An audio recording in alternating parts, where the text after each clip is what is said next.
recording, and we're gonna pop the video capture over to the big face. Activate. Hi. Woo! What's up, guys? It's skycat.live. Yeah. What's up, guys? It is 2/20/2024. That is a Tuesday, February 20th, 2024 at 3:55 p.m. I'm late because I just walked for 2.5 hours. I woke up at 12:30 and I walked for 2.5 hours and took a shower and dealt with the day's phone calls and chores and shit and cleaning up. And now it is time to go do some video games. Hi, we're just gonna recenter the camera here. I'm getting more of me. Yes, more of me. Today we will be playing some Rust, which I will fire up as I'm talking to you. I forgot to start it. And I would like to talk about some video game phenomena that is happening in the background as we speak.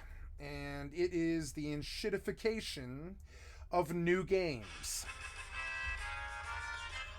I apologize. It is the enshittification of new games, and it is a very bad thing. We saw recently this with Power World, Redfall,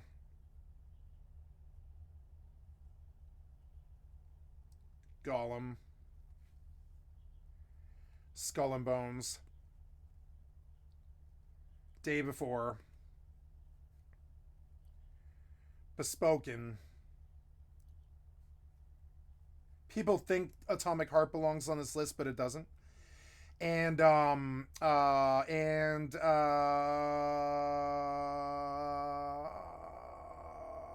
would say to a degree, there's even more controversial ones like Enshrouded. I don't think was as good as the hype and Force Gaming made it out to be. And I don't think Baldur's Gate 3 was as good as they said it was. And I don't think, for instance, that combat, I could take or leave it. It was boring, frankly, to me. It wasn't something I wanted to do all the time at all. I'm not saying Baldur's Gate 3 isn't a perfect 10, because it is, but I wouldn't say that combat is something I want to return to at all, ever. And yeah, and so like, I'm not saying all the brand new games are bad, but I am gonna say that we've seen some newer ones that are hitting right now today that are that people like Force Gaming himself are starting to become wise to. And this is like, for instance, I think Once Human is like this. I think Throne and Liberty is like this. I think they're all flash in the pans. They look like fucking pure gold. When you open that fucking container, you see like the best submarine sandwich you've ever seen in your life, with perfect mayo and a nice set of, you know, chips on the side. And if you're vegan, it's vegan, and if you're meat eater, it's a BMT, and it's just the best sandwich that you could ever think of, or whatever. And that's what it looks like when you open the container. But then when you bite into the sandwich, you immediately realize that yes, it does taste good, but the aftertaste is gonna be bad. And that is the metaphor that I'd like to use for these modern games. And so the reason I'm bringing this up is Nightingale is coming, and Force Gaming poo-pooed Nightingale today. And Skill Up gave Pacific Overdrive a good rating, but I suspect it's also got a bad aftertaste in terms of replayability. I doubt Once Human has that much replayability. And I have some thoughts about this, and I sat and, well, I didn't sit, I walked for 2.5 hours just now, and I sat and thought about what I would say about this. And I played almost all of these games religiously, and I have 30 hours in all of them almost, except for Once Human, because I couldn't get into the beta. And several of these I've beaten, and several of these I have played more than I should. And I would say that while the games themselves are good, and it's funny because I tend to forgive them because I think they're good games for 10-year-olds. But the depth that they actually sport is not really that deep. Like for instance, the another thing about Baldur's Gate 3 is when I bought the game, I thought it was going to be like this, and it was something that I didn't want to say because it was negative to my friend who played the game with me on Tactician difficulty duo. We beat the game on Tactician duo, and so if we look at Baldur's Gate 3, Baldur's Gate map, right? If we look at the map of Baldur's Gate, you're going to see what I had on my desktop for 4 months. I think it was like 3 or 4 months before the game released, because I had played Baldur's Gate 3 and in open beta, or yeah, in open beta, and I pre-ordered and bought it, and this is the exact map that I had on my desktop for 3 months. You might remember this if you guys were around back then, but I don't think some of you guys were. Oh, also I just gotta check the stream here. I'm terribly sorry. I gotta make sure. You can't see what I'm showing, so I'm terribly sorry. I realized this and I'm fixing it. I'm terribly sorry. Activate. There we go. No, I didn't mean to be rude. I don't mean to exclude you guys. I forget sometimes what mode I'm in, so, and I apologize for that. Now I'm gonna have to need to be able to get the OBS off of my screen, and I don't know if that's possible. I don't know. Yeah, no, there we go. Just something wrong. There we go. So, yes, and so here is the map of Baldur's Gate that, if you recall, I had on my desktop for 3 months, and I'm not talking shit about Baldur's Gate 3. I thought it was a good game. I enjoyed it. I thought it was like at least a 9.2. I thought it was really good. Just like Starfield. I thought Starfield was really good, given the right view from the right time and in the right place from the right person. But did I think they were both good? No, I thought Baldur's Gate 3 was good. Starfield was bad, but I still rated Starfield a 9.2 because I thought, given the right eyes, it is a 9. And I felt the same about this game. But when I played the game, I was surprised by the sexuality of it. And the sexuality of it is what sold, and the sexuality of it is what is continuing to sell it. If we come back and we take a look at where Baldur's Gate 3 sat, it sits number 4 game of all time, and we see that sex sells, because I do not believe it is the quality of game that Grand Theft Auto 5 is, or Half-Life 2, or Disco Elysium, or the Orange Box, or Half-Life. It's better than BioShock. But yeah, it's like a top 7 game. It's not a top 5 game. You know, I would say it falls number 7 on my list, right past this, and, well, I mean, like this and this and this are all the same thing. So really, this is the top game. This is the second top game, the Orange Box. This is the third game, Grand Theft Auto 5. This is the third best game of all time. I would say Baldur's Gate 2 is the fourth best game of all time, and I think Baldur's Gate 3 is the fifth best game of all time. And then right underneath that, you'd have Skyrim as number 6, Mass Effect would be number 7, Mass Effect 2 would be number 7, BioShock would be number 8, Portal 2 would be number 9, and I haven't played Persona 5, but I'm sure Persona 5 is probably number 10, something like that. I should probably play Persona 5. And Persona 5 Royal is a top 10 game, and I haven't played it. I guess I'm going to have to play Persona 5. And I don't want to. I suppose I should read the review. I should watch the review on Persona 5 today on my stream, but I'm not really that excited about that prospect. So we come through, and we actually, you know what? I think Quake is like I think Quake 2 was a better game than... No, I think I've labeled out my top 10.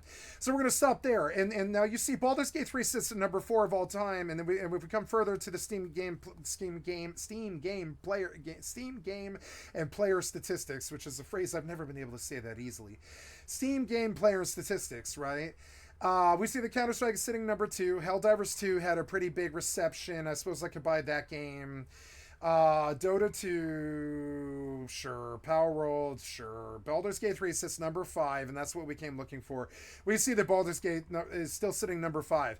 Now, do you want to know why I think that Baldur's Gate 3 sits number 5? I think sex RP people are playing it. I think fetish people are playing it. I think modders are modding it to be a sex fetishist game. I think young kids who are like 13 to whatever 22 are obsessed with it because of the sex scenes, and they're learning how to get through all the RPG combat so they can get to the sex scenes, which was a really good loop. I would say it's like one of the best loops of all time. You get to see a great sex scene if you continue on in Baldur's Gate 3 through all the Drek combat. And well, I mean, the combat wasn't Drek, but it wasn't where it's not New World we're talking about here. New World had good combat. Baldur's Gate 3 does not. It's turn based. It's boring. Sure, it's environmentally really cool, like Magicka 2 or whatever, but it's not really fucking New World combat. It's not amazing. It's not fun. It's not fun to me. I wouldn't return to it, in my opinion. It's not fun combat like Apex or Dota or Counter-Strike, you know, or even like probably Helldivers or any of these, Grand Theft Auto 5, etc. So, or Grand Theft Auto 5's combat sucks. Like, I would say that Baldur's Gate 3 combat sucks. And so we see the Russ is doing well today. But anyways, that's all I had to say about this. Now, now what was I talking about originally? Right, is Baldur's Gate 3. Now I had this map on my desktop for 5 months. And one of my best friends played this game with me when I got through it. And I would say that when I started, I was expecting to see this and this and this, and I figured we would go through Wickkeep and Northchapel to Stony Eyes and Eastway and Brampton and Heapside and the Wide and Temples. These are all places that in the Dungeons and Dragons world exist and have all kinds of intrigue and places to sleep and people to talk to and intrigue around the hostel and the slaughterhouse and the funeral arrangements and all this and the Blushing Mermaid and the Shrine of the Suffering and the Distant Shores and the Harby's Breakery and all this other crazy stuff, right? All stuff that, you know, Gary Gygax wrote into Dungeons and Dragons, and, you know, Baldur's Gate is badass. So when I played Baldur's Gate 3, it played like Final Fantasy VII Remake. And I'm not giving Baldur's Gate 3 a bad review. I thought it was like a 9.2, just like I thought Starfield was a 9.2. But they both severely disappointed me because Baldur's Gate 3 did not have the depth of a fucking... Baldur's Gate 3 did not have the depth of a Dungeons and Dragons game. And I think that Starfield did not have the depth of a Fallout 76. And this was a problem for me. Now we have other games coming through. And I'm going to show you examples of this in my fucking YouTube history. Right now, I just watched a video while I was walking. I watched like 6 videos when I was walking. It took like 2.5 hours. And you can see the ones I watched. And we looked at a long one, 50 Hours of Nightingale, right? 50 Hours of Nightingale, right? And it was unfortunate. When at the end of this, and the cons. So let's jump right into it. All right. So is in the game, they simply run straight at you and swing with. Yep.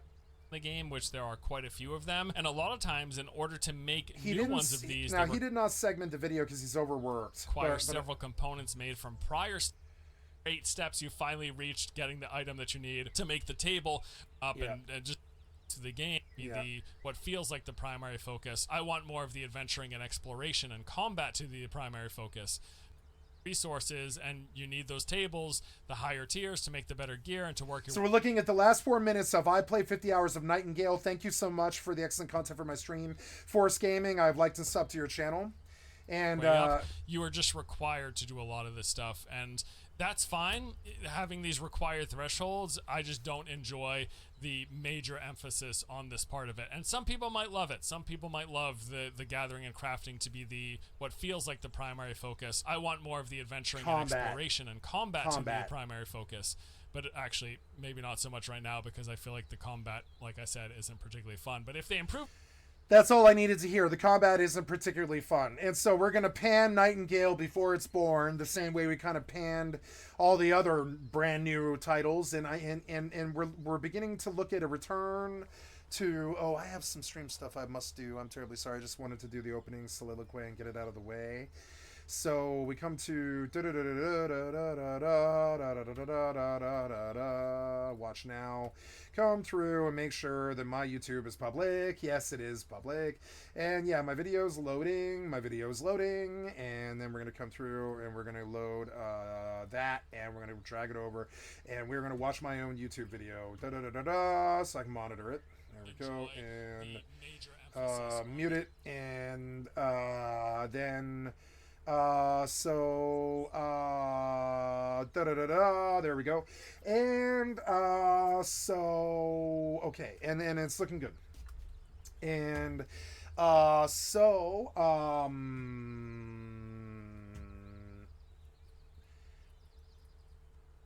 what else? I was gonna say, and this isn't the only game. I thought the Enshrouded combat sucked. And in the end, I thought it was serviceable, but I thought it sucked in the end. And I don't know what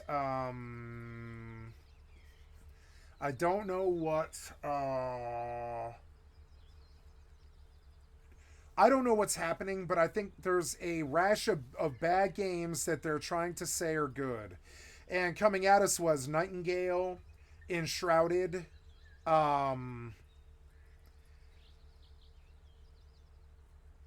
Remnant 2. There's like these games that are supposed to be super good, but didn't come across that way. And so now we'll look at the Nightingale pre-footage and we'll see some combat and stuff. I think I spawned and now we have our thank you, Partially Royal. Nice. Okay. Graphics look good, but they don't look good axe, enough. Mining pick, hunting knife, sickle, they look like they've been very, very, very optimized. And torch. No. Wow, we gotta craft a lot of stuff already. There's the. As they're already I want to see. Acquainted with your. I want to see the combat. I think I just hit him with like 4 stealth attacks there. Here we go. Oh, he dodged. Blocking. All right, holds.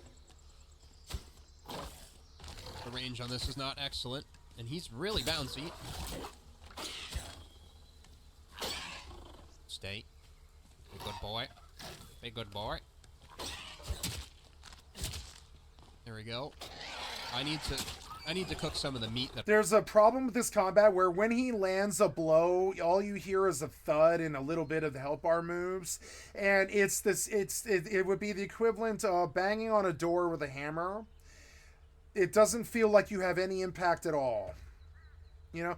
And it's loud. It's like thunk, thunk, thunk. It's loud, like hitting a door with a hammer.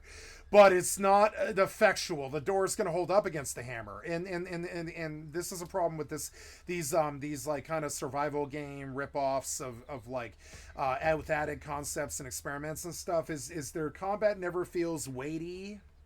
That's what was wrong with ESO. Be a good boy. There we go. I need to cook some of the meat that I got off of these guys because holy crap. My stam is horrible without it. That is a big bone. A fabled bone. It's not looking too good to me. It's looking bad like Power World. Fabled it's bone, looking bad dude. like Enshrouded. No. It's looking... Now we have the caplet crafting. Like the game itself is looks deceptively good. But I don't see... And now that I've seen all the survival wannabes, I don't see a lot of potential here, unfortunately. And sorry, I gotta load my tablet monitor. It's hard to tell if my Twitch is running without it. I'm sorry. It takes just a second here. I'll be right back.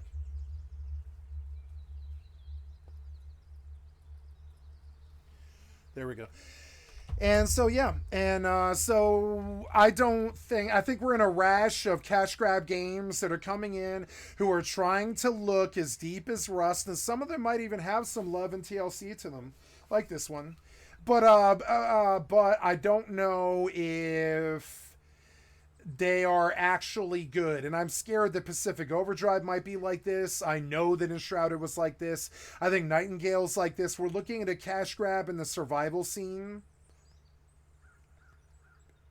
As more and more people realize that Russ was the one that got it right. Caplet. And then does that equip automatically? It does. Look at that. My first piece of armor.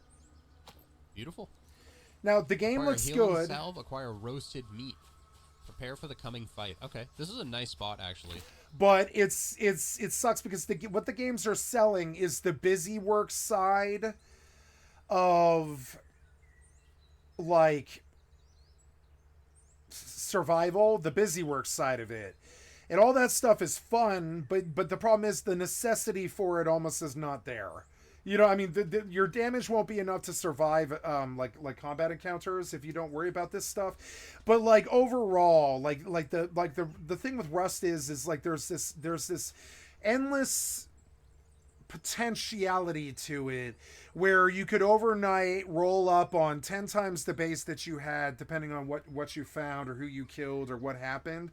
There's like this whole almost gambling aspect of it, of snowballing is the word we use for it in the fucking in the scene.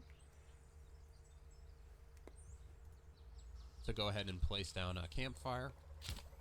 You want to snowball up to an AK right off the bat in the first hour if you can, and then if you have an AK the first hour and you don't lose it and you kill 20 people, you have 20 people's loot. And so there's this upwardsly exponential loot capability and base capability building and all this other stuff depending on how your luck and your RNG and what happens. Like you might even be a brand new player on a server and you might be walking along the fucking road and you watch an AK fight in front of you and they trade and all of a sudden there's 2 AK kits lying on the ground. I've seen it before, it's happened to me. There's 2 AK kits lying on the fucking ground just waiting for you with med kits and bullets and everything. And you're like, what the fuck? This would have taken me 5 days to reach, 8-hour sessions to reach. You're like, what the fuck? It would have taken me 5 8-hour social, solo sessions of fighting bow kids for 5 days to reach. But for some reason today, the gods just smiled upon me, and I was sitting in the bay of the pirate shanty town, and I got in a bar fight, and at the end of it, I was the captain of a 300-man ship with a chest full of gold. That's the fucking loot potentiality of Rust. And they don't bring that.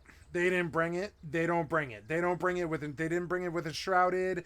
They're not bringing it with other survival and extraction stuff like what's the other one, like Lethal Company, or they're not bringing it. They're not bringing the snowball.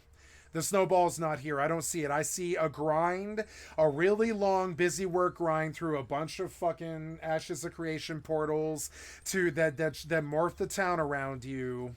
And sure, the system's fucking great, but the survival snowball is not there. And the Rust stories are far, far, far more interesting than these boring survival stories where you just grind all day and enshrouded in the fog or whatever. And I used to think I wanted the fog. Now I don't think so. I used to think I wanted nullsec. I don't think so. I don't think I want nullsec. I don't think I want to live in nullsec. I don't think I want the paranoia. I don't want people door camping me all the time. I don't think I want nullsec anymore. And it took me a long time. I'm talking 20 years. It took me 20 years to get to that place. I do like full loot drop, non-consensual PvP. I have a taste for it. I'm a fiend for it. I love it. But I don't like the paranoia that comes along with it. I don't believe your base should be penetratable, because they kind of aren't. The amount of time it takes to blow through stone walls that are 20 feet high, that are so thick you can't climb up them, and if you're up at the top of them trying to climb the chain link, you can't be carrying heavy guns and weapons and stuff like that because you're climbing 20 feet. So it's like, it's a reality. Walls are reality. You can't just you can't really just blow through them. Crafting recipes, healing solves are going to be bones. You can dig under them, but you can't blow through them. Bones and regular plant fibers. That was my real problem with Rust. Every time I saw a wall, or like I thought about how hard it was to blow down through 5 layers of roof or something like that, I was like, yeah, how I would normally do this is just dig a hole right underneath and come up through the floor. The floor is never that bad. The floor is one ceiling, One ceiling is okay. That's when you blow. You know, not this. Oh, I blow through 13 doors, or oh, I blow through 13 roofs, or whatever. I'm not too into that design. Knight. Raids were never that fun to me. I don't think the gameplay was something that I wanted to write home about. I don't think it's like this thing about, you know, And this then thing that was that good. I don't think the Rust rating is that good. We'll go with Prey Bones. Enshrouded lied to me. They led me to believe it's going to be like Rust, one of those Rust servers like Rust, or one of those servers like Rust or Age of Conan or Counter-Strike, where you can fill however many players you want in the server. Between usually 64 is the max for shooters, but it's like, you know, more for games like Rust and stuff where it's like a big open world. And so that's what they led us to believe that Enshrouded was going to be, and it would be this open social, open PvE, open PvP thing that had like, you're all there to fight the fog together, but if you're in the fog, you kill the guy in the fog and take his shit, right? That's what they promised us. That's what EVE Online is. That's what Rust is. That's what DayZ is. That's what H1N1 or whatever it was, you know, the other one, I forget the name of it, but it's like, you know, and that's what good survival is. Fallout 76 is kind of like that, but it doesn't have the PvP. It just has these crazy sandbox places that get worse and worse and worse the deeper you go, until you encounter some mob that you really technically shouldn't be able to beat unless you use all of your firepower technically, and it's like sort of, you know, interesting, and it's I've seen different, like Fallout 76 is a good version of this in a way. It's a survival game. It really is. It's like you go deeper and deeper into the cranberry bog. You're gonna fucking die. You're gonna get 16 fucking cave trolls. Not one cave troll, 16 cave trolls and a dragon. And 76 had that fucking, you know, by dragon I mean Scorch Beast. 76 had the fucking, it actually had the survival depth of a sandbox. There's times when you're fighting a fucking dragon and 16 cave trolls, and it has the massive scale of the, you know, the Battle of the Five Armies, you know, third movie in the fucking, okay, my base isn't rated. I don't really want to play this game because, as you can see, it doesn't really have a good reception. You know, it doesn't play well with others. See it? And, well, I could play this game, I guess. I could go out, yeah. I just came here to run a kit. Now, why am I not... Oh, there we go. Kit. Redeem. You do not have enough space in your inventory. Okay. Well, I've got empty boxes here, don't I? I can make a box, I guess. Yeah, make this right.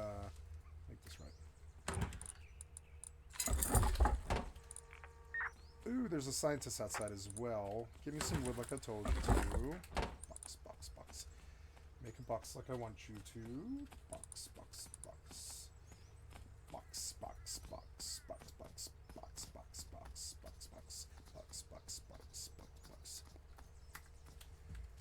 Stupid pig, stupid scientist.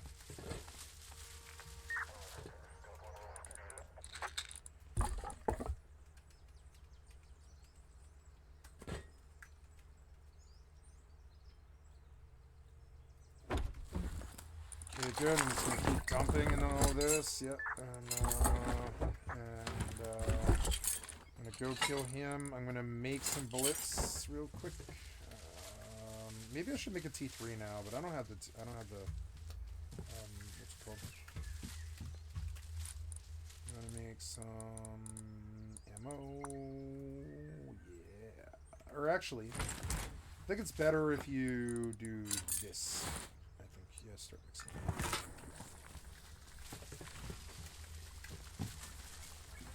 Alright, use your kit now. Oops. Kit. Redeem.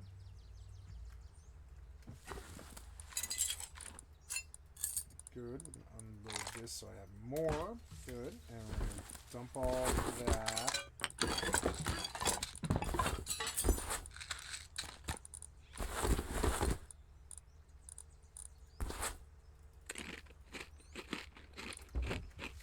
Alright, we're gonna go out and kill that scientist. Maybe I have a better gun than this, maybe? Or at least, like, yeah, like a thing. Yeah, there we go. And,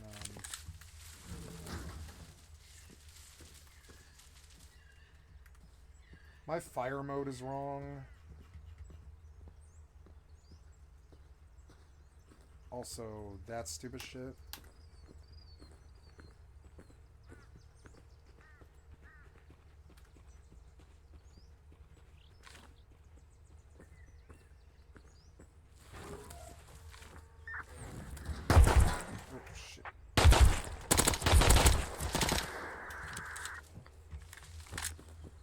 That was the vendor, right? Yeah. See what he sells. He's a little better when you're out of the base, but look, Rust stopped running well when I reformatted. Rust got a little bit more pixelated in display adapter, and I don't really want to play it on stream. It sucks. It's annoying. I guess I could run it in game mode for a while, but I'm gonna play other games too. Nope. Oh well.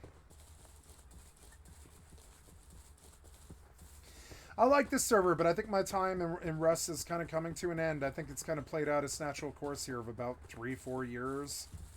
It was like being in high school or something. It was pretty good. It's like, you know, this game's playing out. There's not much more I need to know about it. I don't know how to do all the farming, and I don't know how to do all of the building of a base, and I don't know how to do all of the wiring.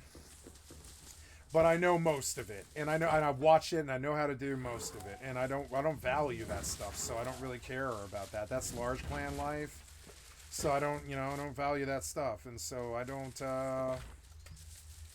don't think this game's gonna stay in my repertoire that much longer. It's unfortunate. Like, my desire for it to play it is a little bit less each day, and I find that unfortunate. And I think, you know, part of it is because I'm playing on a private server. Maybe I should actually go play on a real classic server.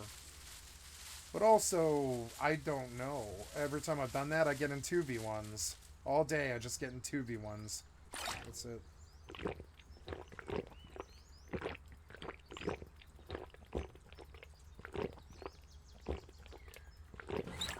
I could play Rust, I suppose, like go to a real server. But it's not really the pace that I want. PvP is not the pace I want with the grind that I'm on. We're going to load the other games now. Next... Oh, I'm going to move this so I can see. And I am trying to open up EVE Online. There we are.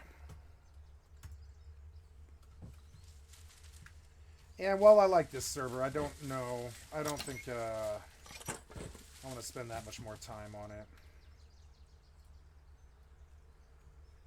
Okay, we're gonna load you play. First Strike February play test on 2/19.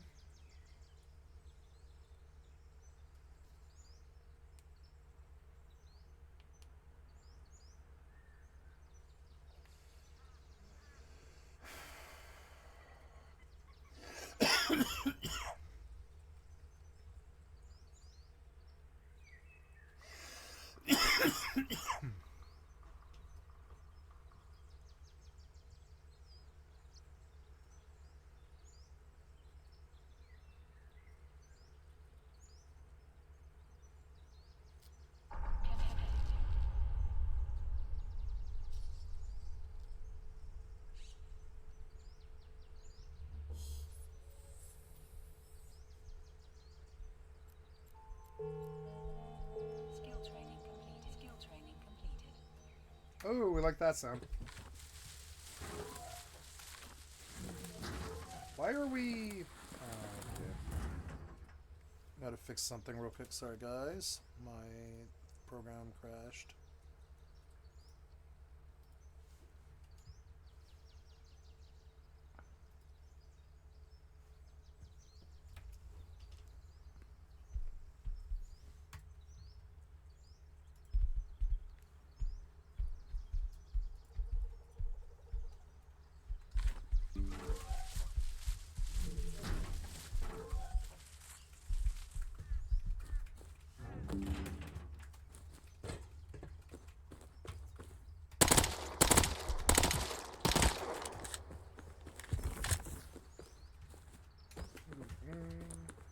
VX is fine.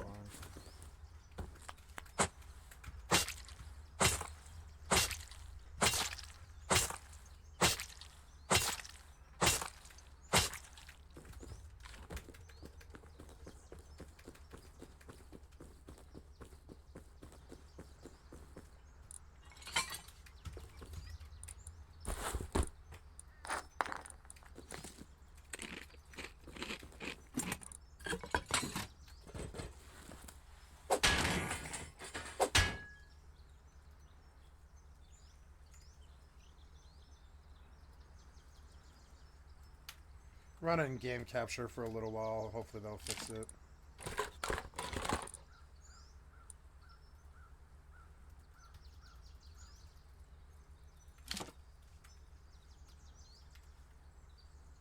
Guess not.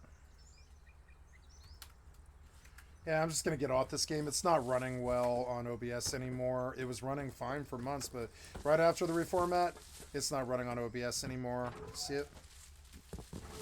And I can't do anything about that, unfortunately. Even running it in Windows isn't fixing it. So I don't know.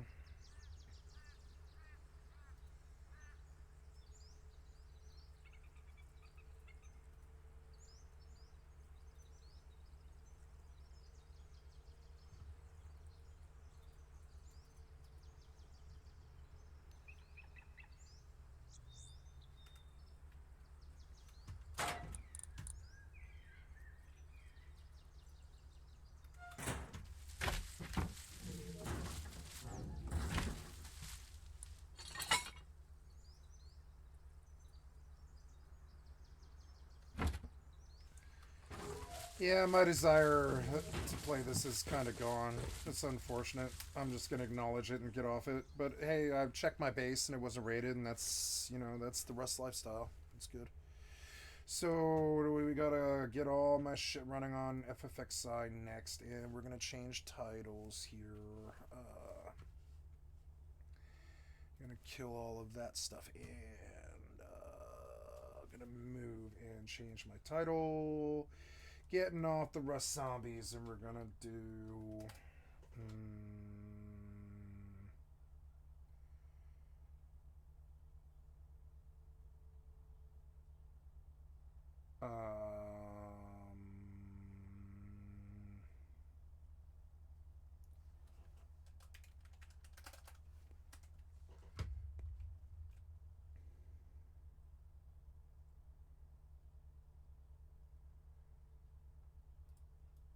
Fallout 76 and Vintage Story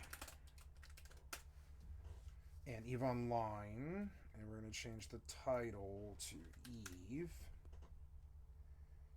EVE Online, done, and then we're going to come and...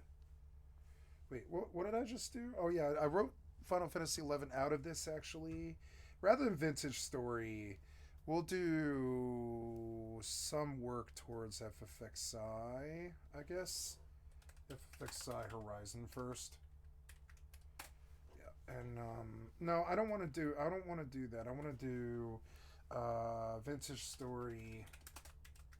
I don't want to do 76. I want to do Vintage Story, FFXI Horizon, and EVE Online. There we go. And done. I'm going to copy and paste this and take it to my YouTube, and we'll change titles here. And there we go. Vintage Story, FFXI Horizon, and EVE Online. There we go. Perfect. And then Gaming, Rust, EVE. Save. And there we go. And then I will launch FFXI and see how that's going. Good.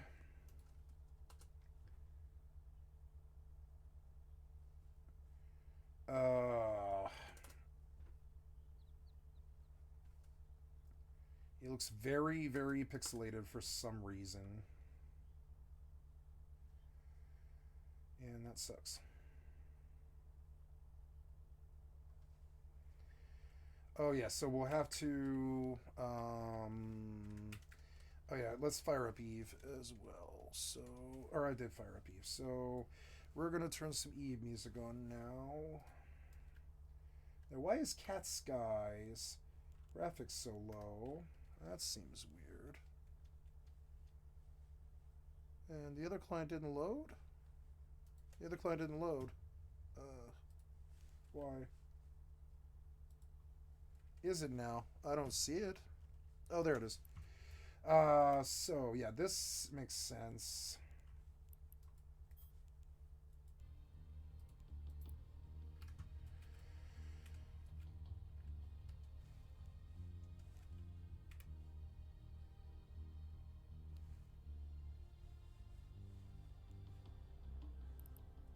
Okay, what do we got? We got Maya, Bordem, Bashakru, Nakutan, Jozalad, Shanown. Okay, we're gonna set test. And we're gonna bump your graphics, the shader to high, the texture to high, and the LOD to high, and all the rest of it.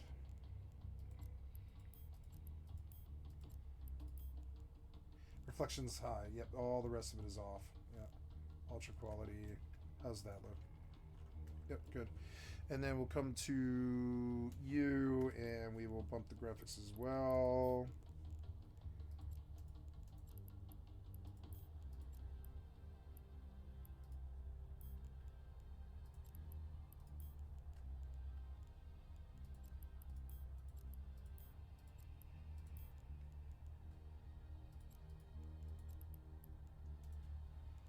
Okay.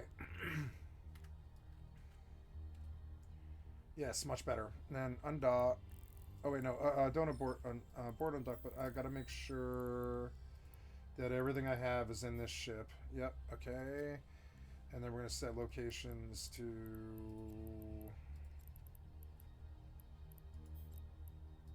there.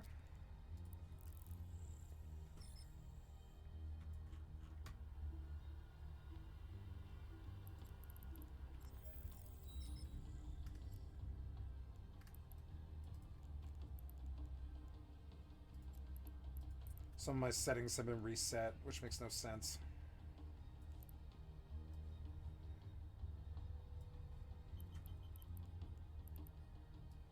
Makes no sense at all.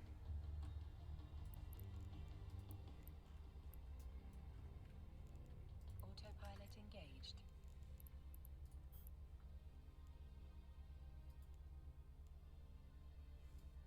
Warping to Stargate. Warp drive active.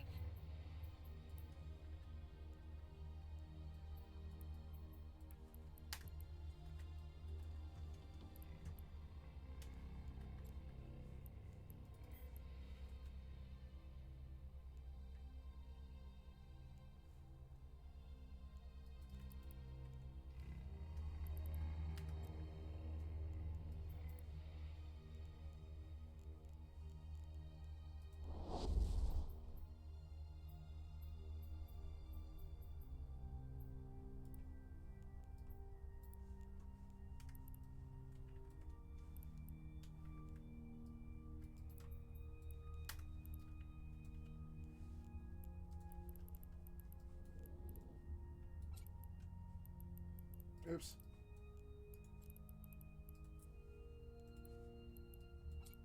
Approaching Stargate.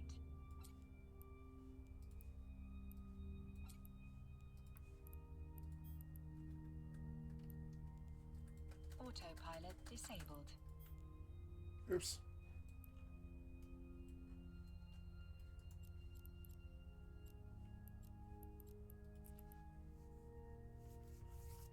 Warp drive active.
Why did you separate these again? Warping to Stargate. Warp drive active. Oh, damn it.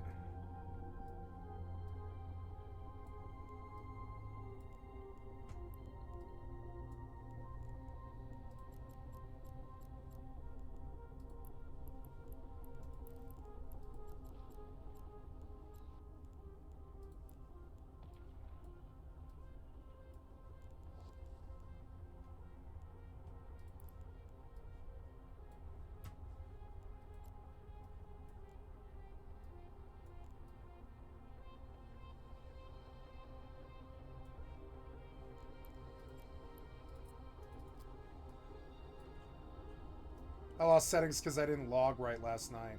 Damn it.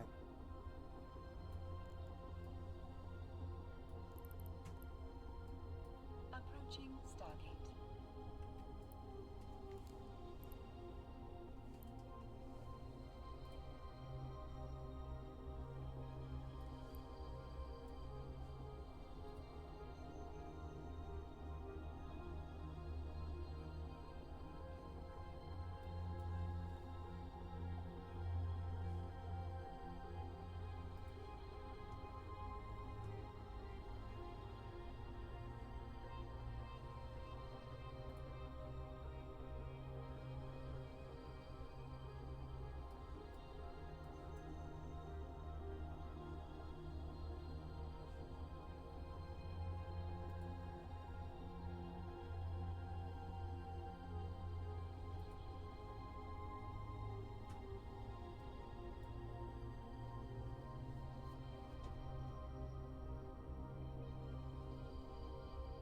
Autopilot jumping.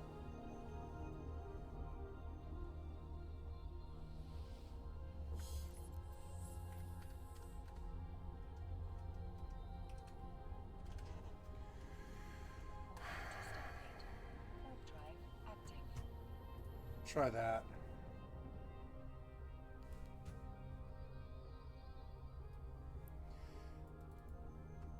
A little better.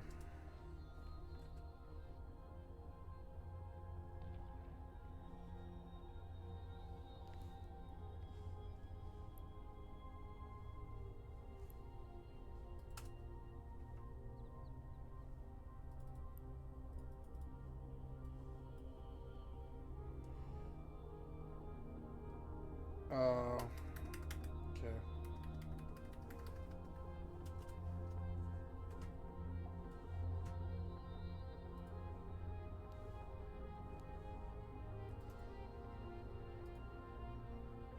Approaching Stargate.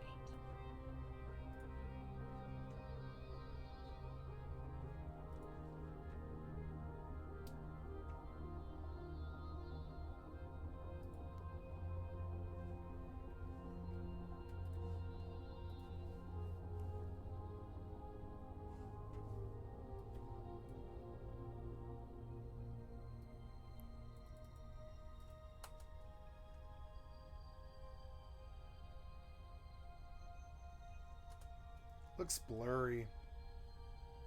It is blurry. I don't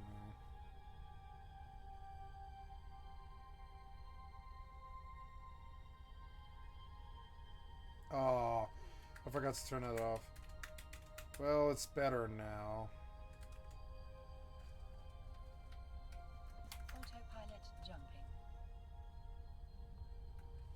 It's not doing the FPS1 thing.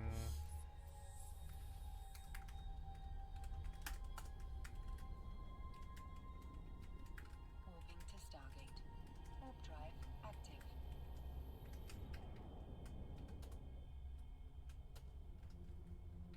Ah, gotta get that thing off my fucking screen.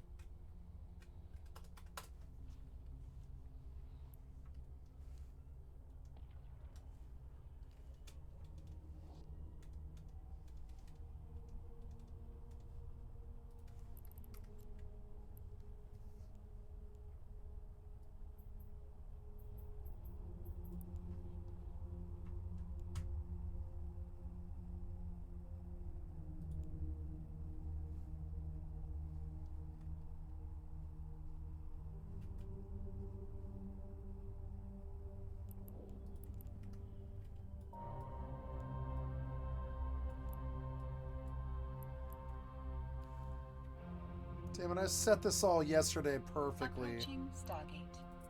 Whatever. The UI is too big.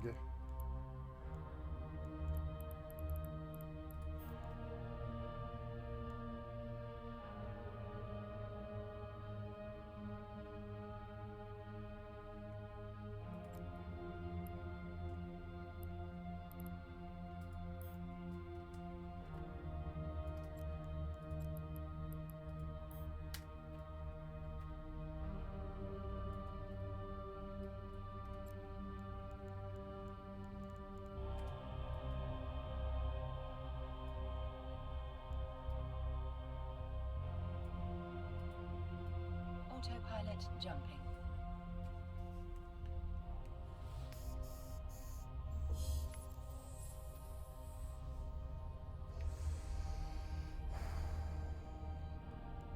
Warping to Stargate. Warp drive active.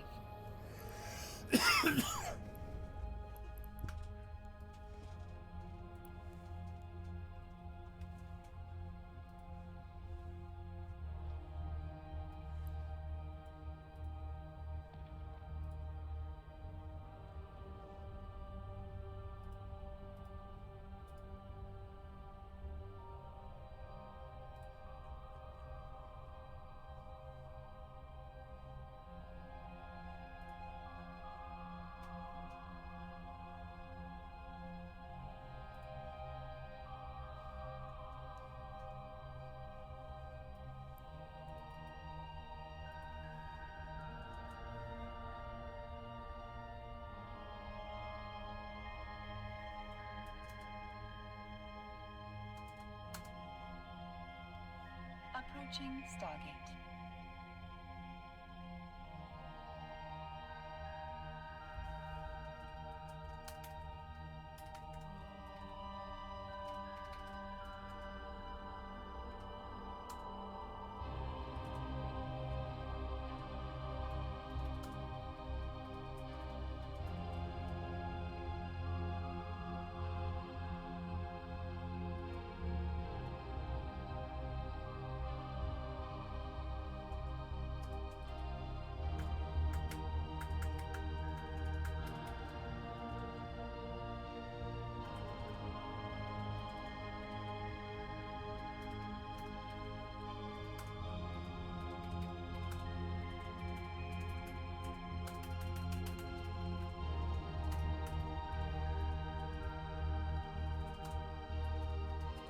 Autopilot jumping.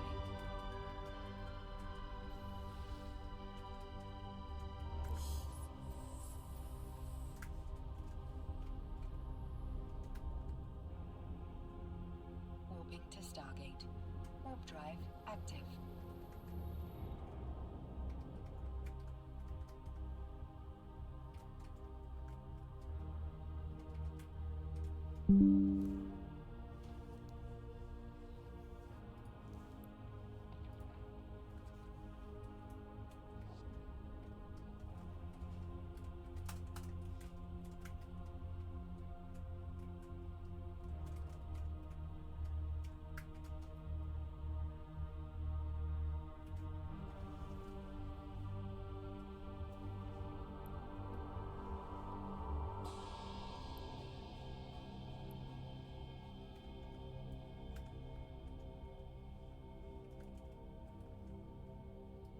Approaching Stargate.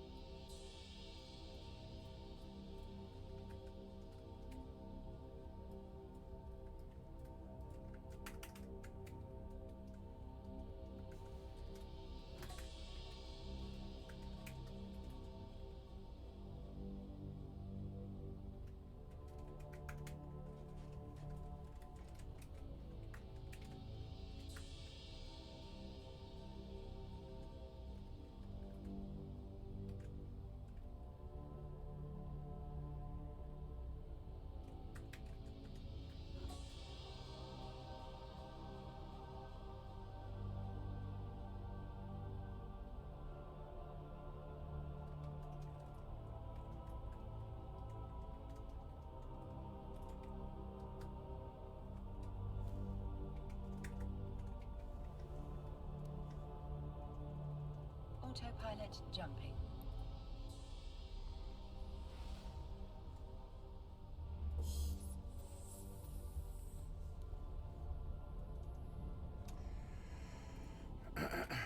Warping to Stargate. Warp drive active.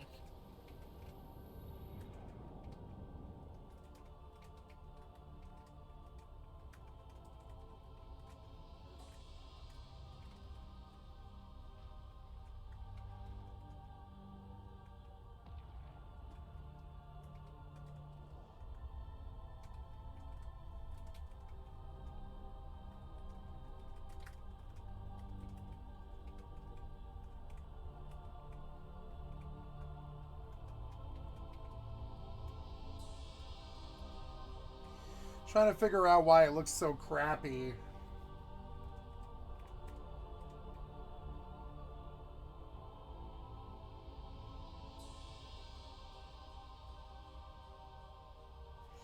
I think I might need to go full screen one time. Just to see if I just to see. I think it's gonna fix something. I'm not sure what, but God damn it, I hate fighting all these clients. It's so annoying.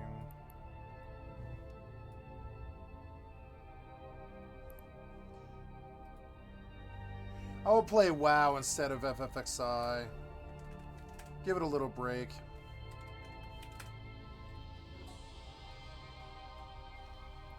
No way. I am currently... Picture Story, FFXI, Horizon, and EVE Online. I want to change it.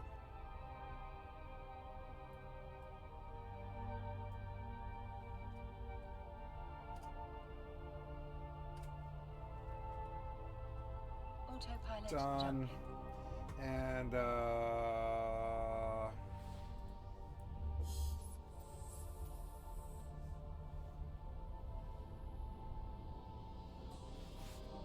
Warping to Stargate. Warp drive active.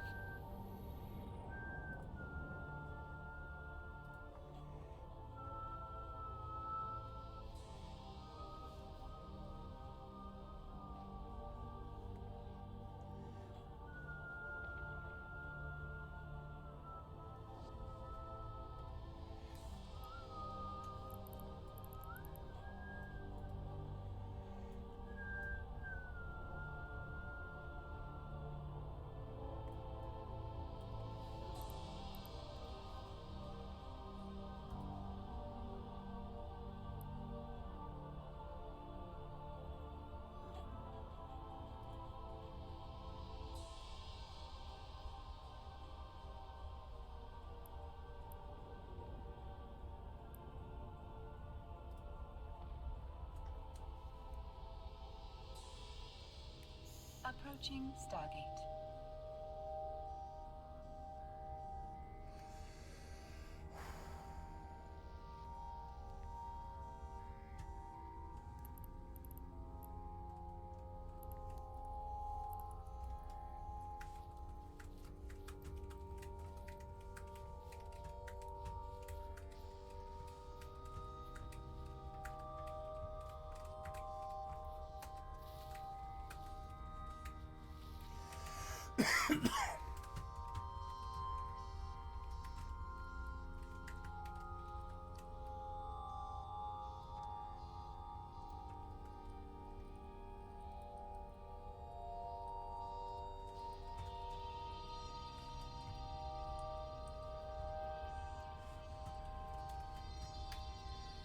Autopilot jumping.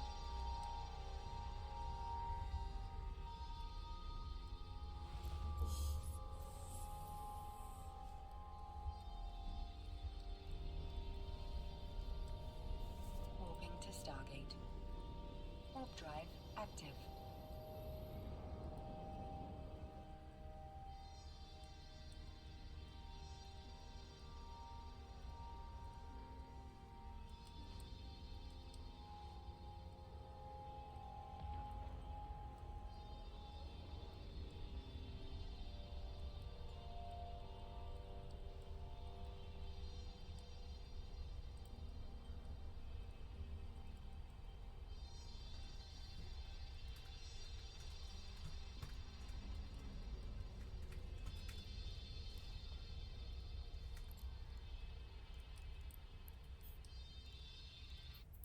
Approaching Stargate.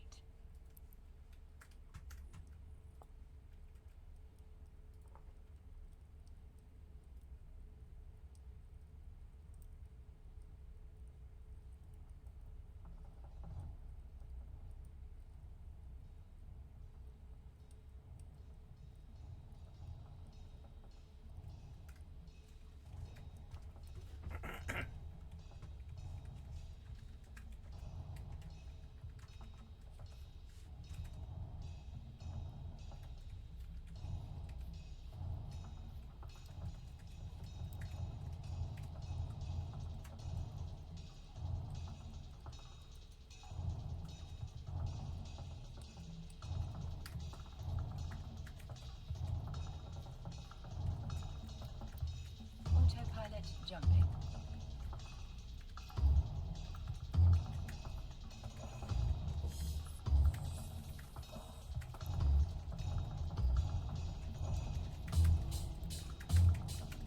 Moving to Stargate. Warp drive active.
Approaching Stargate.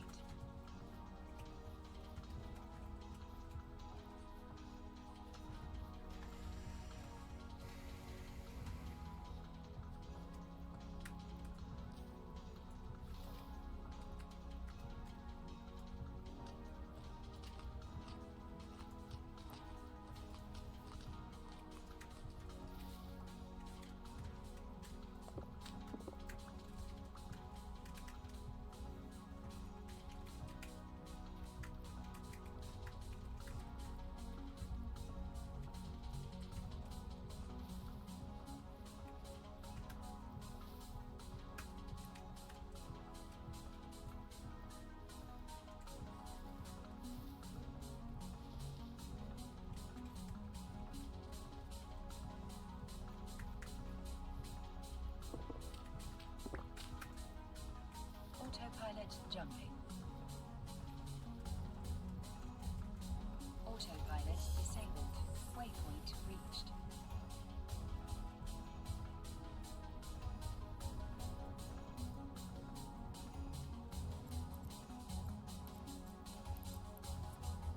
Warp drive active. Oh no, I never pressed autopilot? Oh my god. Autopilot engaged. Ah. Oh, come on, I thought I did. Nope. Moving to Stargate. Wow. Warp drive active.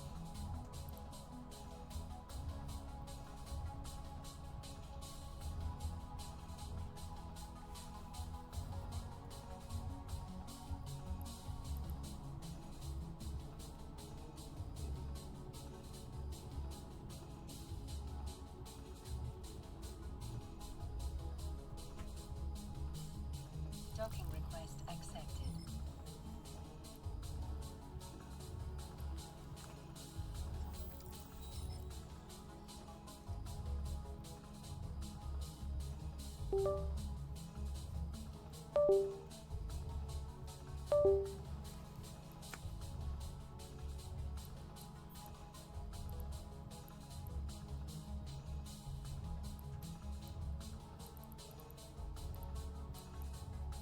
Approaching Stargate.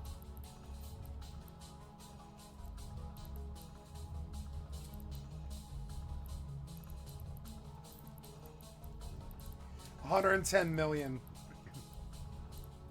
125. She's got another 50. I've been making so much money. I mean, it'll take her a while to get here. I'll just get to mining. That's fine. Why did you reset this yet again, you worthless piece of shit game? Please stop doing this. Why do you keep doing this? You gotta stop. You gotta stop doing that.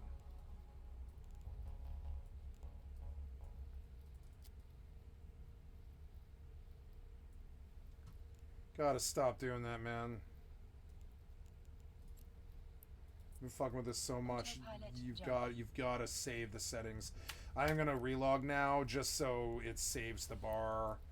I think I got logged out yesterday or something, so I'm just gonna go back in and really make sure that you don't fuck with me on that UI anymore. You keep fucking with me on that UI. And it's like, man, I know that software isn't this like exact science, but it should be. I don't know why you guys struggle with this shit. If the game's live, it shouldn't have bugs. It should be illegal for you to do that.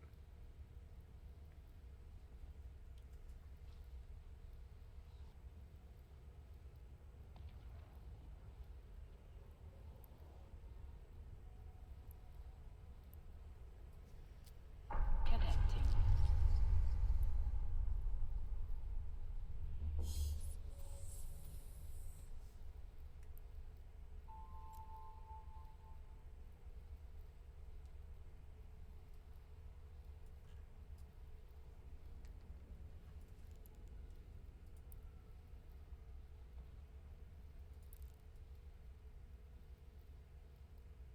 Approaching Stargate.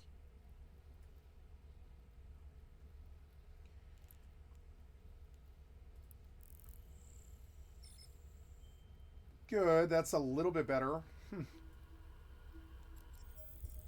You reversed out here? Okay, I mean, whatever. Crazy. So...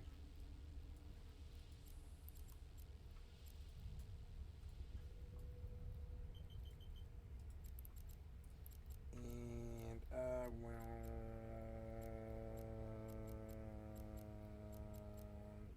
you. Warp drive active.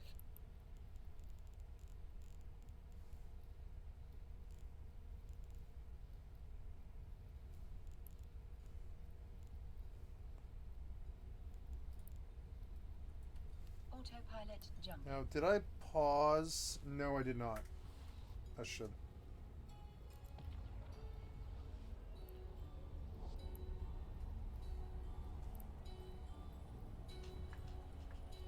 Warping to Stargate. Warp drive active.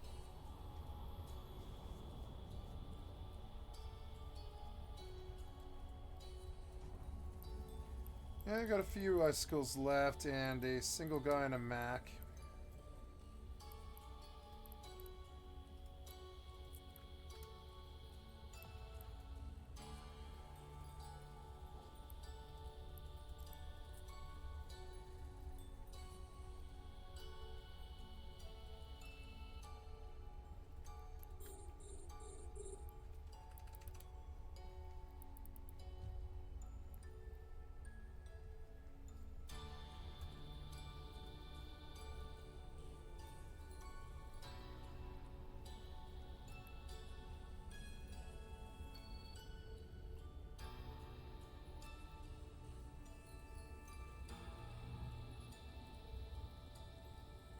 Approaching Stargate.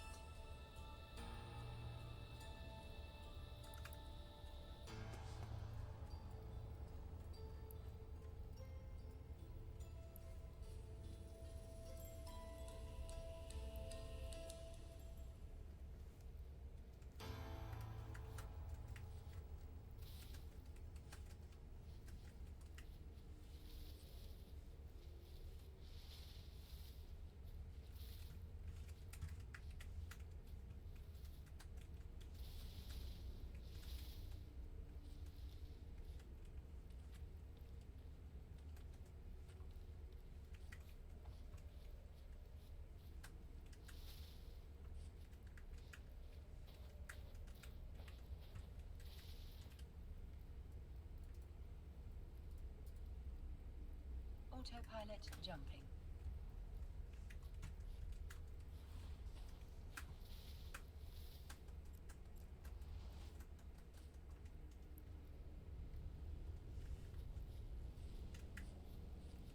Warping to Stargate. Warp drive active. No moon tonight. What was that? Oh, that was my torch, yeah.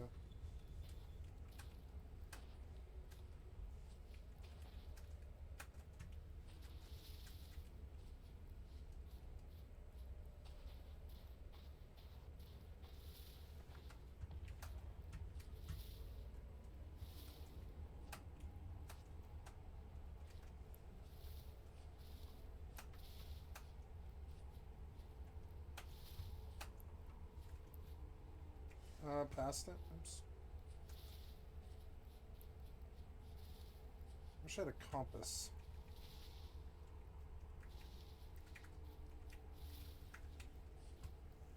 What was that about? Oh, my cord?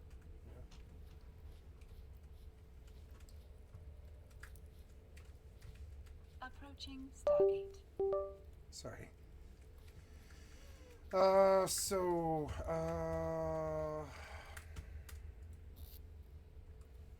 I wanted to load another video.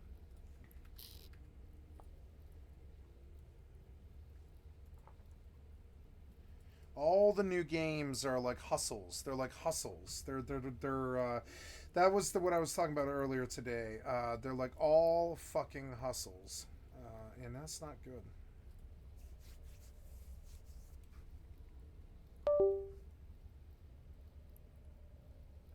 Ooh, let's listen to the new Philip DeFranco. You're watching the... Thank you, Philip DeFranco. I've liked and sub to your channel. Thank you for the excellent content for my stream.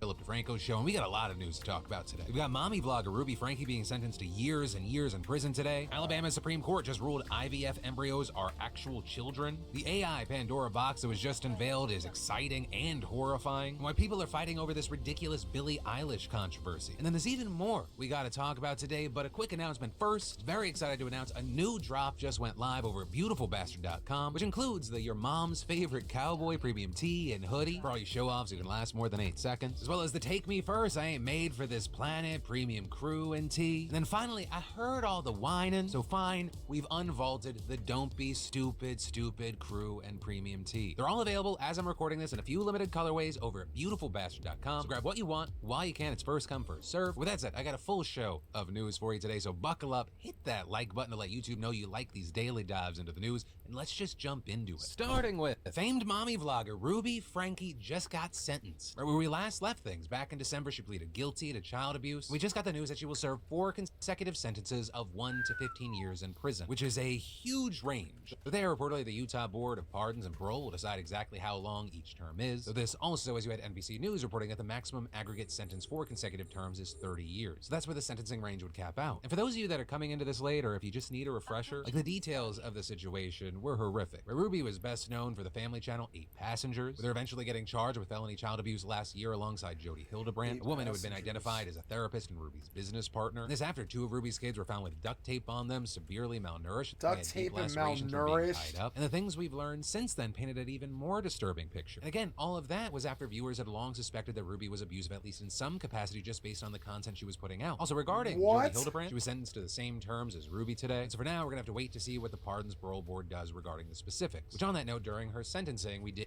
hear from Ruby. Similar to the comments that she made while she was pleading guilty, she suggested that a lot of it came down to Jodi's influence. For the past 4 years, I've chosen to follow counsel and guidance that has led me into a dark delusion. I was led to believe that this world was an evil place, filled with cops who control, hospitals that injure, government agencies that brainwash, Yep. church leaders who lie and Yep. lust, I mean, husbands who refuse to protect, yep. and children who need abused. DeBrant Children that was never my need business abused. partner, nor was I ever employed by Children her. that need Jodi was employed abused. as my son's counselor in 2019. Children and that in need 2020, abused? I paid her to be my mentor. It is important to me to demonstrate my remorse and regret without blame. I take full accountability for my choices, and it is my preference that I'll serve a prison sentence. And then as far as Jody, she also gave a statement saying she wants the children to heal. And one of the reasons she didn't go to trial is because she didn't want the kids to relive that trauma. But the main thing here is bad people who did bad things will go to prison. It is just a question right now, for how long? So we'll stay tuned for that, but especially if you were someone that tracked this story, what are your thoughts now seeing it come to this conclusion? And then we need to talk about not only how many people are about to lose their jobs over the next few years, but how we are so close to Pandora's box being completely opened and not really knowing what the fuck is real anymore. And that's because over the last few years, and especially the last few months, and even now the last few weeks, we've seen more and more of what AI can do. With the most recent example being OpenAI showcasing Sora last week, which if you don't know is where you just write in plain text, like a movie trailer featuring the adventures of the 30-year-old spaceman wearing a red wool knitted motorcycle helmet, blue sky, salt desert, cinematic style, shot on 35mm film, vivid colors. And it gives you exactly what you've been watching while I was reading that prompt. And that being just one of the numerous examples OpenAI posted. Beautiful snowy Tokyo City, several giant woolly mammoths. Animated scene features a close-up of a short fluffy monster. And the internet reacted in one of two ways, sometimes both. Some going, holy shit, this is amazing. And others going, oh my God, please God, no. Not only because this could potentially replace countless jobs, but also because so much of this looks amazing. Can you imagine how much worse the disinformation problem will get? Because that is a problem that already exists with the technology where it is now. In addition to people just sharing fake tech stories and photoshopped images and people whose voices have been duped by AI, but now convincing video is getting thrown into the mix. And while some have accused OpenAI of just cherry picking the videos that ended up looking the best, and that's totally possible, but every video doesn't need to be a home run for the ones that actually do work to be effective, to be convincing. Hell, while Sora isn't available to the public yet, Sam Altman, the CEO of OpenAI, when he was responding to Mr. Beast, was like, hey, I'll generate something for you. Name it. Mr. Beast responds, a monkey playing chess in a park, and boom, there it is. Also, why does the monkey remind me of Ash Ketchum? Though notably, like if you pay attention to that video, that's for some reason a 7x7 chessboard. So not perfect, but leaps and bounds past where I think a lot of people thought we were right now. And again, it bears repeating every time we talk about this sort of news. This is the worst the AI and the technology will be ever again. And so I have parts of my brain competing with each other right now because I'm both excited anytime technology like lowers the barrier of entry to do really cool, really beautiful shit. Things. I think there are going to be a lot of jobs and situations where AI... Yeah, but also there's many people who will have to, like... It's weird, you know, we've been trying to move towards this digital revolution where we don't do physical labor. And I don't know if that'll last. Not if the AI graduates to this point where it'll always be cheaper and always easier and a billion times faster to do digital creation and stuff like that, and artwork and video games and music and all that other stuff.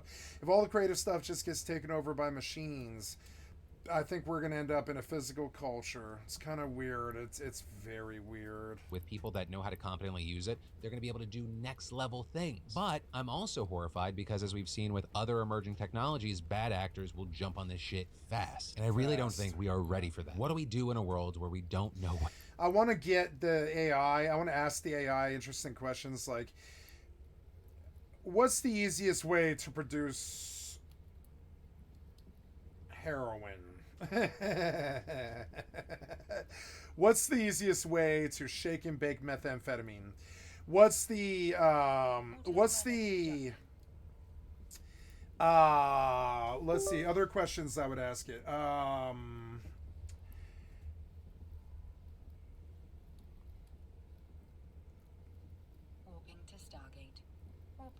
Yeah, see, I'd have to sit and think about it for a while. I'd have to have it first, and then my brain would have to go through the whole process of opening up my mind to ask questions of it. Like, can you make me my own video game or something like that? What's real anymore? It already takes a lot of effort because there's so many bad actors out there. And can there actually be any sort of safeguard that keeps things on the rails? And then, also, while we're talking about AI, we should talk about this Air Canada AI lawsuit, because it hits on a problem with AI that we are currently dealing with. Because this situation starts with Jake Moffat from British Columbia going on Air Canada's website, booking tickets to Ontario for his grandmother's funeral. And while booking the tickets, he was using the website's customer service AI chatbot, and he asked about the airline's bereavement policy. With the chatbot telling him that he would just have to file a claim within 90 days. days after booking the tickets, and the airline would give him some of his money back. And so Jake bought the next day ticket for about $600, and a few days later spent another $600 on a return ticket, all while fully expecting to get some of that money back. But when Jake went to get that discount after returning home, Air Canada refused, saying, hey, the chatbot actually misinformed you, and you can only actually receive a bereavement discount if the request was submitted before the flight. To which Jake responded, cool story, no, with Jake filing a claim with the Canadian Tribunal, where very notably the airline then argued that the AI chatbot was a separate legal entity, and saying they should then not be held liable for the information that it provided. Never mind the fact that the chatbot is on their website. Chatbot told you that, but that's not the case.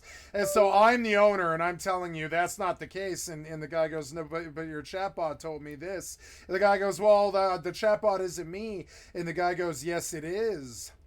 At the point of sale, it was you. It was you. At the point of sale, that chatbot does represent you. And no. With questions about their policies. And so the tribunal didn't buy it, ruling instead in Jake's favor, and one member saying, yeah, well, like, the chatbot has at the point of sale, the chatbot does represent the owner, though. That there's this, like, and that's how the legality should be. Like, you should program your chatbot well, because at the point of sale, that the chatbot represents you. He is selling your product in lieu of you. That's how a lawyer or a prosecutor will look at it. It's like chain of evidence, or possession is 9/10 of the law. You ever heard of that before? Possession is 9/10 of the law. So, like, if the robot there's this point where the robot is signifying that it has possession of an object, and you are signifying that you want to buy it, and then there's this transaction. At that point where the sale occurs and the transaction is enacted, and the money changes hands, that bot is you. That's how the SCOTUS will look at it. That bot is you. It's the same way that the internet internet trade occurs. That bot, the like when you do business with Amazon and they take money from you, and then they don't supply the item that you purchase. It doesn't matter if it's a bot or an AI doing the trade.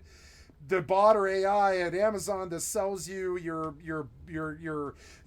bottle of Speed Stick or whatever, or your deodorant or whatever.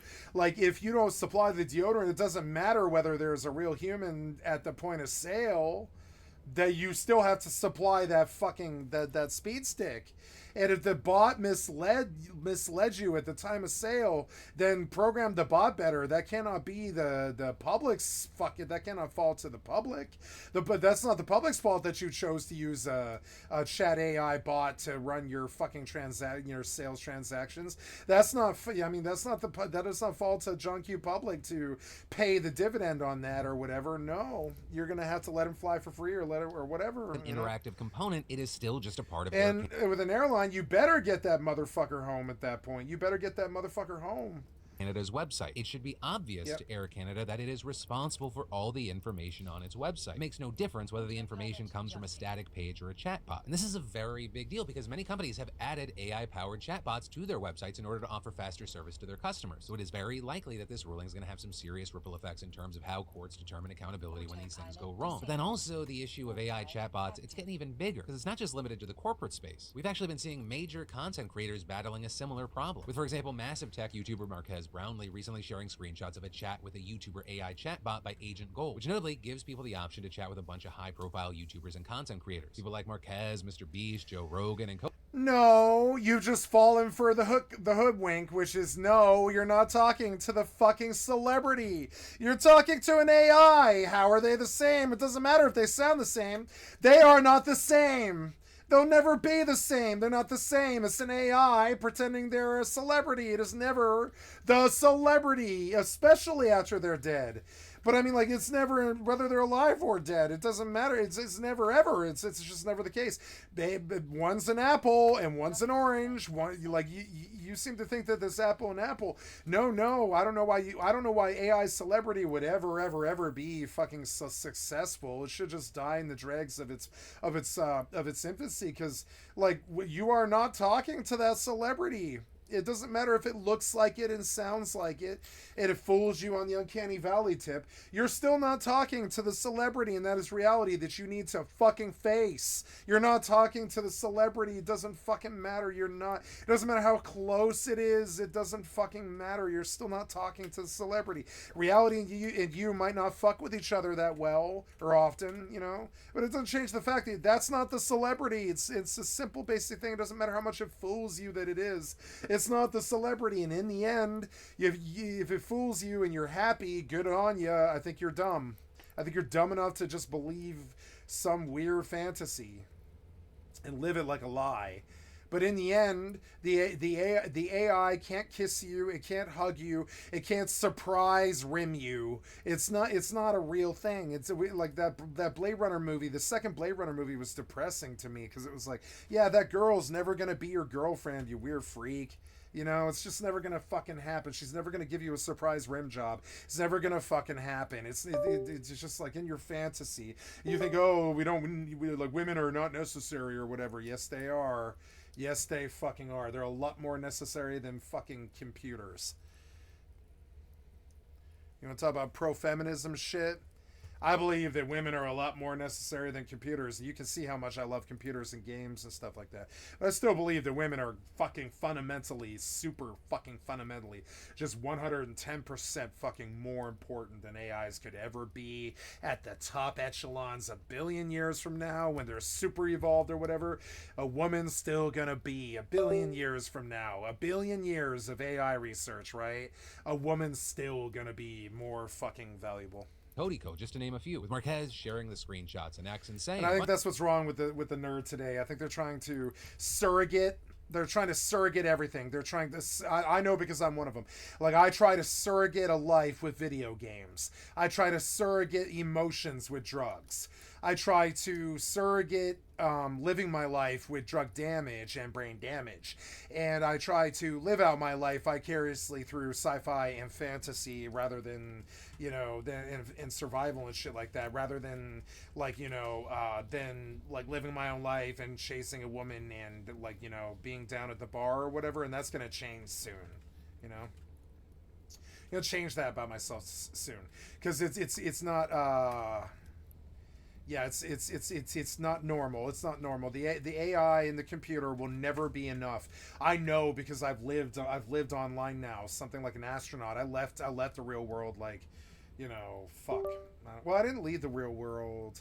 I still go shopping and I still talk to people and I still do family gatherings, and yeah, I didn't leave the real world, but I do spend the majority of my time online, and I gotta say, it is not a substitute in any way or form. I've never thought that it was. My thing is the access. Like, you can't access some woman 100 miles away or 1,000 miles away. It doesn't matter. You gotta see, you can access them, but you can't like, you know, you can't do that online. I mean, you can talk to them and you can maintain a relationship, but you can't execute a relationship. You can't actually do it, you know. So now these days, I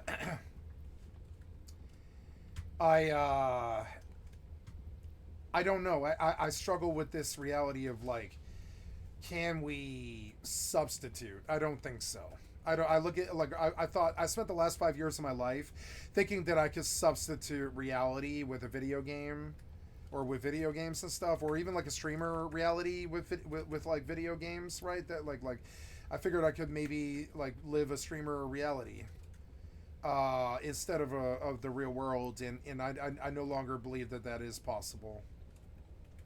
I believe that I will continue to live like this, but I will supplement with real life.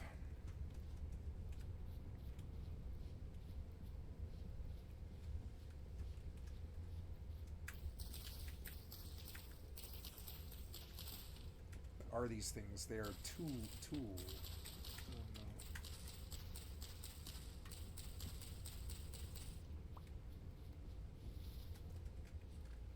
Oh, yeah, it's thatch. Yeah, thatch, huh?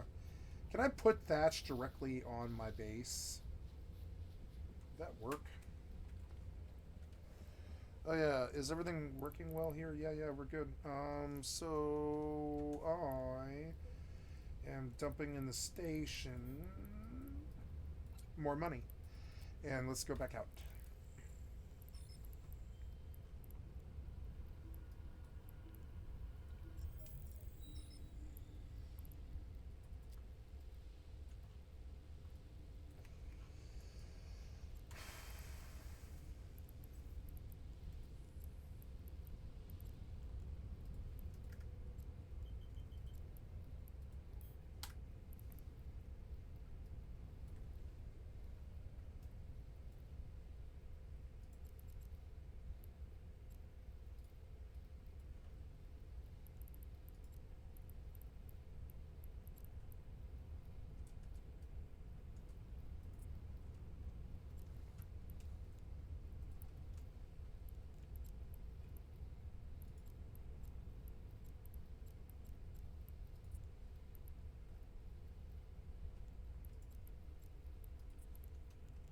Warp drive active.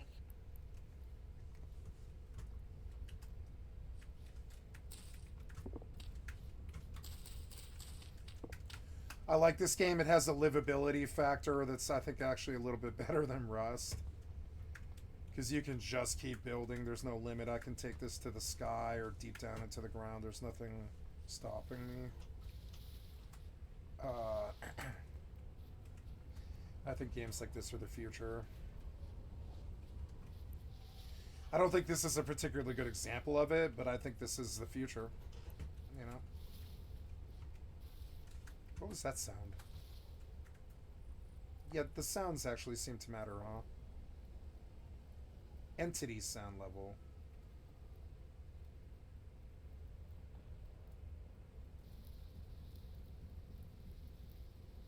$40? Yeah, about 40. Yeah. Oh, there they are. Yeah. It's a chicken. Okay, I can collect.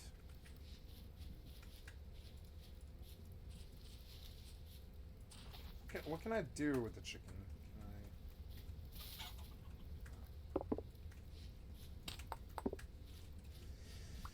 Yeah, I was gonna make a set of tools because my knife is damaged.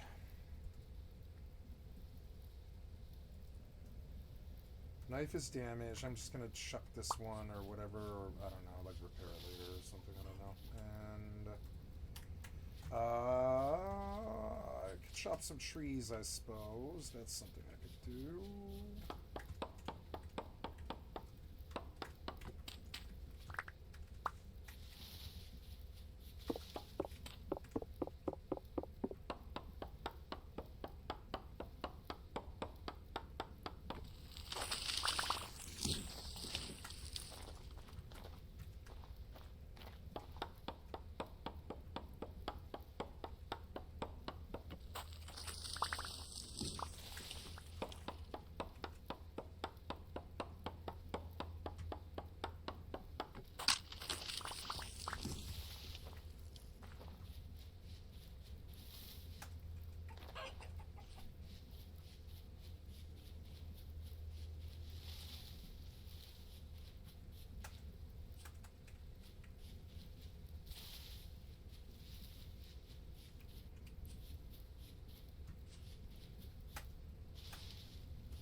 Oh, I'm full? Okay.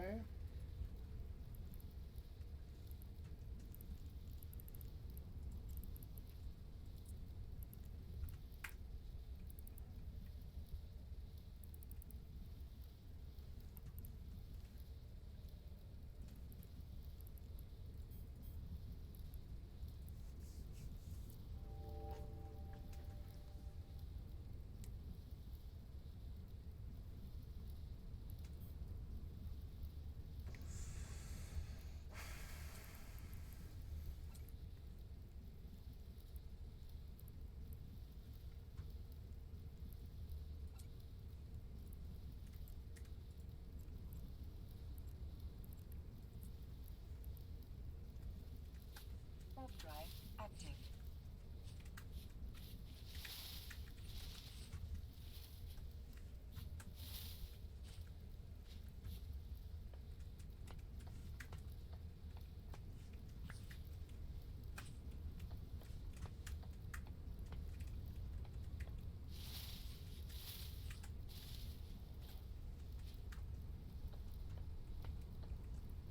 Ooh, more fish. Yes, we shall stab some fish. Is it a spear? Yeah, it's a spear. Yeah. Alright, so we've got 1, 2, 3, 4, 5, 6. Pink salmon, weight's decent, low. Docking request accepted. Pink salmon. Yeah, they're all pink salmon. Weight's low. So I want the ones with good weight, decent weight, decent. So I guess you can let them get older if you want, but we'll take the decents.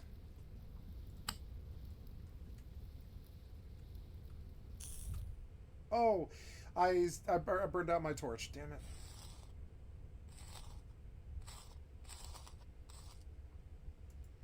Nothing. Oh.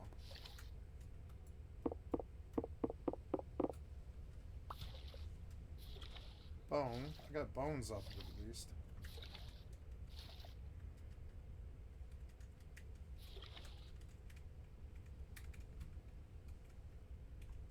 Low, low, low, low, low. I can't.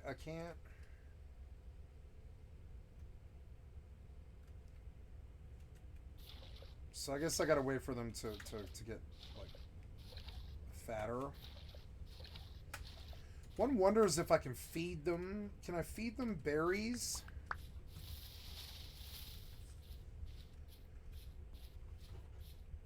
I want to make the lake bigger. Can I do that? I think I can. I think I can expand this lake. I don't think there's anything stopping me. Yeah. Well, let's go put stuff away.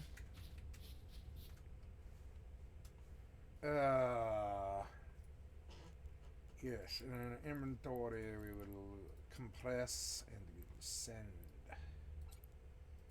Yes, there we are. I want some more of this good music. Or I don't know. I like it quiet, but it's but I could do the music, yeah.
Fun fact, there's a random AI company parading around an AI chatbot to chat with a YouTuber, and it is so incredibly bad. Just spews lies. They also never got permission to use my likeness, and I suspect several others on the list were never even asked. Avoid this trash. And actually, in his interaction with the chatbot, Marquez asked if the AI had received permission from the real Marquez to use his likeness for their site. And the AI actually said yes, which outright is not true, according to Marquez. He even asked the chatbot if it was the real him. And again, the AI said yes, despite obviously that not being the case. And seemingly, this has gotten back to Agent Gold because they have since changed their chat with a YouTuber to chat with a YouTuber superfan, with the AI just saying they've watched all of this or that creator's video, so ask them anything, with notably Marquez no longer on the list of options. And so I think as we see the rise of all these AI things, like there's going to be no shortage of sketchy companies and sketchy people that take advantage of it. And then, you know, jumping back to the situation around Air Canada, I also think that over the next 5-10 years, there's going to be no shortage of lawsuits, with companies likely more focused on what AI can do for them rather than how and what happens when it fails them, because they're the ones implementing it, so they should, in theory, be held responsible. And then, frozen IVF embryos are legally considered children. That is what the Alabama Supreme Court just ruled in a landmark first-of-its-kind decision. And this could have huge, sweeping implications, not just for the residents of the state, but for hundreds of thousands of Americans across the country who desperately want to start a family and rely on these treatments. Because an important thing to know is that this ruling stems from wrongful death lawsuit, with them alleging that a patient broke into a fertility clinic and accidentally dropped other couples' frozen embryos, destroying them. And as a part of those challenges, the plaintiffs claimed that the clinic had violated Alabama's wrongful death of a minor act. But there, a circuit court judge struck that down, ruling that a frozen embryo isn't considered a minor child under the law because it hadn't been transferred to the uterus, and arguing that the state Supreme Court and the state legislature had a clear pattern of using that qualification specifically to define unborn or minor children. But the state Supreme Court then said,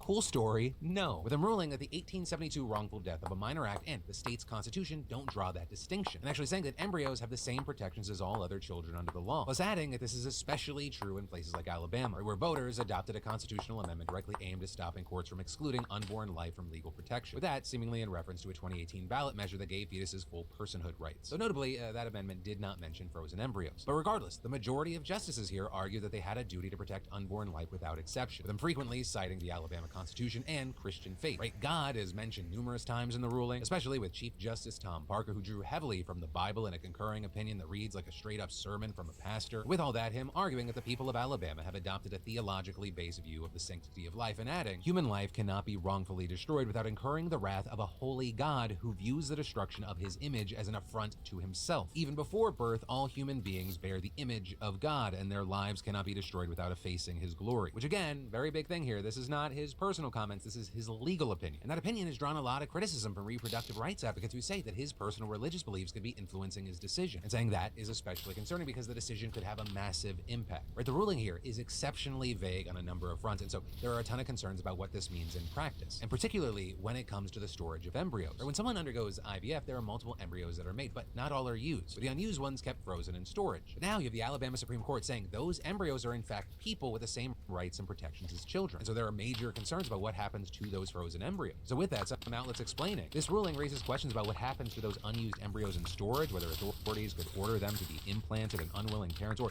bring child abuse charges, and what happens if a doctor implants embryos that fail to develop. So you have experts saying a number of things, saying this ruling could make IVF way more expensive, or just force fertility clinics to shut down and doctors to leave the state entirely, or because they could actually be held liable for homicide charges just for getting rid of extra embryos, and that's even with the approval of the couple who made it. And the same could be true if there's an accident that damages an embryo and potentially even miscarriages, because there are a ton of different possibilities here. We're talking about a state that already accounts for almost half of all pregnancy-related criminal cases across the entire country. And again, this could extend beyond Alabama, and in particular the 11 states that define personhood as beginning of fertilization. Dana Sussman, the Deputy Executive Director of Pregnancy Justice, explaining, this is a natural extension of the march toward fetal personhood. You only need one state to be the first out of the gate, and then the next one will feel less radical. This is a cause of great concern for anyone that cares about people's reproductive rights and abortion care. And I mean, the impact here could be very, very far-reaching, because according to the CDC, nearly 100,000 babies are born via IVF every year. And it's been estimated that right now there are between 600,000 to 1 million embryos in storage nationwide. And get this, there are estimates saying that about 21% of them are abandoned. And so in addition to all those other concerns, if you're in a state affected like this, which right now is Alabama, if you own one of those clinics, what do you do? Like, even though they have a contract saying they can destroy them, do they not? Because that would be considered homicide. And also, if we're considering the embryos people or children, are there people out there that you could charge with abandoning a child? And I mean, it all just seems like a crazy, stupid mess. That is kind of the state of things. So while we see what the hell this is going to look like moving forward, of course, I'd love to know your thoughts in those comments down below. And then then, for any of you focused on getting your business off the ground, creating a place to share your homemade goods, or even a personal blog, I got a great solution for you. And it comes from, and I want to thank the fantastic sponsor of today's show, Squarespace. Because, I've been partnering with Squarespace for years now, and I have to say, it is just so easy. There's nothing to install, patch, or update ever. Creating a beautiful website with Squarespace's Fluid Engine is so easy. You just drag things where you like, no coding necessary. And if you need a starting point, Squarespace has a bunch of great professional templates. Plus, with Squarespace, you get access to all their marketing tools and analytics, and their award-winning customer care team via email or live chat 24/7. So go check it out, see why so many others love it, see why you're gonna love it, and start your free trial today over at squarespace.com/Phil. And when you realize this is for you, just make sure you enter an offer code Phil to get 10% off your first purchase. And then Billie Eilish has gone to war. Apparently, I don't know, the internet's being weird right now. Because in today's celebrity internet drama that seemingly has gone out of hand, it's all centered around Billie Eilish in a 6-second clip. Because on Sunday, she attended the People's Choice Awards, and there's this clip where she says,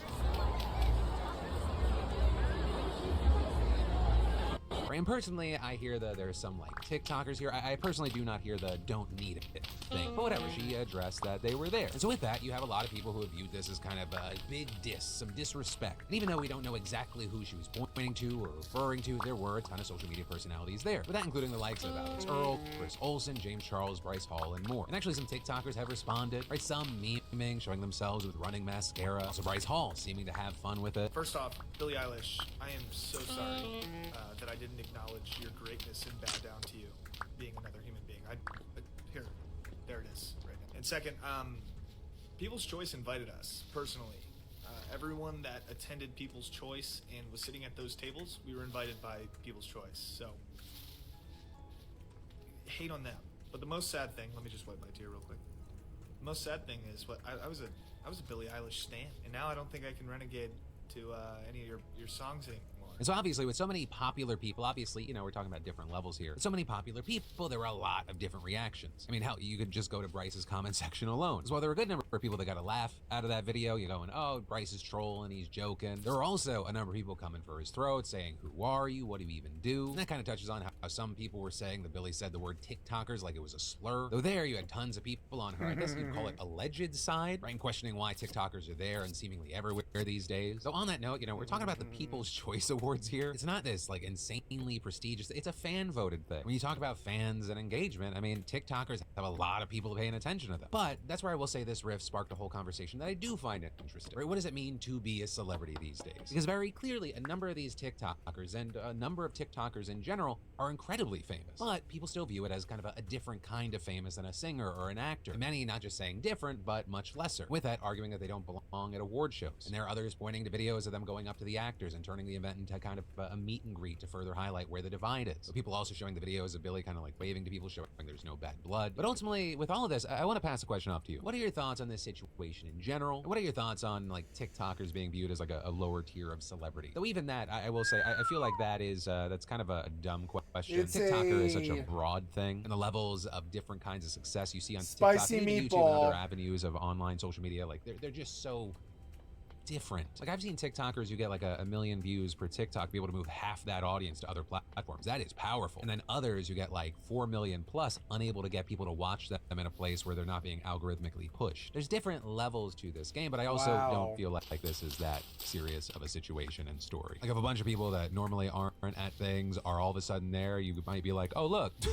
Look at the new people that are here. And then we've got big Neuralink updates. Because if you don't remember, Elon Musk tech startup Neuralink, they implanted their chip in their first human subject late last month, with Musk saying that the product is called telepathy. And Neuralink's website saying that it works by interpreting neuron activity in the part of the brain that plans movement, and that giving someone the ability to control a smartphone or a computer with their thoughts. And since receiving FDA approval for human trials late last year, Neuralink has been actively recruiting, with its first clinical trial just focusing on people with quadriplegia due to a spinal cord injury or ALS. When we last heard Musk saying, everything seemed good with the implantation, the patient was recovering. In a new X Spaces event last night, Musk followed up saying, progress is good.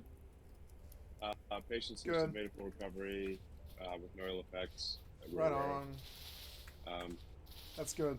And is able to control the mouse move the mouse around the screen just by thinking. Musk then going on to say that they're now working on getting as many button presses as possible, with them adding that being able to hold a button while moving the mouse is a key goal, because that's necessary for more basic functions on a computer, things like moving a window across a screen, stuff like that. And they're working to include more functions, adding more buttons for the user to attempt to use. And again, this is just the very beginning. Musk and Neuralink have huge goals for their products, like things like restoring vision, speech, and motor function. That's on top of Musk's goal of, this is just such a wild sentence, symbiosis with artificial intelligence. And then we haven't seen backlash like this in Russia for a while. And it all comes in the wake of news that you might have heard over the weekend, and that is Alexei Navalny is dead. He was a famous opposition leader, activist, lawyer, and blogger who exposed corruption and led anti-government protests for years. And although he had spent a few weeks in jail here and there, authorities kind of refrained from outright imprisoning him for a while, possibly to avoid making him a martyr. But then things changed in 2020 when he fell into a coma after the government poisoned him, with him surviving and then returning to Russia the next year, knowing full well that he was going to be arrested on cooked-up charges, which he actually was before he even left the airport. And from there, he began what would have been an at least 19-year sentence in an Arctic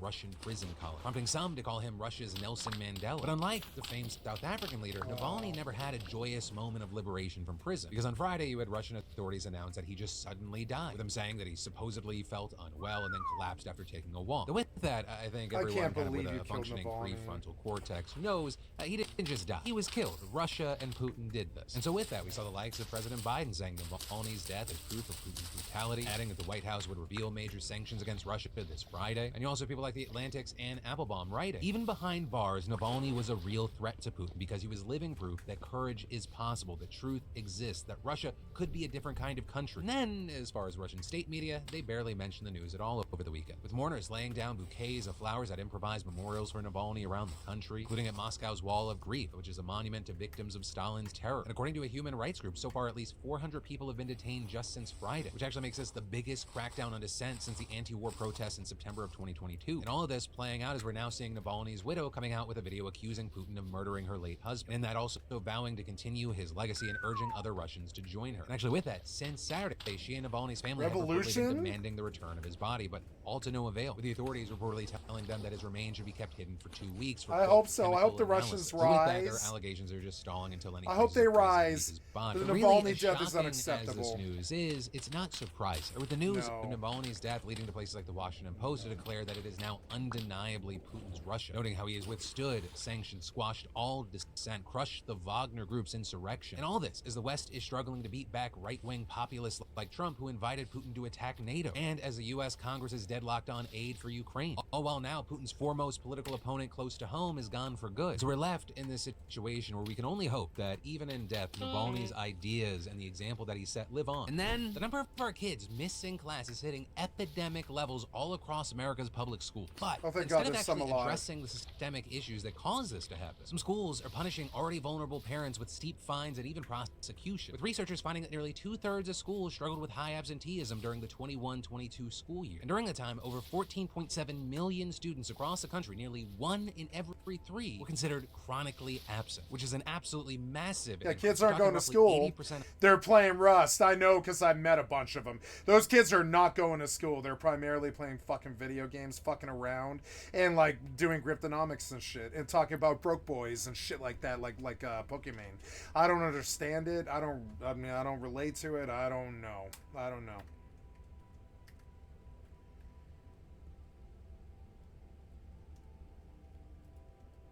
I went to school for a lot. I went to school like 15 years, you know what I'm saying? Like, I don't get that at all. And I skipped a lot more than they did, but I did all 15 years, and it's weird. They're just set out to fail, I think. Shit, oh shit. Yeah, my torch is out and the sun's set. At least the moon's out tonight, or I wouldn't be able to see shit.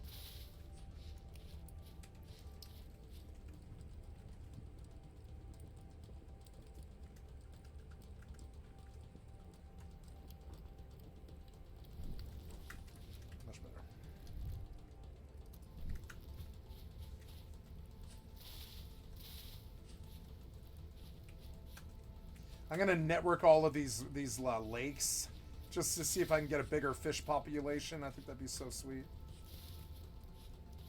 But you have to get the water to run downhill, which is really hard to do. I dug the trench right, and I assumed that the water would, like, you know... Oh, I doused the torch. Son of a bitch. It's getting darker, too. No. No, don't strand me in the black. No. I mustn't do water work at night, I guess. That's okay.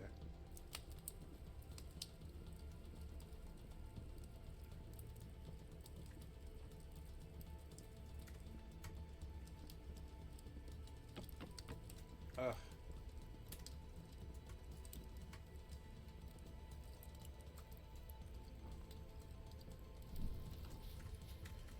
I wonder if you can make a bed.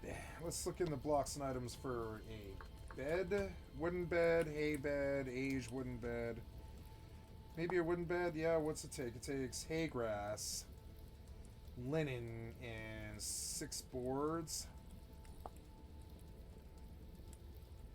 Let's see what a hay bed is. A hay bed is grass. Sold by the survival goods trader. You can't get it. Oh, no. You can. You can make it. You can make it with dry grass. Okay. So...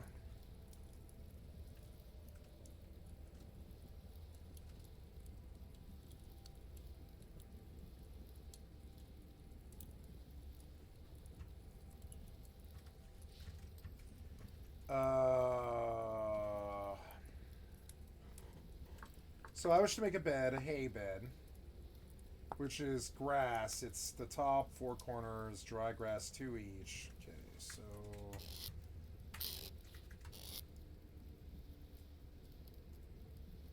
Dry grass.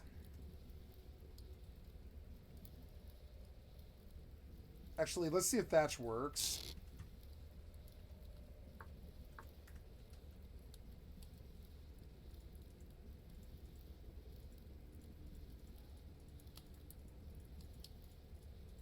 Yeah, I don't think so.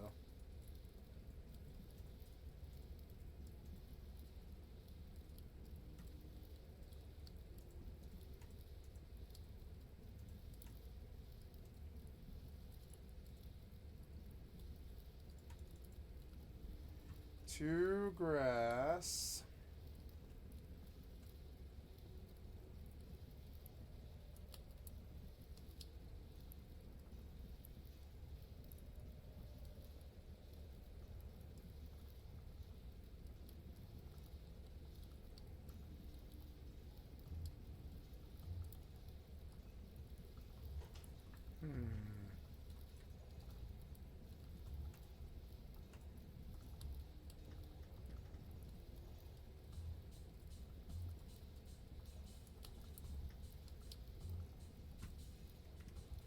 So I guess I gotta make a hoe.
Damn it. I don't want you to show taskbar on all. You'll drive me crazy. No. Stop.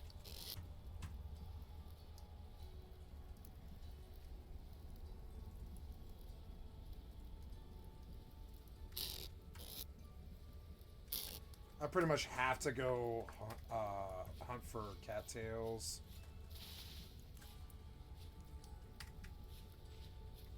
I need to dig like a hole.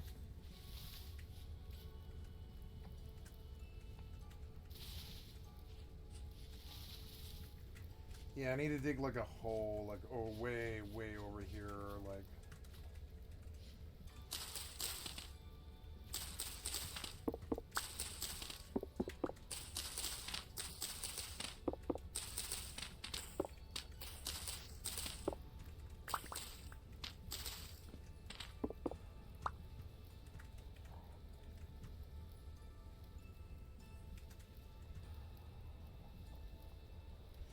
Yeah, it'll have to be a little bigger than this.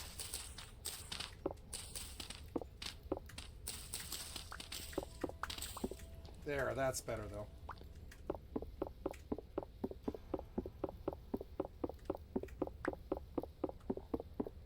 Short rock. This is breaking the shovel, is it? What about, oh. I'm gonna need like a pick for that. Fuck, that is rock. Well, in any event, this is the pit now. I'm gonna use this as the pit, and I'm gonna fill it with stupid shit like low fertility soil that I don't need, and like all that stuff, yeah.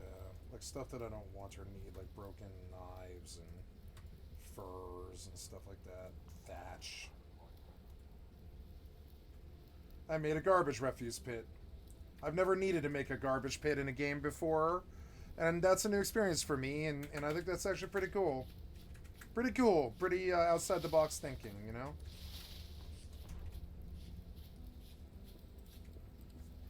Yeah, let's go through the boxes and just see if there's anything else that I don't want. Cattail roots would be good to grow right next to our little lake here.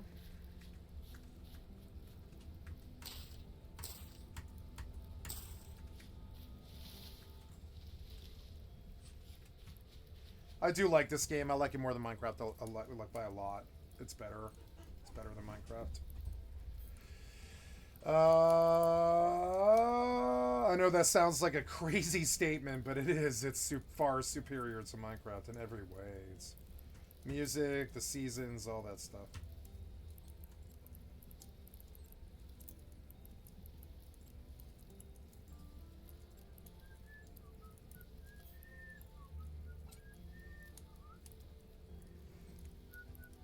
Music's really fucking good, like the best I've heard in a game in a while.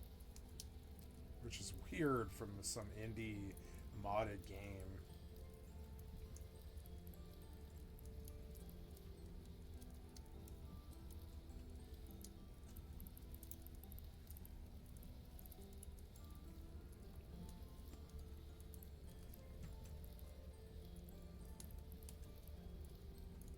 I don't know why I jumped 8 km away from my other character. It's weird.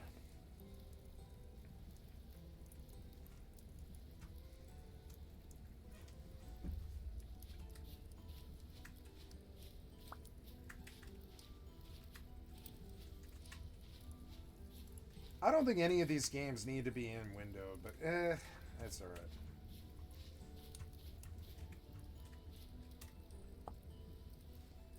Higher than before the pandemic. And understand, we're not talking about like a few missed days. Chronic absenteeism, that's usually defined as missing 10% of the school year, or 18 days excused or unexcused. And, you know, there's a good reason for trying to prevent this from happening. Kids miss school, they fall behind in classes, and they risk failing a grade or dropping out. Also, the relationships with teachers and other students fall through the cracks. They also miss out on essential school services like free meals and mental health care. And students with multiple unexcused absences may also be found to be truant, which is what they call it when a student is absent repeatedly without permission. And that can lead to more serious consequences like like young kids ending up in the juvenile justice system or already struggling parents being punished. And understand, all of this is like a very sticky issue. We're not just talking about like kids who are skipping school for fun, right? Some students are having to take care of younger siblings, or they're taking on jobs to make ends meet so they don't get kicked out on the street. Meanwhile, you have others opting to miss class because they're being bullied or they're struggling with mental health issues like anxiety and depression. You also have plenty who don't have a way to get to school if they miss the bus, and also some are scared to walk because they live in unsafe areas and they're worried they'll get beaten up or harassed. And then beyond that, there's also major racial implications here. Like many other school-related infractions, research showed that Native American, Black, and Hispanic students were more likely to have their absences labeled as unexcused and were more frequently having truancy cases sent to court. And experts say that the same is also true along class lines, with Ellen Flotman, an attorney with the Missouri State Public Defender's Office, saying many parents take their kids out of school for the start of hunting season or to go to Disney World for a week. But you don't see prosecutors charging those parents, only indigent single mothers who lack the resources to get their kids to school. And also another big thing is that state attendance laws vary massively. For example, a student in Pennsylvania who misses 3 school days without an excuse is considered a truant. But then in Maryland, it can take up to 15 days just within one semester. And then enforcement is uneven across different schools. You know, while some districts, they follow the rules closely, they intensely monitor kids who miss class, others avoid enforcing all cases, referring only the most serious to prosecutors. And then the punishments themselves also differ. Certain schools suspend kids for unexcused absences. Also, like, it just makes no fucking sense. You're punishing students for not showing up by forcing them to miss even more school. And then there's also plenty of states that have laws that specifically target the parents of absent students. Is Nina there a Solomon, the compass? Deputy Division Director of Corrections and Reentry with the Council of State Governments Justice Center, telling the Washington Post, we see a lot of states that have policies where parents could be sanctioned for truancy. They can end up in jail. They can have a significant number of fines or fees associated with a truancy petition. There are a lot of different approaches across the country. Like, for example, and arguably the most notable case of the past year was this one in Missouri involving a single mother by the name of Tamaray LaRue. Right, her 5-year-old son racked up a bunch of absences. One day he had to miss school to go to the doctor, and the next he had a fever. He also missed a chunk of time after his family got COVID, and then there was a number of more administrative absences, like when his mom had car issues, or when he had to tag along to his brother's doctor's appointment because she couldn't pick him up from school in time. And all in all, this kindergartner collected 14 absences in about 5 months, with the school saying that nearly half of those didn't have explanation. And so the district actually brought the case to prosecutors, who then successfully convicted LaRue of violating Missouri's mandatory attendance law and sentenced her to 15 days in jail, with that case then getting a lot of attention and traction, even making its way to the state Supreme Court. Notably, it got paired with the case of another single mother charged with violating the same law for her first grader's absences, and the court there ultimately ruling against both mothers, saying they'd kept their children out of school for multiple days with unexplained absences in violation of state law. And those Missouri cases are just some of the high-profile instances of parents being prosecuted in recent years. Back in 2014, for example, and this kind of gained national attention, you had a mom of 7 in Pennsylvania being sentenced to 2 days in jail for collecting $2,000 in fines for her children's offenses over several years, with her then actually dying in jail. And while officials said that she died of natural causes, it raised concerns about how much care she actually received. You know, that horrible incident, it escalated fights to decriminalize Pennsylvania laws that crack down on parents, with us eventually seeing the state changing its policies to improve attendance and prevent guardians from serving jail time, with other states also making similar changes, like with Texas, which altered its laws on missing school back in 2015, making it so kids couldn't be sent to criminal court, pay fines, or face jail time for this. But advocates in the state say that school districts aren't always effective with their intervention, so kids aren't consistently kept out of court. And all this playing out as some Republicans in the state legislature are trying to roll back the law and impose harsher penalties on families whose kids miss school. Right? And so with all this, you have many critics saying that these state-level policy changes have helped, but they don't go far enough. And so as a result, an increasing number of local officials are trying to address the problem by targeting the more systemic issues that cause kids to miss class in the first place. Like, for example, in Mobile County, Alabama, a new team of social workers this school year has worked with 2,370 families as part of a program to launch interventions early when a student is starting to miss school. Montgomery County, Maryland also launched a prevention program that several hundred middle school students participated in, with the focus there being to address the root of why each individual I see it. I see now. Okay.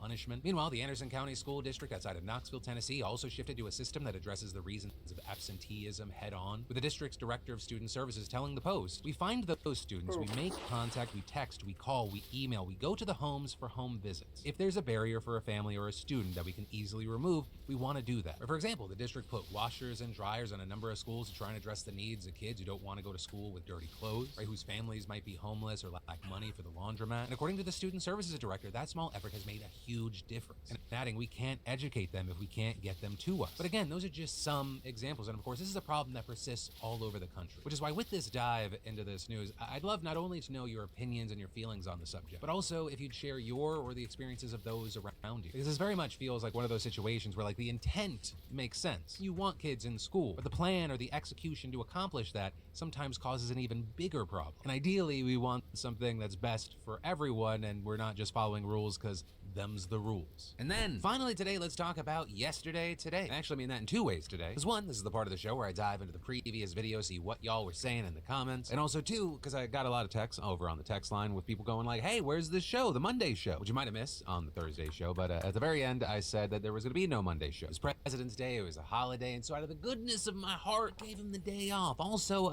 it's in their contracts. But as far as the last show, a lot of the conversation centered around stories involving kids. Like the child labor roofing situation and then skincare situation. With Jack Despero in the comments noticing, in the US, the goalpost has moved from child labor is bad to beauty. Children shouldn't work in some jobs to children should be at least covered by OSHA in their jobs. And I find that dystopian to no end. What the fuck is wrong with the US? It was actually kind of wild from the comments where the number of people like looking through the comments and realizing, oh, I wasn't the only kid that was working construction. With Katia saying, the fact that we've been using child labor for a very long time period, like, read the comments. I'm not the only person who worked in construction as a child. I started at 10 years old working on a rodeo ranch for a guy who ran a couple of construction businesses as well. Started working on roofing when I was 13 to 16, and even sharing that they had nearly had their head taken off while they were working on a roof. You also had Hoigwai saying, I worked for my father as a roofer. Safety, ha! The day I quit working, he was mocking me for how slowly I was moving on a 16-12 pitch roof that was 120 feet from the ground at the bottom edge. We never had ropes or harnesses. I bought my own protection gear since he didn't believe in using it. And while saying he wasn't underage, he kept pushing me over and over to go faster. I'm standing there on a single board roof, Jack one slip away from falling to my death. He pushed past me on the jack and I slid slightly and yelled at him. He told me if I didn't like it, to quit. So I did. I haven't talked to him since. That was 32 years ago. Construction is hazardous across the board, but every piece of roof work I have seen since then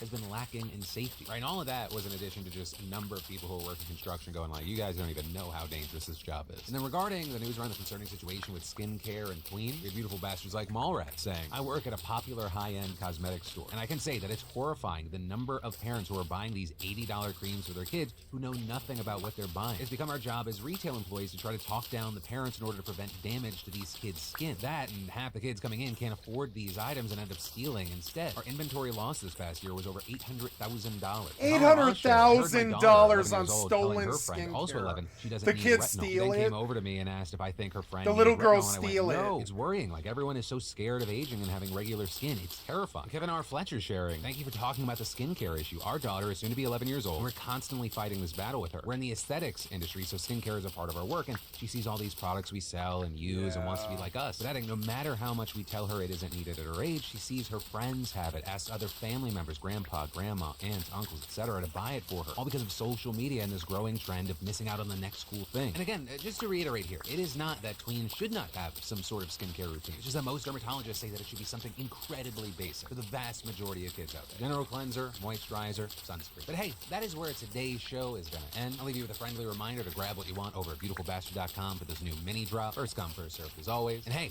as far as news, I'll have more for you soon because my name's Philip DeFranco. You've just been filled in. I love yo faces, and I'll see you right back here tomorrow.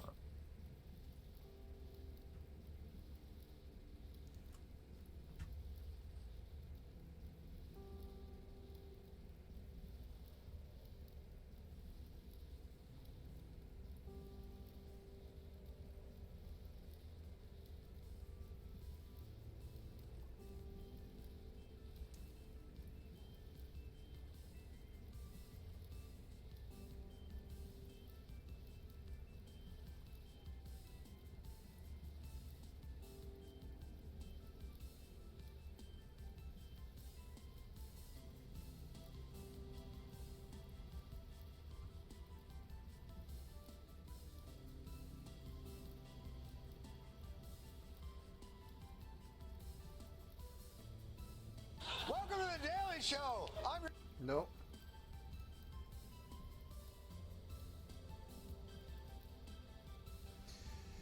Thank you, Cinna Martini, for the excellent content from a stream. I'd like to sub to your channel. This is an interview with the Three Stooges, Mo Howard.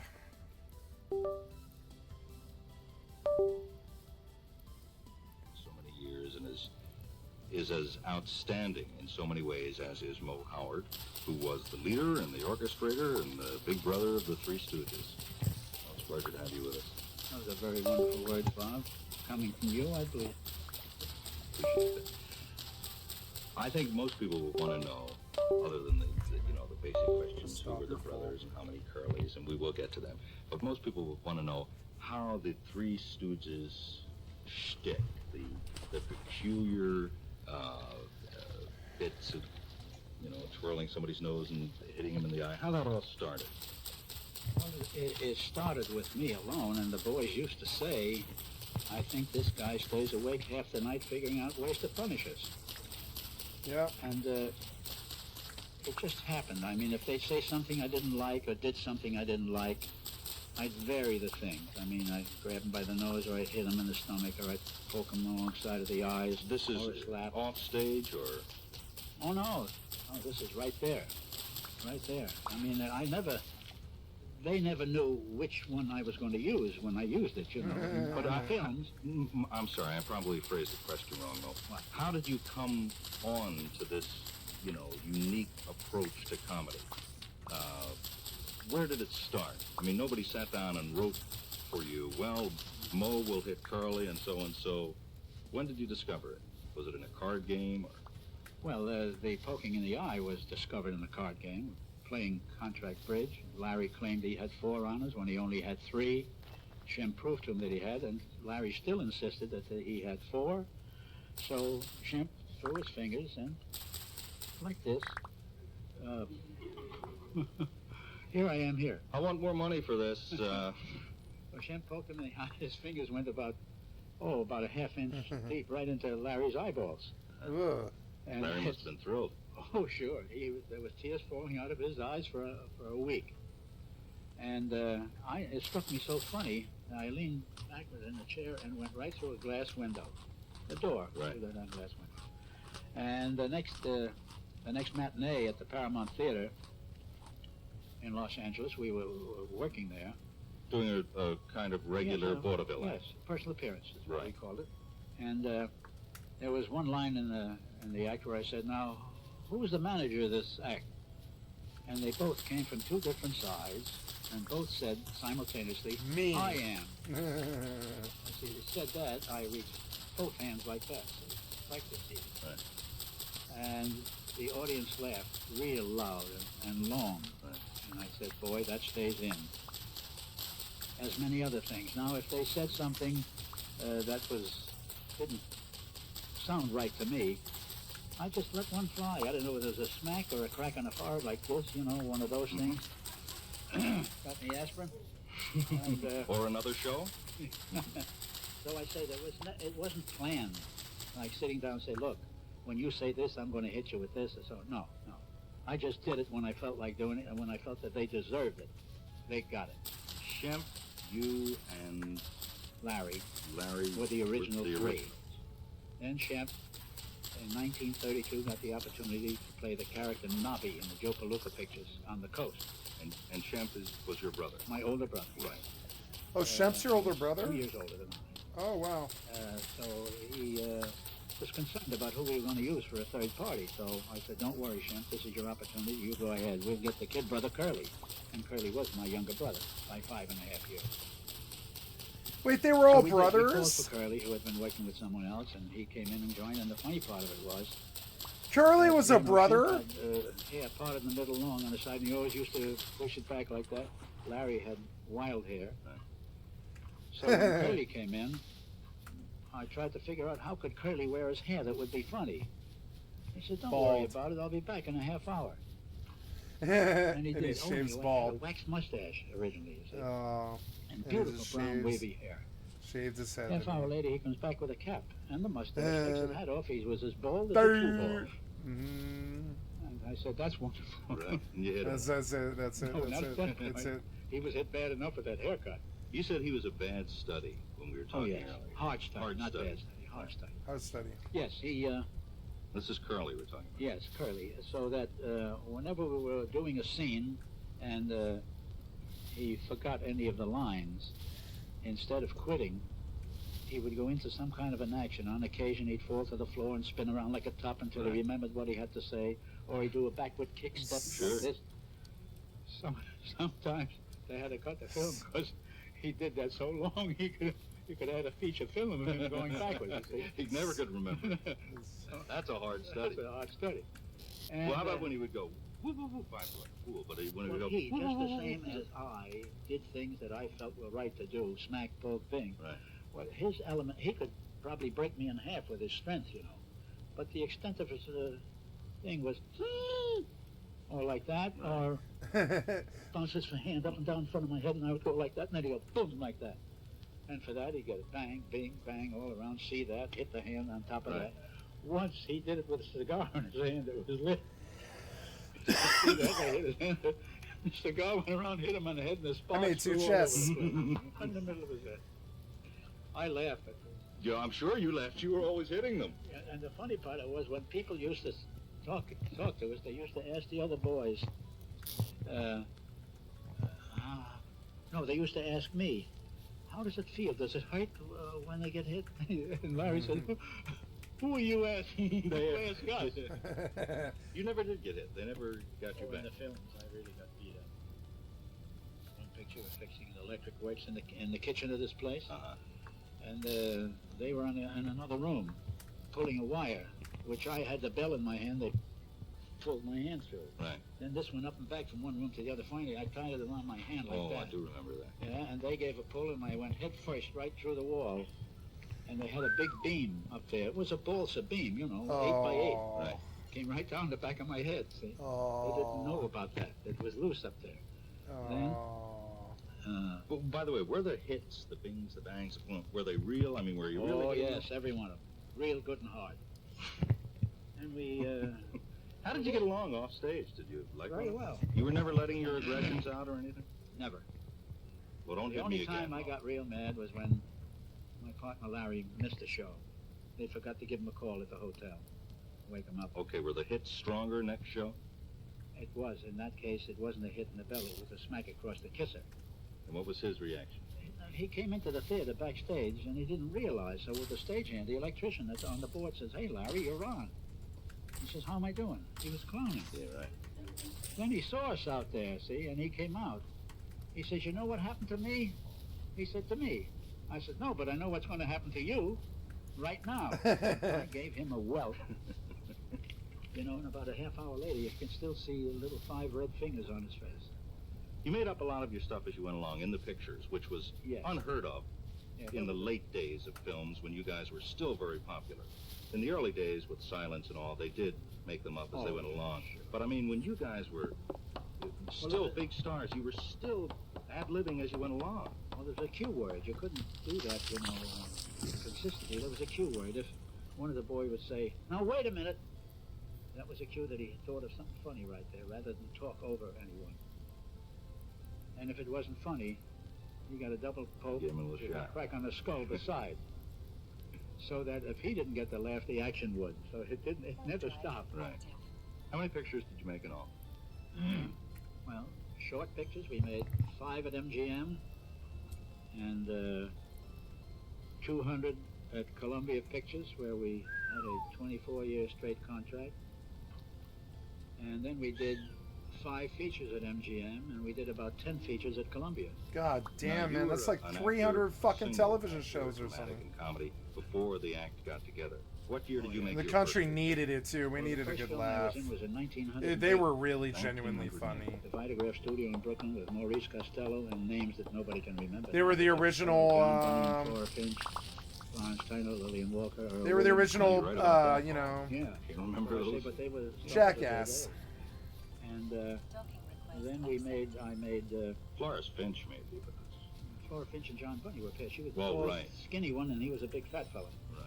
Anyhow, made 6 two-reel sports comedies with old Honus Wagner, the Pittsburgh Pirate shortstop. The amazing part of this is, as we were sitting here before we went on, we had gone through already 2 or 3 Stooges on the air, 2 or 3 of the shorties, and Mo, in the middle of conversations, everybody's asking him questions, would hear a cue line from Curly or somebody, and he'd turn around and do his line. He'd say, "Well, you take that," yeah, and then he'd come back and talk to you. Yeah, well, So we were you very- remember all of those lines. I have to tell you a cute thing. You know, my wife wrote one of the very excellent stories that we did called Hoi Polloi. That was the tail end of that picture is when my kid brother Curly had a stroke. Oh. But she used to come like 2 o'clock in the morning, she would nudge me and say, "Honey, I think this would be very funny for one of your scenes." I said, "Well, why are we whispering?" She says, "I don't want to wake you up." This kind of thing, you know, and this doesn't just only happen once. This is a kind of a consistent routine. Mrs. Howard is in the studio with us, by the way. May I ask how old you are now? I don't have to answer, you may ask. No. I will, gladly. On June the 19th of this year, I will be 76. Well, you're... The spirit of 76. You are the spirit of 76. How do you stay so young and vivacious? I mean, I know you're now, making... Vivacious has a bad connotation now. You have to watch that. No, vivacious like those is... kind of words. Yeah. No, Smart man. I don't know. I gave up smoking a long time ago, which I wish everybody else would do, with deep apologies to the tobacco companies. And I keep in action all the time. Mm-hmm. You've never really retired? Oh, no, that's a real dirty word, retired. Who were some of the big stars who started their careers or who appeared as bit players in Three Stooges films? Lucille Ball started with us. She was in one of our comedies called Three Really? Little Pigskins. She was a gun moll in the picture. Aww. And then there was Walter Brennan. She was who a gun in moll. 2 films with us, started with us. One was called Restless Nights. And the other one was called, the first comedy we made at Columbia. It was a musical short in rhyme called Woman Haters. Musical short in rhyme? Yes. That was very difficult, but we did it. The whole picture was in rhyme? Yes. It was written by a very fine songwriter called Archie Gottler, who has since passed away, and he directed the picture. Very well done. Right. And then there was this fella, I can't ever think of his name. He was in Sahara, a picture called Sahara, with J. Carroll Nash. A young fella, he was an Olympic man. I can never think of his name either. Honey, Well, do you remember it, honey? Mrs. Howard? Okay. I'm having trouble remembering my name. Yeah, we both had the same kind of a thing there. No, they keep calling me Mr. Howard. Half the time I don't know who they're talking to. We're getting time cue, so I want to be are sure we? to... I mean, we're not out of time, Not but... getting that, are we? No. We're doing real well. I But hope. I want to be sure and tell everybody that you will be appearing live at the John Budd Walt Whitman Theater, which is in Pensacola, New Jersey, this Saturday and Sunday. 2 shows in the afternoon both days, 12 noon and 2 p.m. And, of course, there'll be cartoons and Three Stooges films and so forth for the kids, and 1 evening show each night. What time is the evening show? Do you know? Anybody? 7:15. 1 evening show Saturday. Can I ask you Sunday. something? Sure. You got time? Sure. What's the name of that handsome fella out there with the little mustache? Handsome fella out there? Paul Conti. Paul Conti. I did want to say hello to Paul Jr. and Jeffrey, because they're buddies of mine and quite some nice fans, and I appreciate it very much. Okay, Paul Jr.? Mm-hmm. Okay. I don't think you know how many fans you have, by the way. I mean, our mail on the Stooges is just unbelievable. I'm sure it's 5 times anything else on the station. And it's not strictly youngsters. It's nice As you to know, know it's there's a big college following. You Yes. do college concerts, don't you? Yes. Is that what you call them, concerts? Well, I don't. I call them appearances. I just tell them I'm used to working with a fellow on each side of me, and if there's anybody would like to offer their services, they can come up here. They don't go. Well, suppose I had offered to come up. All right, I'll give you 2 lines to say. For instance, I do a gag with you with 3 wristwatches. Right. And you would say, what's the idea of wearing 3 wristwatches? Say it. What's the idea of wearing 3 wristwatches? Well, that's how I tell the time. You say, how do you tell it? How do you tell the time? Well, it's very simple. You see, the one on this end runs 10 minutes slow every 4 hours. The one on this end runs 20 minutes fast every 6 hours. The one in the middle is broken. It stopped at 2 o'clock. Well, you say, how do you tell the time? Well, then how do you tell the time? Well, I take the 10 minutes on this end and divide it by the 20 minutes on this end. No, I'm sorry. I take the 10 minutes on this end and subtract it from the 20 minutes on this end and divide by the 2 in the middle. And you say, what time is it now? What time is it now? 7:45. I missed that last cue. Do we have to go? We have another minute? What's your favorite Three Stooges film? All time. What's the best that you and the other fellas consider? I can only give my consideration of witches, and there are three. One where I played Hitler in You Nasty Spy. The other one called Slippery Silks. And the other one was called Microphonies. Well, we're having a Three Stooges festival on May the 27th at 8:30 in the evening. It's a Sunday night. Right, Sunday night, May 27th. We start at 8:30. We're going to try and include those if we can. Mo, I want to thank you very, very much for coming and visiting with us today. And I know it's been a great thrill for everybody out there, and it has for me. It really has, because you are... Very kind. I don't is patronizing or anything. You are a legend, and in your own way, a comedic genius, and it's a great pleasure. Makes me feel very fine, and I did want to say, if I had forgotten to say it before, Philadelphia has been exceptionally kind to the Three Stooges over the many years. Pleasure to be here. Thank you. Got a hell of a nice crew, too. We're going to get back to a film or a commercial now.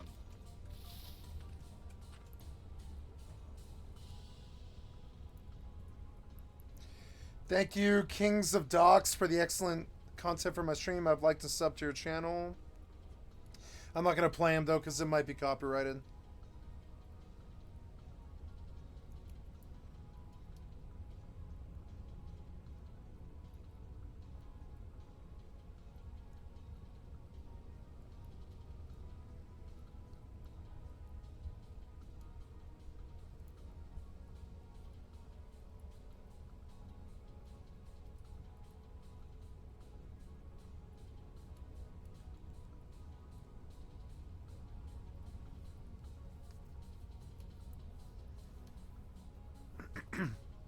Never before have I. This is from Seer. Thank you, Seer, for the excellent content from a stream. I've never seen you before. I'd like to sub to your channel. I Seer, player of every... This is called Finding the Best ARPG Ever Made, Dungeon Siege. ARPG ever made. Have thought so much while playing an ARPG that I've never played that this game is not in the correct fucking genre. Alright, let's see. Check Wikipedia, action role-playing game. Okay, never mind. That hits my criteria. Don't link me dumb shits, I don't care. I repealed the Wikipedia law, but honestly, people on the street, your grandparents, your teachers, even you have told me just how great Dungeon Siege is, and yes, I agree, really fun. But I don't know, it's just not really similar to any other game in this genre. That being said, I've played the whole game, and I'm not gonna let that shit go to waste, so without further ado, could Dungeon Siege, a very odd and different quote-unquote ARPG, be considered the best ARPG ever made? Dungeon Siege is a little oaf game. It's truly unlike any of the things I've ever checked out. It's got similarity to CRPGs like Baldur's Gate, it's got similarity to ARPGs like Sacred of all things, and it really just stands out as something original. For example, look at this caveman you can make. That's beautiful. There's legitimately so many things to talk about. I have no idea where to start and what to swear about. It's going to be a mess, honestly. I won't sugarcoat it.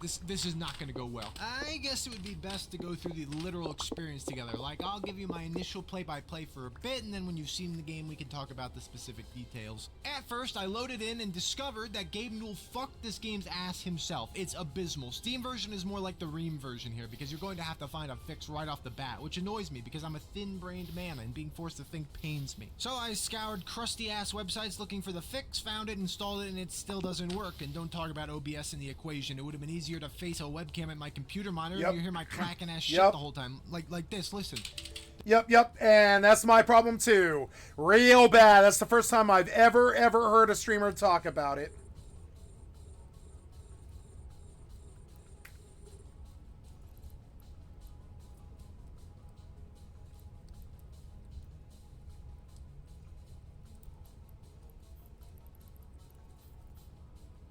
Oh no, I have to make another trip? Yeah, I do. Goddamn. Alright, never mind.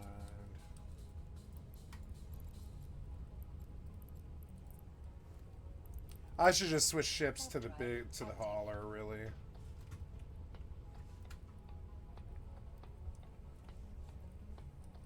I like the physics, but some of it bothers me a little bit. It always has. Ouch. Oh, that hurt me, huh? A little bit? Okay. Now, this shit, like, grew over? Yeah, it did, because the water never came. It's sad. So, question mark. Is there fish in this water like there was fish in that water?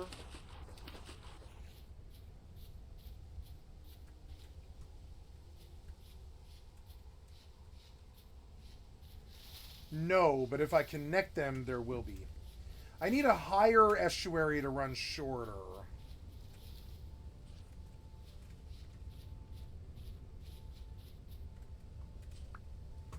don't really understand what's... See, I dug too deep.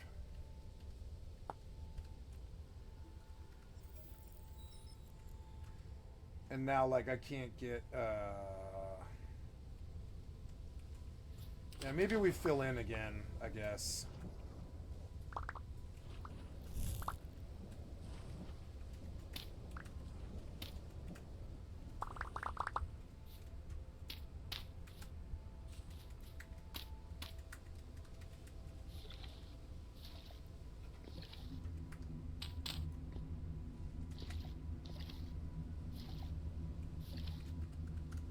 Maybe I got it. We will see.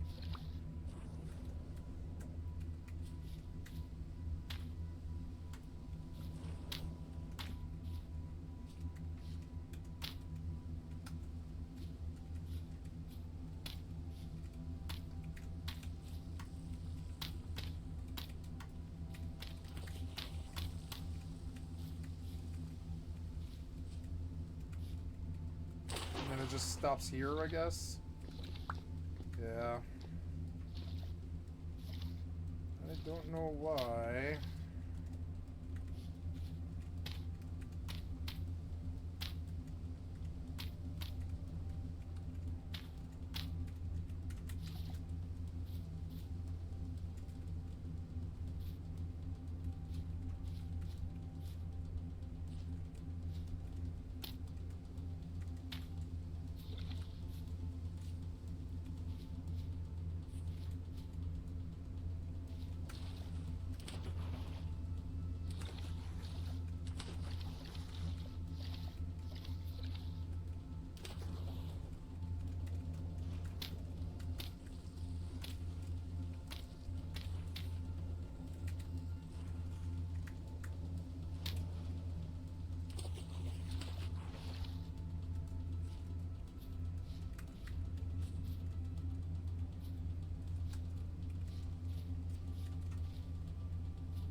One. See, it's only like one deep. Yeah, it's, I don't know, like that. I don't think that'll work.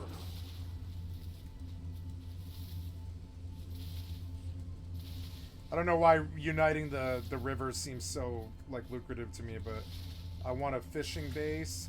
Oh look, they're all fishing. They're all swimming deeper in there. The AI is actually kind of cool. I do like it.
I see now what I needed to do, but it took me a long time to get it.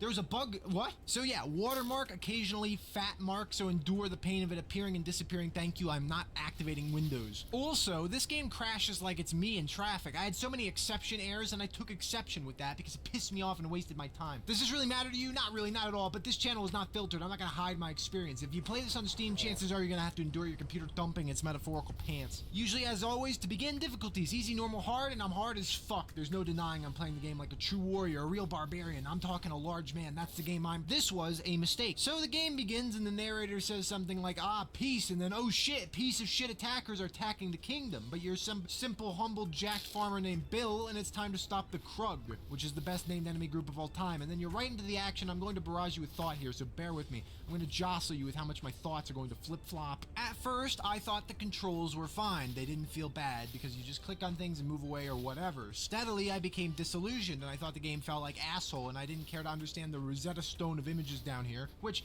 hang on, they matter a lot more in a minute. I then thought combat sucked ass because it was just really rudimentary, and the Krug were defecating on me if I stood still, so I had to mobily crush the Krug by hitting and moving, and it just took forever. Plus, to click and move and attack was really specific. You can't casually drag your mouse back to them if you want to move and cast. It was like bing, bing, bing, bing, bing. What I'm not saying is there's hotkeys for this stuff. I made a mistake here. Ignore this, thank you. And then as time goes on, I start to really like the combat. It's feeling better. It like kind of works. But by the end of the time I completed the game, I was sick of the combat system for a lot of reasons that I will soon go into. Yeah, I know. Writing, scripting, brainstorming, it's too much. It's difficult. So let me start with this little bombshell of information so you might understand why the controls are a problem to begin with. Normally, say in Diablo 2, you pick a character class and be done with it. That's it. Have fun. Attack the masses. But Dungeon Siege, it's big mode. It says, fuck it. You're playing as the whole camp. 8-person parties, the ones I'm typically attending, with the world having tons of people to recruit all over the place, like you're scouting for the Xander Canabes, real gamers reference only. But seriously, how cool is this idea? There's dwarves, elves, women, fictional beings galore, and they're all joining us for the ride. Everyone simply divides down into 3 classifications of melee users, archers, and spellcasters, with spellcasters having a distinction between nature and combat magic. Essentially, you're defensive and offensive mages. Now, there's a lot of good ways to incorporate leveling, many things to try, and this game decided to roll out the classic, time-proven system from Final Fantasy II.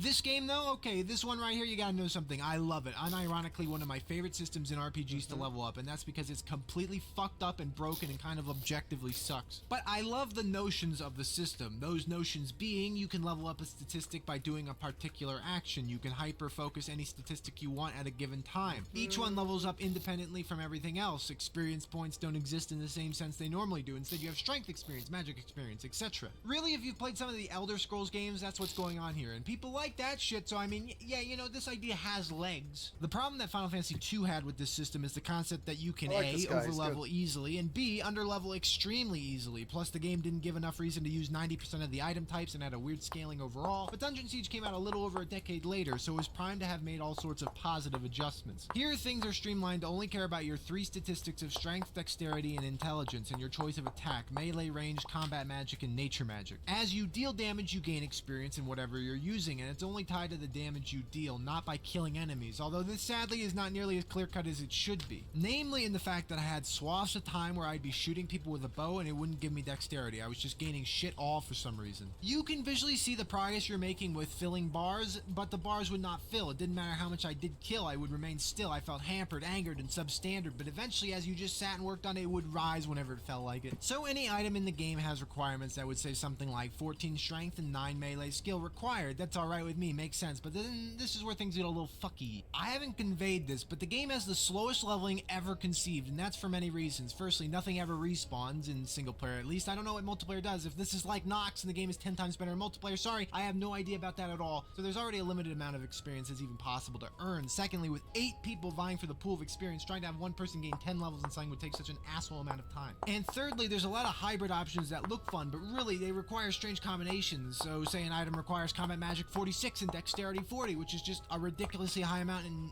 stuff that doesn't even make sense, has both skills raised from doing different things, but you know, this happens all the time. Billy, my main character, was the only one that had a little weird journey that allowed him to do all sorts of interesting things. First, I thought him being a mage sounded fun, so for a long time he shot with magic, being a robed man and such. But then I found a combat spell that gave the caster's target a cleave effect for 30 seconds, and I figured that sounded really fun, so I started grinding up his physical strength, and there you go, I had a guy with decent magic and decent physical damage ability. But that's the sad part, then one or the other has to go to shitville because there's no way to raise magic levels without dealing damage. Plus, health growth is tied to strength as far as I could see, and almost everything that gives good defense requires stats that you don't have as a spellcaster, making me feel like 8 melee users is the way to go. It's for this reason that nature magic kinda sucks dick. I had 2 people dedicated to nature magic, and while one of them was the damaging stuff like lightning bolts and such, the other one had healing magic, which was really useful for a time, but they never gained any stat points. He was like a black hole of a character, just sitting there watching others grow in power. But the largest problem with everything in the game revolves around the combat system, which is fun, don't get me wrong, but that's when it actually works, because good god, controlling this game adequately is a fucking female dog of a challenge. Genuinely, you could just offer certification classes for how this game works and it still wouldn't be enough, hence why there's a pause button in the game that allows you to manage and set things up as you play, but I gotta admit, I never once used it, so if that makes me a dumbass loser, moron, dick, then I'm glad I've still got it. Okay, this is going to be a holy shit amount of exposition about the minor problems that the system has constantly. I won't even breathe in this next paragraph. Get ready for this shit. This is going to be fucking crazy. If you click a character or their portrait, you assume complete control of that character and the other characters will loosely follow them. That's fine, well and good, truly, but they won't engage at specific distances, so you have to maneuver them into the fray in weird ways or select them manually and walk them into the enemies yourself. All the while, your first selected character is now sitting in some fucking weird spot getting ragged on by 50 gremlins. You can select groups of allies by control-clicking their portraits or by clicking and dragging to grab a swath of party members, and this keeps things more orderly, but if you just select all 8 to attack stuff, the spellcasters and archers will walk too deep and die, since they're feeble, but it's sometimes better than just leaving them in the boonies, so it's kind of pick your poison kind of situation. There's a control panel in the bottom right that has options for how you want your... Oh no, what's that sound? It appears that the monsters have finally spawned. I thought they were in his game.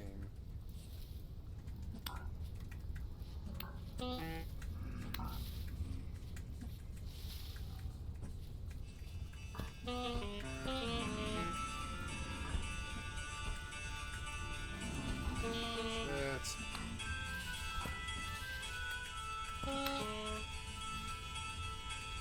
Fuck. Can't answer the phone, can't answer the phone. Hello? Hey.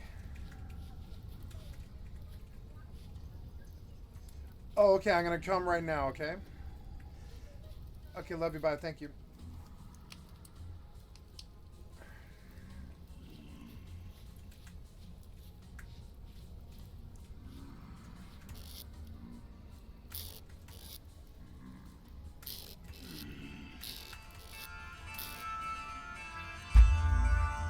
Hello? Hello? Oh. Okay.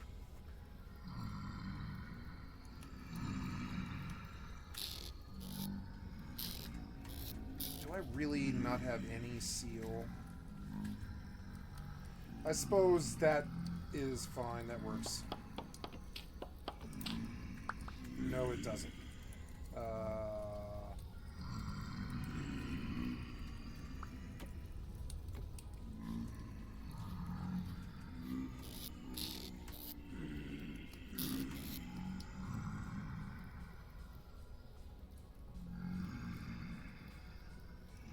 Maybe that'll fill... Ouch, what was this? Oh god, it's a... I can't tell what's spear and what's shovel. Where's my spear? Where's my spear? There it is. Why? I don't want to die. Oh. Come on, man.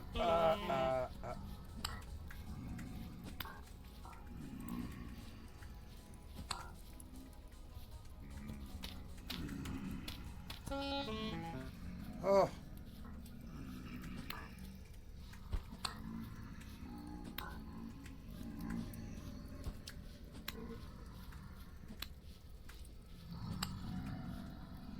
Oh, okay.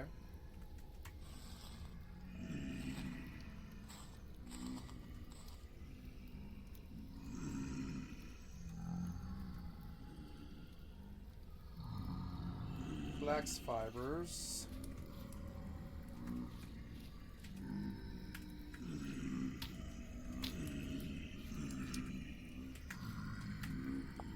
I don't like their sounds.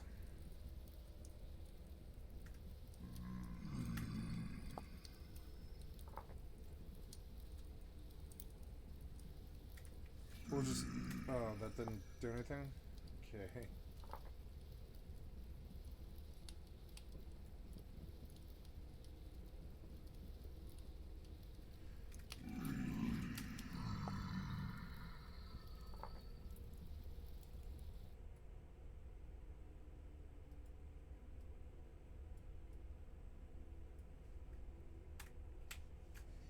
And there we go. I shut him out. Hopefully the sun will come. I am terribly sorry, guys. I gotta pause the video and run to go grab dinner. My mother wanted to make me dinner tonight. It wasn't my idea. It was hers. And so I am going to go get that food. And I will be right back. Just gonna pause the video. Oops. I realized that my OBS was here, and I will be right back. I will duck up for now. I'm out right now. Yeah, I'm out right now. Right now, it would be easier... I don't know why I'm not docked. Dock. Damn it. Dock you. How far am I? Damn it, why am I so far from this? That's dumb. It's dumb. Anyways, I can leave once I dock up. And so, what's here? There's a cargo container with more than a fucking container of loot. And that's annoying to me. It's alright. I'll just go dock and then I'll come back. It's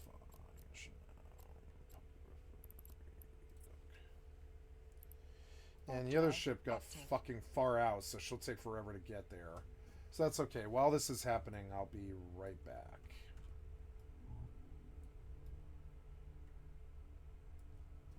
Okay. Docking request accepted. Oh, I'm stiff. God damn. Oh, I should not have walked for 2.5 hours. My body is so fucked up. Reminds me of when oh god, because I like power walk and stuff. It reminds me of going snowboarding. That's how my body feels. Oh, sore. But it's good. Oh yeah.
Docking request accepted.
I'm so sorry. I am back with you. And I don't think I paused my video, but that's okay. I was not going long anyways. Right? I didn't pause this, did I? No, I didn't pause. Okay, so sorry about that, guys. You know. Oh. Okay, I gotta dump and go back out. We're finally on the same page. Finally caught up with each other now. She was like getting behind and it really couldn't catch up, but now they're both dumped and ready to go mining now together and make something together.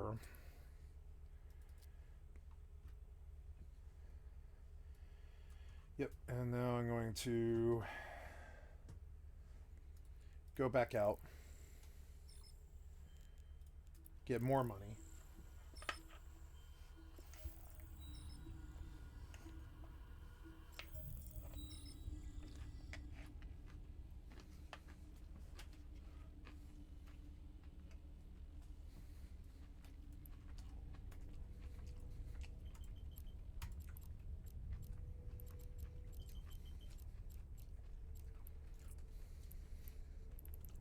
Warp drive active.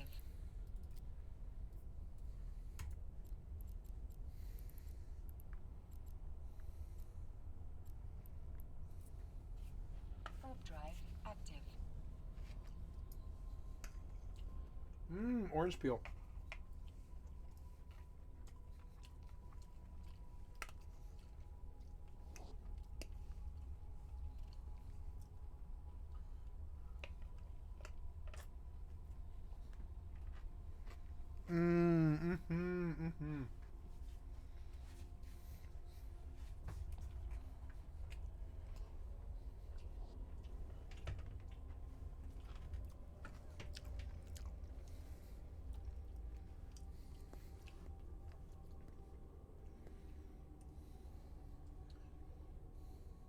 Text her.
AI-controlled characters to act and attack, but it's really confusing to consider what kind of strategy you'll want to employ later, either completely defensive like little bitch mode, or complete dumbass lunatic who runs into the final boss and dies. Also, if you opt to select a bunch of people, you will inadvertently click one independent character by accident and reset your group selections a lot, meaning you have to reselect everyone you want to use. You know, this happened at least 1,000 times to me without exaggeration. Finally, the biggest flaw of having 8 people is that melee is immediate, free, and occurs in the face of enemies, so oftentimes shit would be dead before my spellcasters could even cast their spells, and therefore they'd never gain experience and grow stronger. And while we're talking about spellcasters, swapping spells...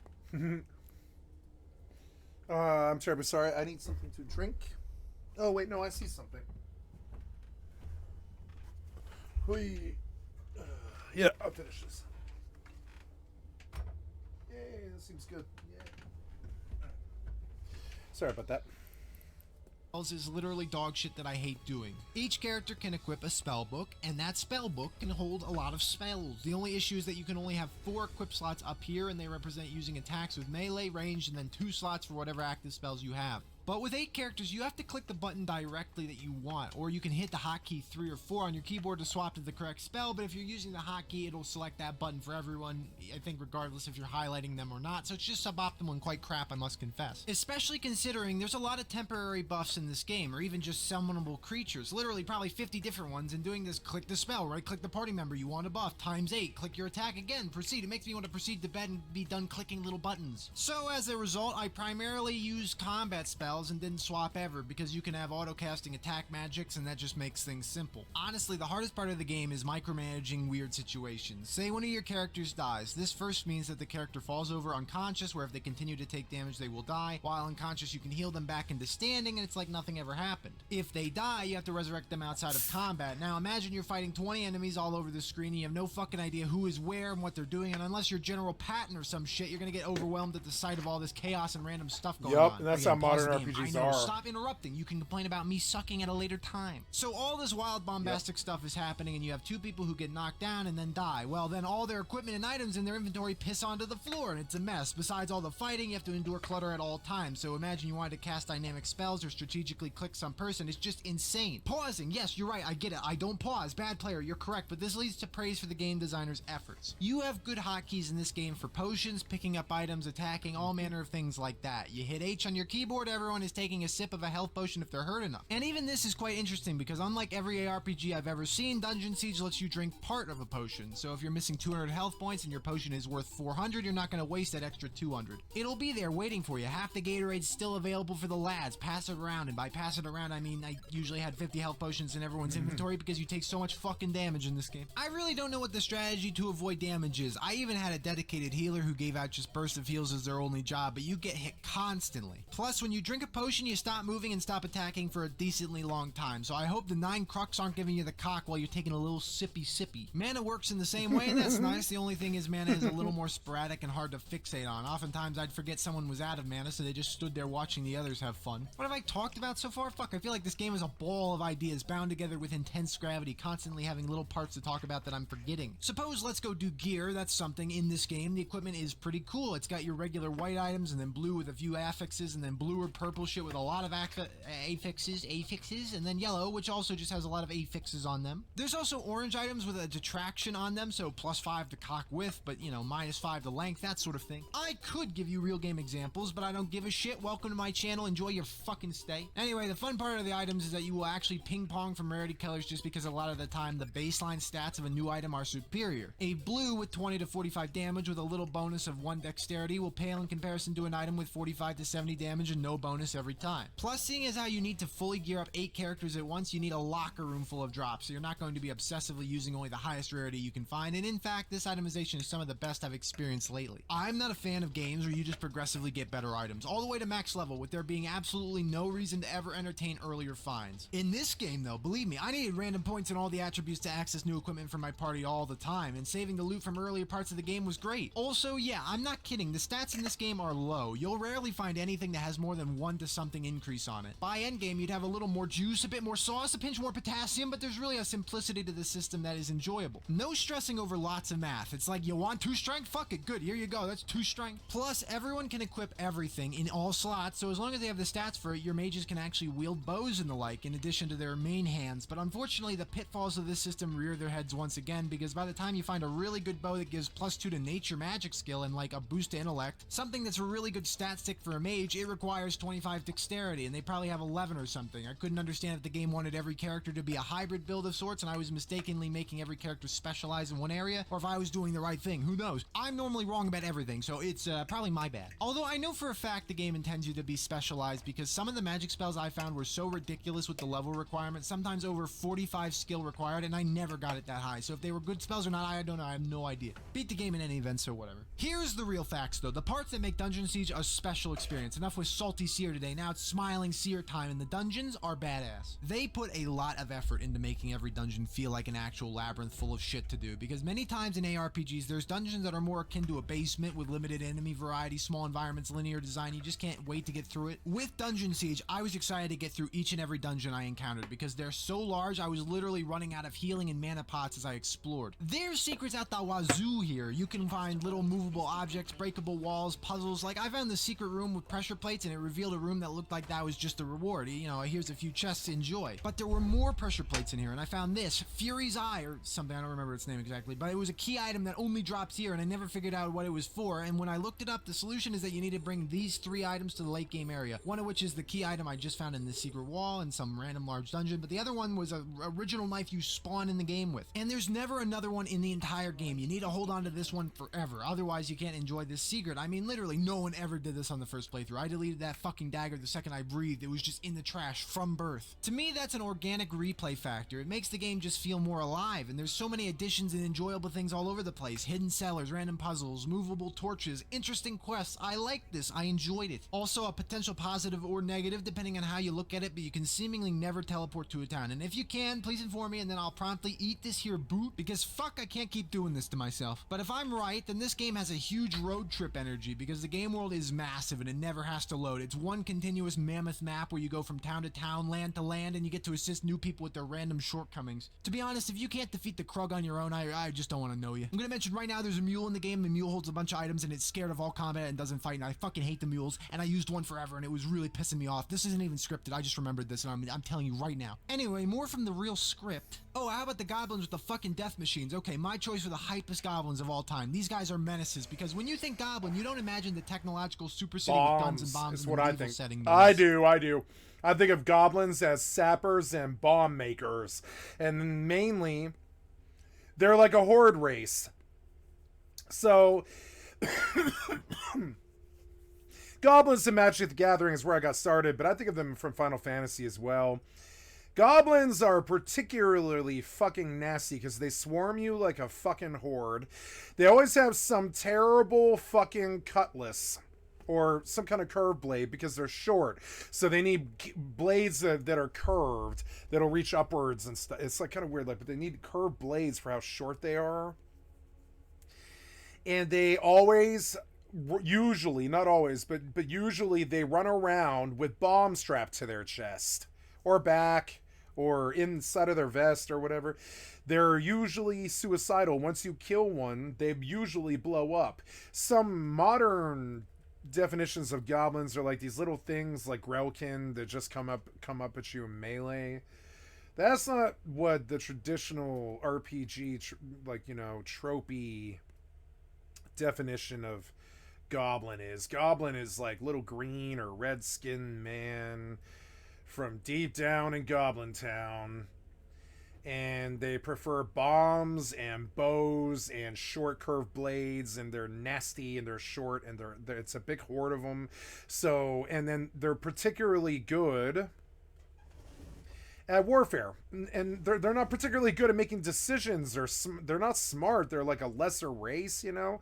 They're fucking stupid, but they are good at war. They're good at siege weapons.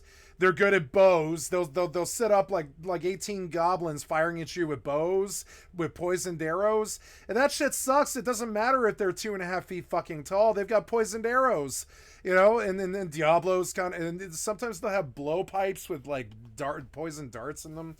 They're like, you know, they're like primitive fighters. But they also have the horde numbers of a large legion of men. So like they'll horde attack in giant battles and stuff, and like they're not a good enemy to fight. They're not fun to fight. You don't want to see goblins if you see them, because like they're greedy. They're after your loot. All they want is your armor and your sword and whatever gold you have, and they're like base, and they're stupid, and they'll blow themselves up, and they don't care if they kill 5 or 6 of their friends right next to them. They don't care if they do that. And goblin bombs have always been like fairly famous in the RPG scene. Goblin bombs, you know, and so if you don't know the goblins have bombs, that's kind of like you know, that's like saying you don't know unicorns have horns. Goblins have always been sort of engineers and bomb makers. They're not smart. They would never make the nuclear bomb, but they would master the pipe bomb and would love using it. You picture like a sewer with... You think of goblins as engineers. A big trope in WoW, and well, in D&D.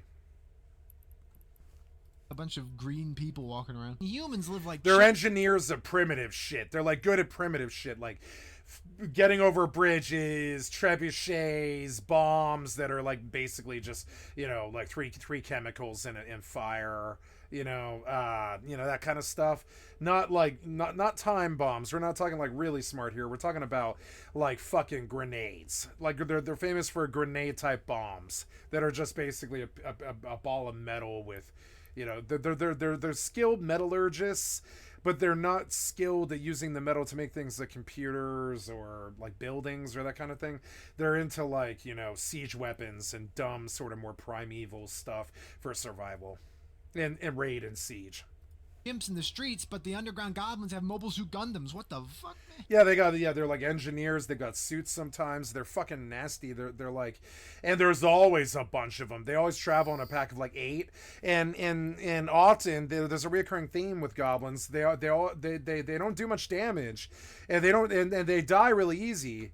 But that can sometimes be both a blessing and a curse, because sometimes when they die, they blow up. So, like, you know, they can be a blessing and a curse. You know, they're easy to kill, but they're also, like, dangerous. They're often famous for being one-shotty. They're famous for, like, blowing themselves up after they're done fighting you and losing. They blow themselves up, and that's they're like the original RPG concept of a suicide bomber is goblins. They're like the original goblin suicide bomb idea, you know. Difficulties I have to mention, because if you know me, you know I'm the hard man. I like to be hard. Pause. I like to be the massive man and complete games with the highest degree of challenge, because I feel like it gives you the most comprehensive and complete picture of a game's merits. But Dungeon Siege slapped my fucking head, I do tell you what. Hard is ridiculous. Child birthday clown levels of crazy. And you don't earn more experience for this mode or anything. It's just the same game, but for real gamers. Enemies have the same health, but they just have more defense and deal way more damage. But the trade-off for difficulties is that you can sell drops for unbelievably more money than on lower ones. Say an item sold for 300 gold on easy, well, it might sell for 2,500 gold on normal and like 6,200 on hard, and that's just too hard to pass up. But unfortunately, the game was just brutal. If you thought your mages were dumbasses who stuck their nose into the fray too much before, on hard, they're like wet tissue paper. They just die so fast. The good news is you can adjust the difficulty whenever you want. So if you think the dragon is dumper on your frumper, you can reduce the challenge for a moment and then jet it back up. Drops also remember the value they should be, so you can't cheese it by playing the game on easy and then selling the items on hard. They have to drop on hard and then actually retain their high sell price. Oh, I did actually mention the mules in the script. I should just remember. Maybe I would like to play Dungeon Siege 2 on extreme difficulty. It never occurred to me. I think I shall download it right now.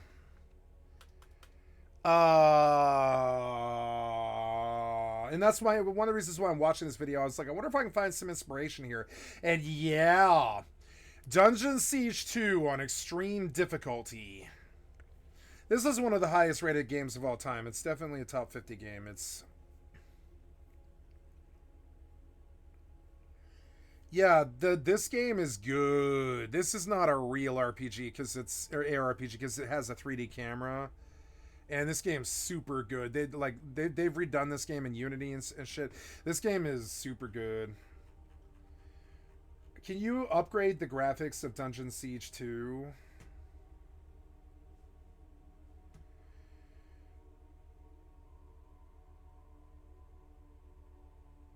Multiplayer fix. Okay.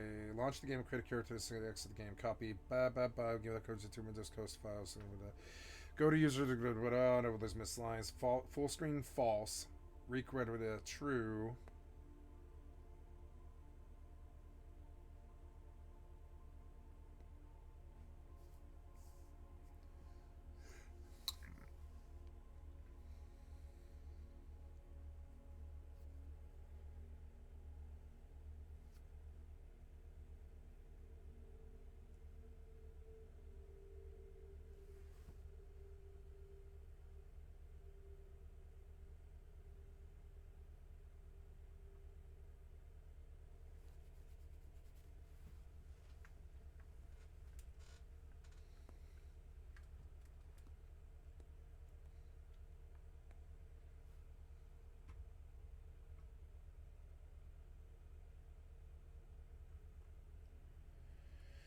Well, let's go see what extreme difficulty on Dungeon Siege 2 actually looks like. And I think you can turn down the speed. So this was Dungeon Siege 1. Dungeon Siege to extreme difficulty guide, right?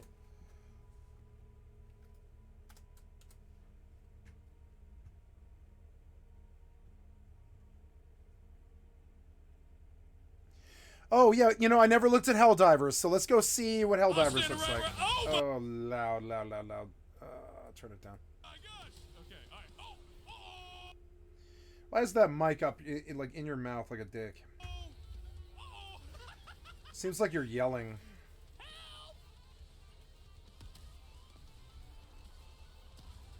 What are we watching?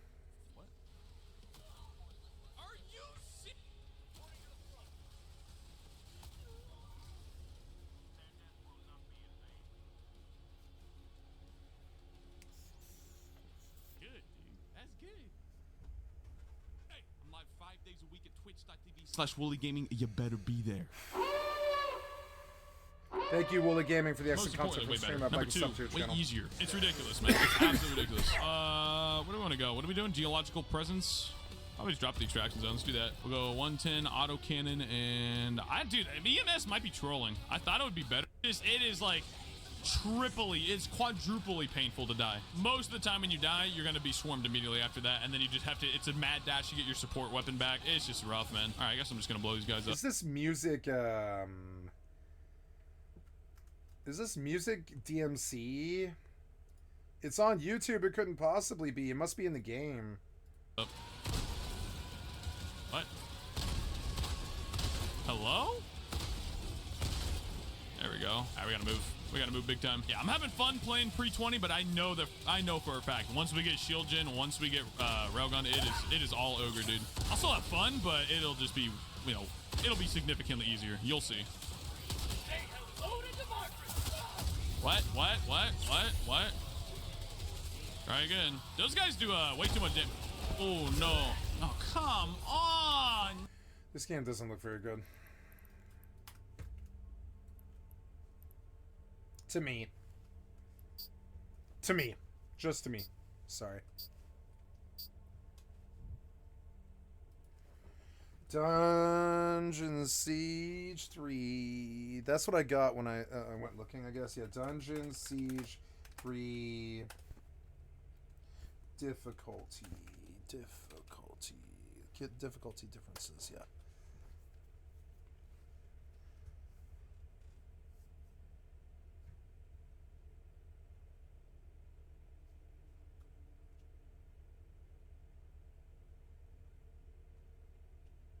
I don't want Dungeon Siege 3, I want Dungeon Siege 2.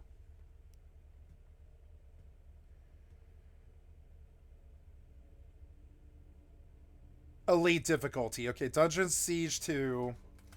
Elite difficulty guide. And let's see.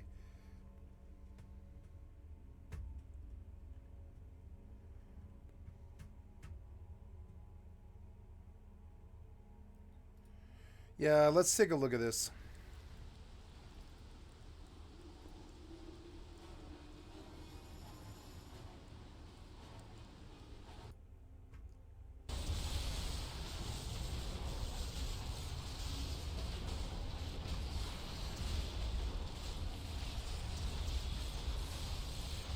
I remember the Knotted Shambler. Nice.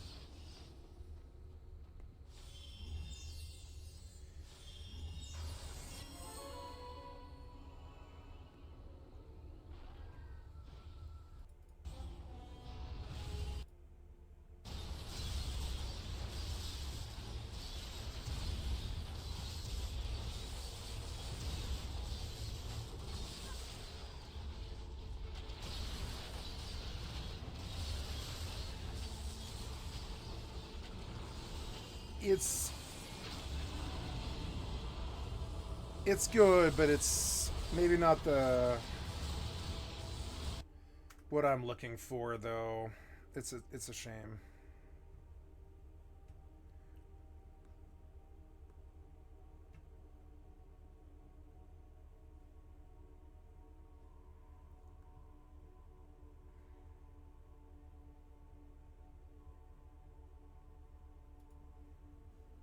In the dystopian cyberpunk world of Dreamweb, reality is shaped by the Dreamweb, a plane of subconsciousness held in balance by 7 humans. These 7 are chosen at random and imbued with the power of a node, small orbs of floating energy. Hello? The personalities and inclinations of the person. Yeah. Are you ready for another loaf of bread? No, I have not got through what I currently have. I have severely reduced my diet, and it's taken me longer. Yeah, I just want to know if I should be making some. I'll wait till you tell me. Yeah, thank you. Yeah. No, I'm probably good for another 5 days, I think. Something. You know, that bread, unless you refrigerate it, won't stay good that long because there's no preservatives in it. Yeah, it's starting to look like it's starting to get a tiny bit of mold, but it's not bad yet. So. Eat that. I should make you. We should give that to the birds and make you a new one. You're making the lobes big. I think you could go half the size. I don't know if I can. Let me try. Oh yeah, well it's okay if you can't. You know, that's fine. Now, do you want the same kind of bread, or do you want a raisin bread or something different? I don't care. Dealer's choice. I'm not picky. Okay. Whatever whatever strikes your fancy. You got it. Okay. I love you. I love you too. Thank you. Bye-bye. All right, bye. Oh, listen, I forgot, but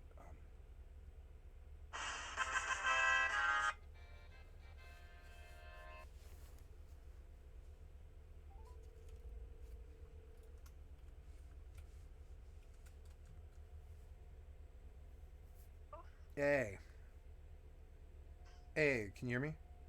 Yep. Okay. Hey, listen, this Asian cuisine you just gave me was so good, and I just wanted to say, thank you. That was like some of the best food I've had in a while.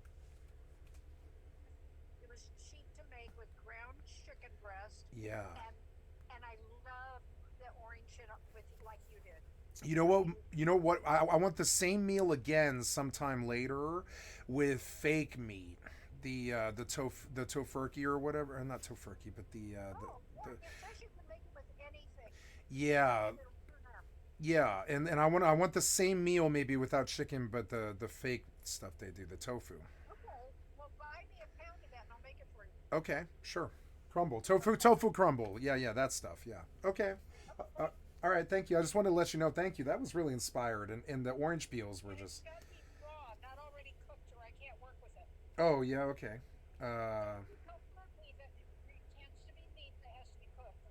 Yeah, I know what yeah, okay. Okay.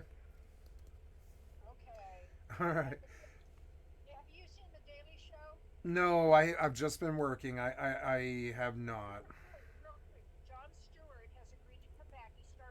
He once a week on Monday night until the election, and he is blowing my mind. He's so wonderful. Yeah, he's all over YouTube in my scene too. He's at the top of the YouTube scene right now, actually.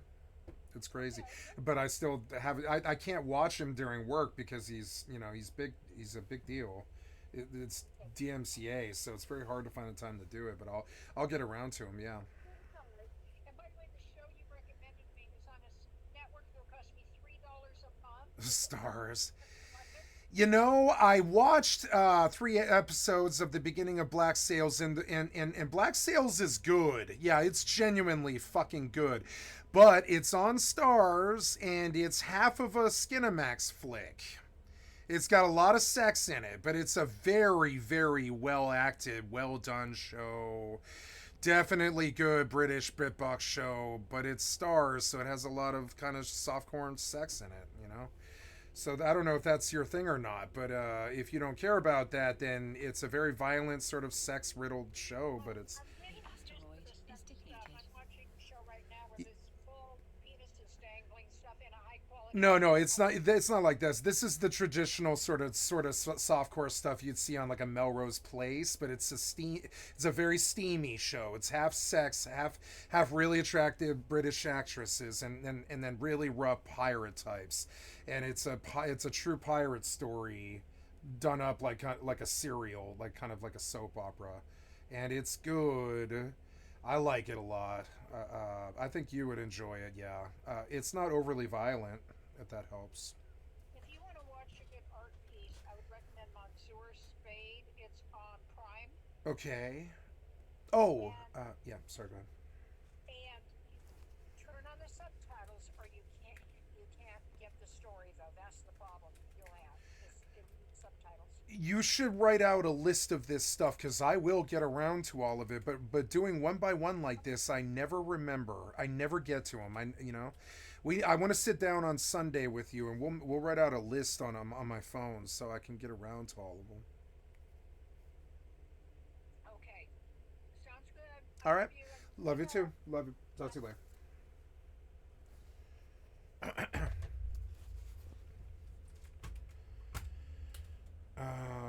So sorry about that. Just talking to my mother.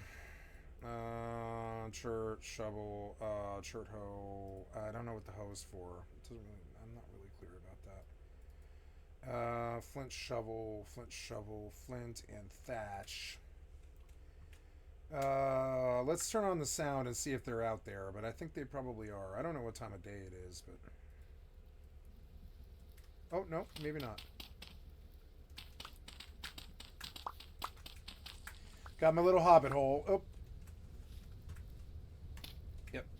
And if I got any problems with them, if it's nighttime and they're pushing me, I will go in my little hobbit hole and seal up until the nighttime passes.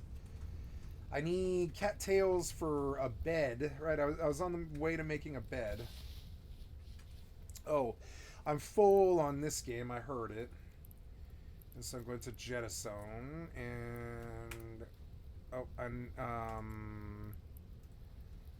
well, let's see. Where's the other account? The other account's right next to me. Yeah, so that's good. We'll take some of this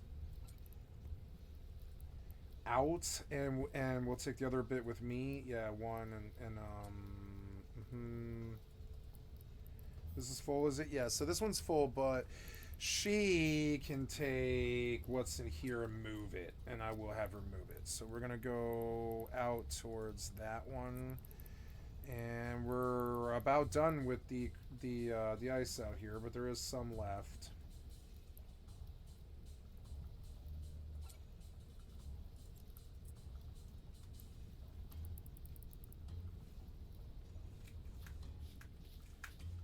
I like that sealing the hole worked. That pretty much breaks the game in half for me. It reduces the difficulty in half, How's my fish? Fish are doing well. That one seems trapped. I want to fill in that hole right there.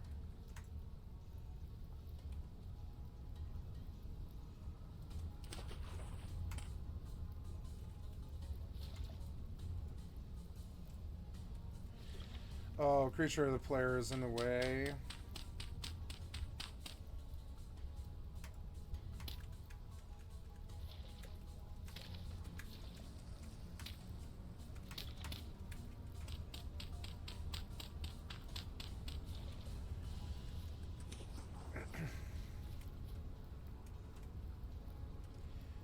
I'm learning that the AI actually is kind of good in the Explorer. What was that? Did something shoot me?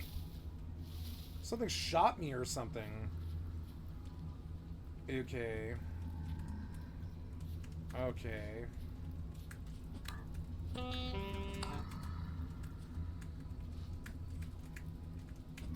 This combat's way better than Minecraft.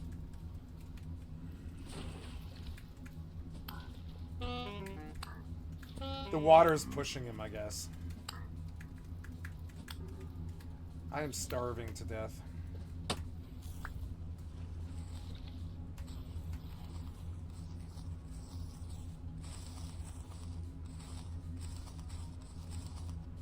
Nice, I got twine.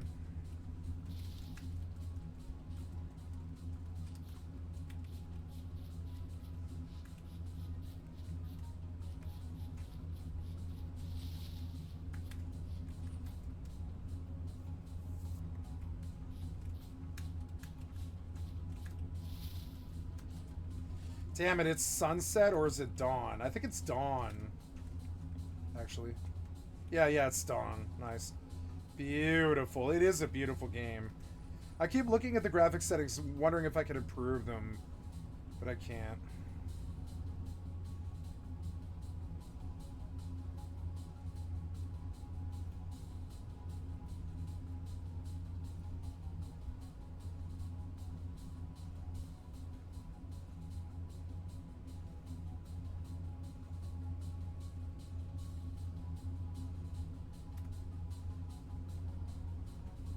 Beautiful. I wish I had this game when I was a kid. I would have been such a happier gamer.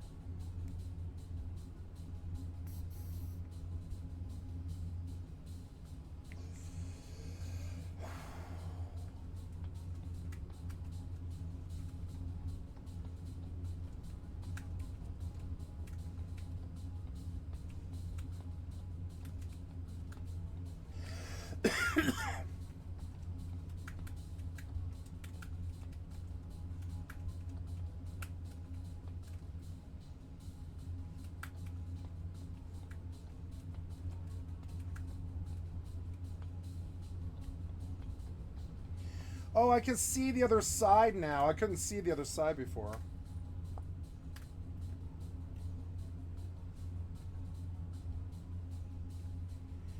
Oh, wow. Oh, wow. Yeah, that's a lot better. Yeah, I can see, like, stuff and all that. Wow. This game's so good, actually. I'm at a loss to, like, focus on what I should do. At nighttime, I guess I should dig down. Well, no, I want to dig that direction. But that's diagonal, which you can't do.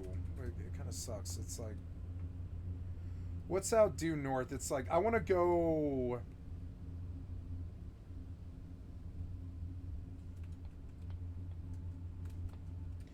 Well, I can still see enough to do some work, and then I'll do some digging, I guess, is what I'll do. Yeah, and I have enough flint to shovel all night, I guess. Gonna see how this is going. We are not mining.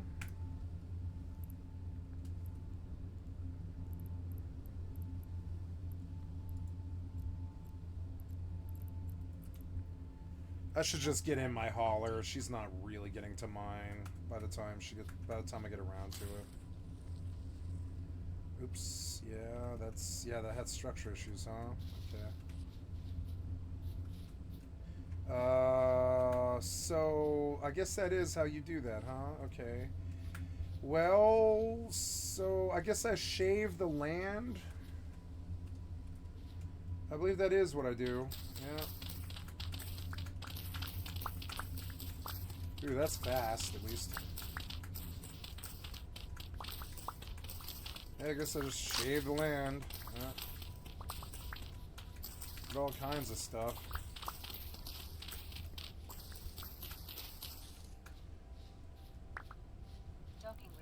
I suppose, like, yeah, where is all that dirt going? God damn it. I don't like how V is, yeah, see, the buttons should be reversed. It's dumb.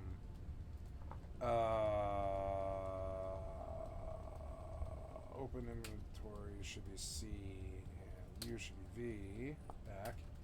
There. Yes, much better, much better. So this will go over here, and it's, like, way better. I wish I could move this. Yeah, I can't move that, no. But that's okay. So am I blocking anything? Yeah, I am. So cool. Inventory and crafting. Yeah. And then what's this stuff? Fixed and movable. I want it to be movable.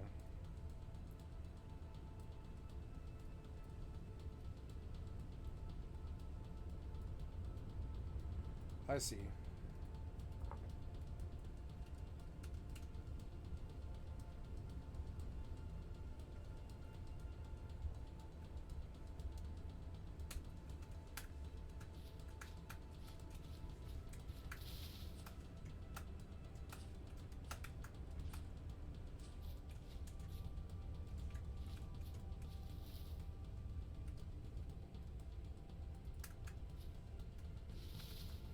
Oh, I doused my torch. Yeah, I did. But I can still see by moonlight enough. But the zombies will come out. So I imagine that's kind of part of it. Yeah, that's like kind of part of it. We're gonna try and fix this as much as possible.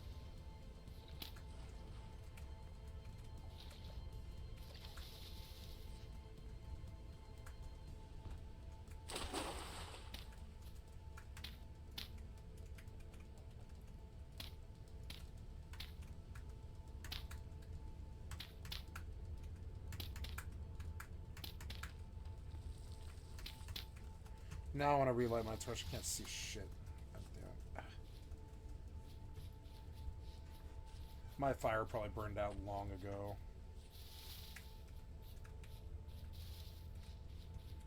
Yeah. That's not too good. Might have to go chop a tree in the fucking dark. Yep. Alright, well... Wait, do I have an axe? Yes, I do.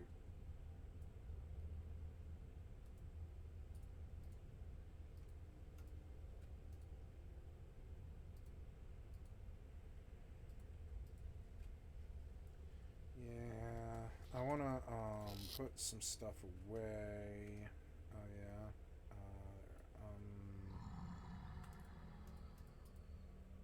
Oh, there's a torch. Nice, nice, nice, nice. So, but that's bad. I need to eat, but I don't think I have anything, which is also bad. So, yeah, I could seal in and dig, but I should also find something to eat. So I'm going to run along the water here until I see a berry bush.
Then we're just gonna follow this that way until I see berries.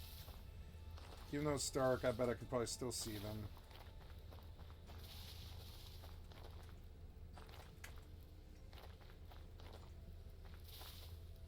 Ah. Area is bushy and rocky.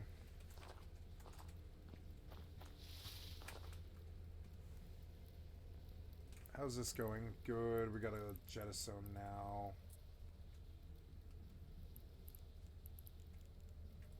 I'm just gonna switch ships because, yeah, this is like taking longer, honestly.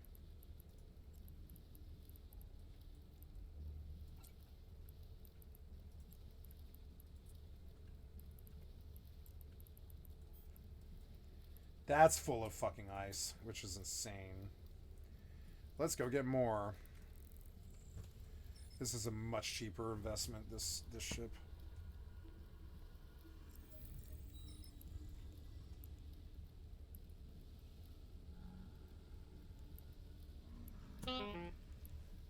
Oh no, no, no, move, move, move. Oh, I got hurt. What are these things? Oh god, I don't know. They're nice though, whatever they are. What are these things? Like they're like, okay, whatever. Nice. Need to find berries before I starve to death. Oh, that was water. That's not good. And both my torches are doused. Great. Yeah, now I gotta stumble around in the dark. That sucks. I'm on an island, which to me seems like a fairly good place to be, to stay away from the mobs.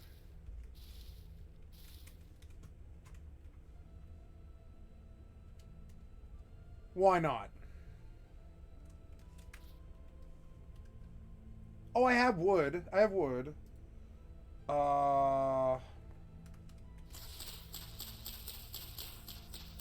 Yeah, I can make a fire. I can just make a fire. Fuck it. But I'll do it over there.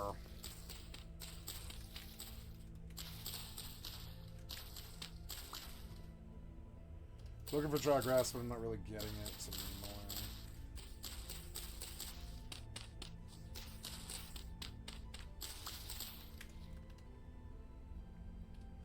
annoying. E4 dry grass. Come on, man.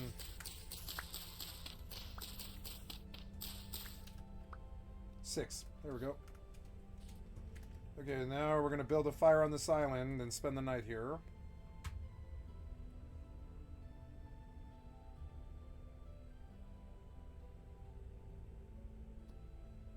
It's like this, that, and this. Yeah. So we go.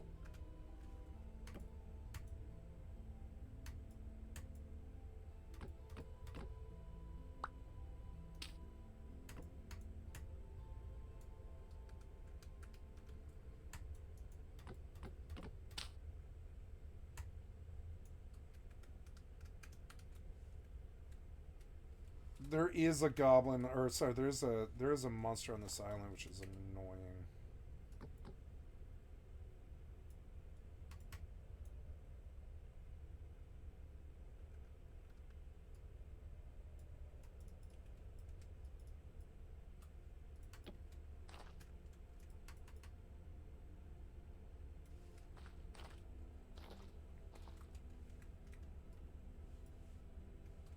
What?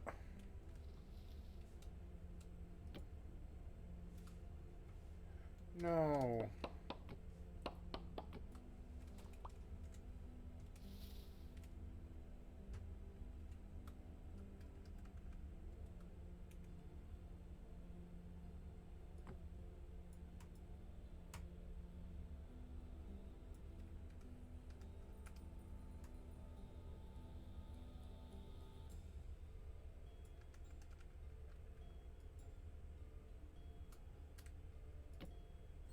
Oh.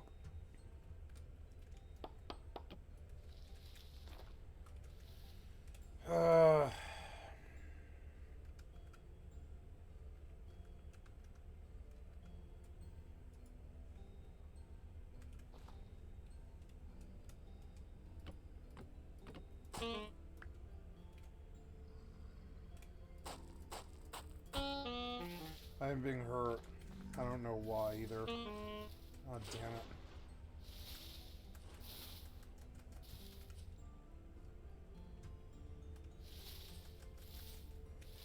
Ugh.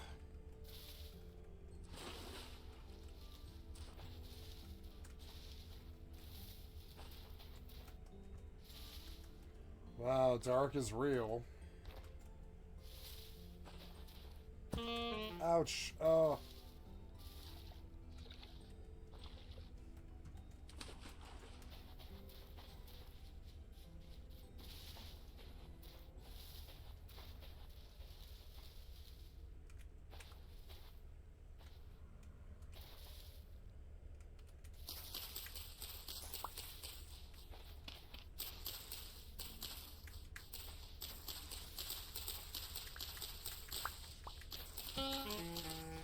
Oh, God.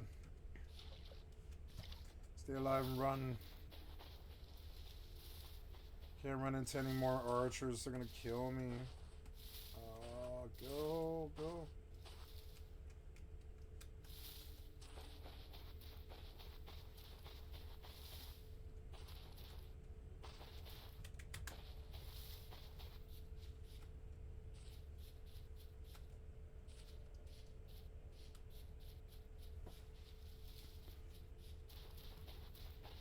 I should have stayed away from the water.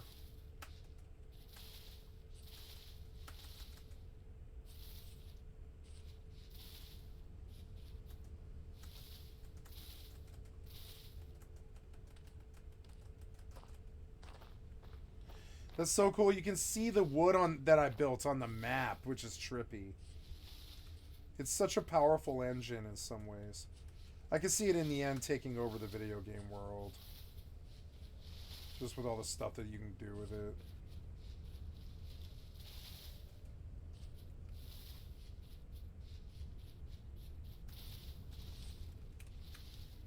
Yeah, I made it back. Let's see if I can light my fire. I don't know.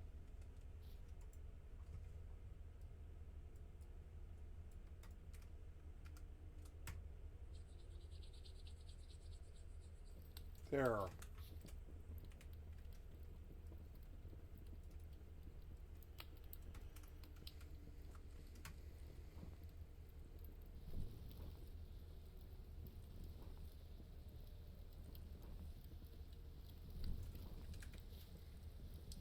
So we only keep singles in the offhand if they douse.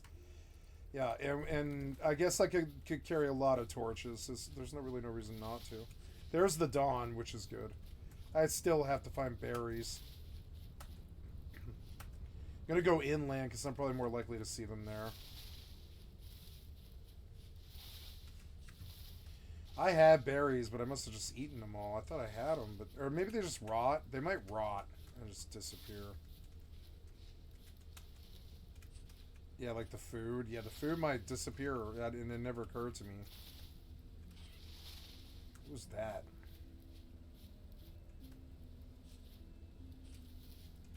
No, I can't kill an animal in low light, so... I mean, maybe with a rifle, yeah. Oh. It's a... What is that? It's a... Where'd he go? Oh, God, I can't see him. There! Berries.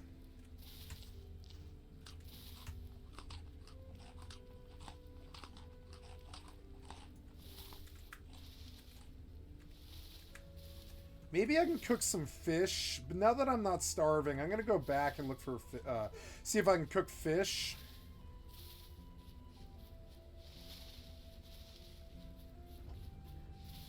And that pool might be more of a blessing than I realized.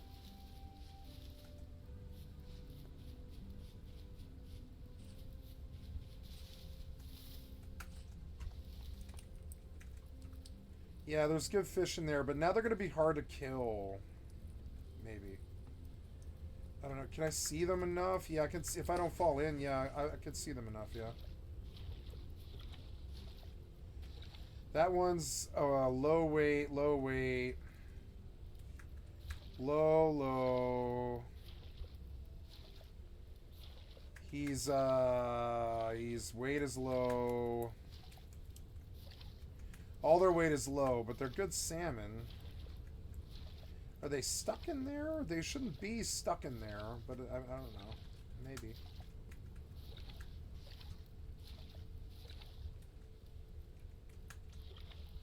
I wonder if I can feed them.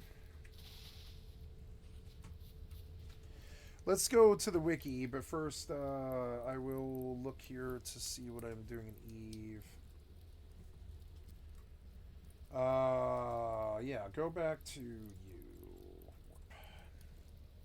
Warp drive active.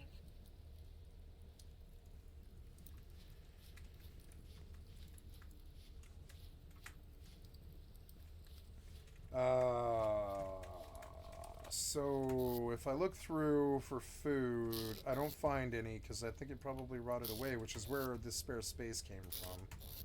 Yeah. All the food is gone, like all the stuff that actually had value. So food's a thing. Fish weren't it, but I want to visit to the other lake, like the big lake up there north, and see if I can't kill some fish there that aren't worth like actually like eating.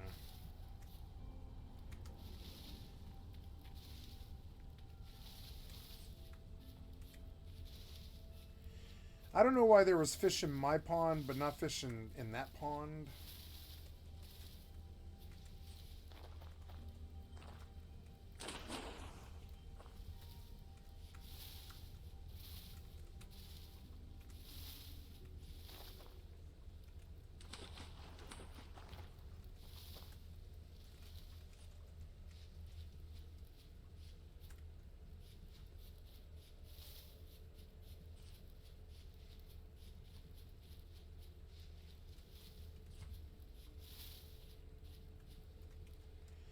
Gotta put my lit torches away.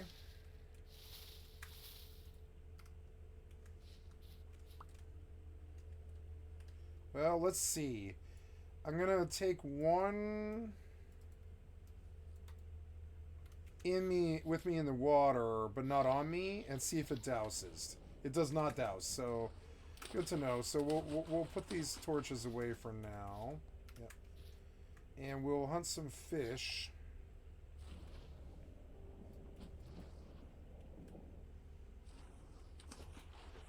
Thought I saw some fish. Yeah, I did. There is a pink salmon, weight low.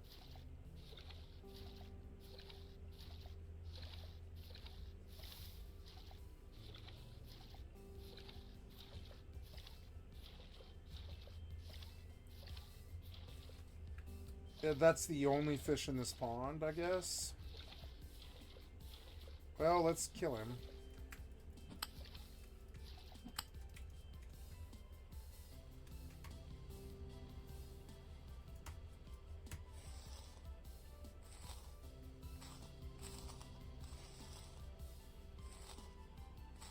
It's not going to be anything, is it?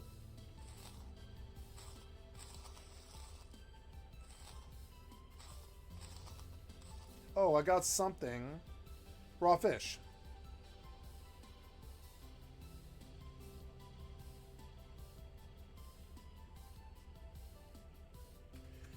Okay, so... Oh, yeah, let's kill the other one, huh?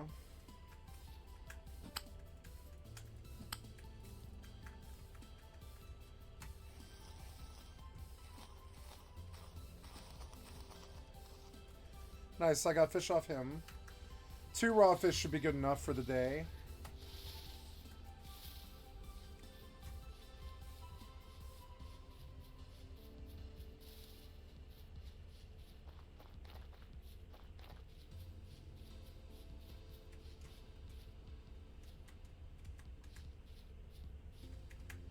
I wonder if you can catch the butterflies and then feed them for, like, feed them to the fish or something. I don't know. Like, there'd be a lot of cool stuff you could do. There's a rabbit. Ah, can't see him. Oh, got lost in the other underbrush. That sucks.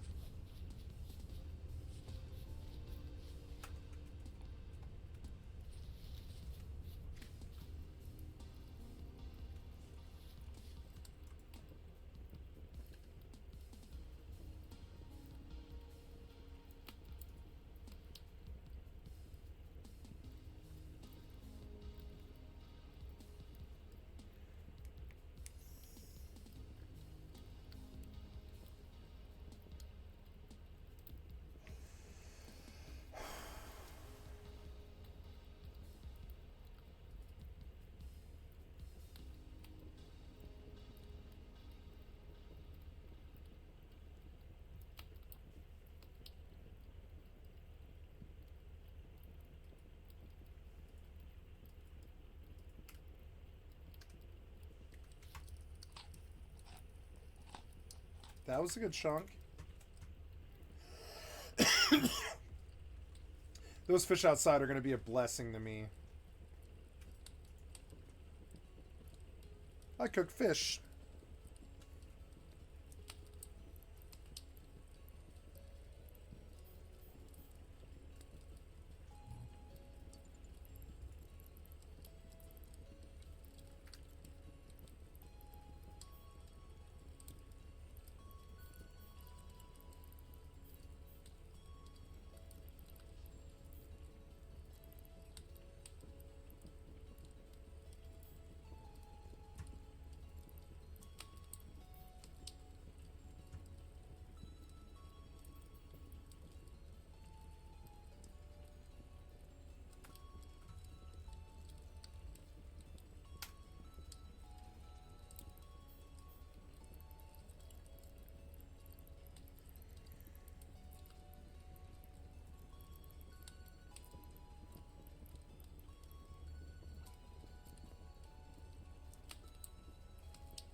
What was that sound?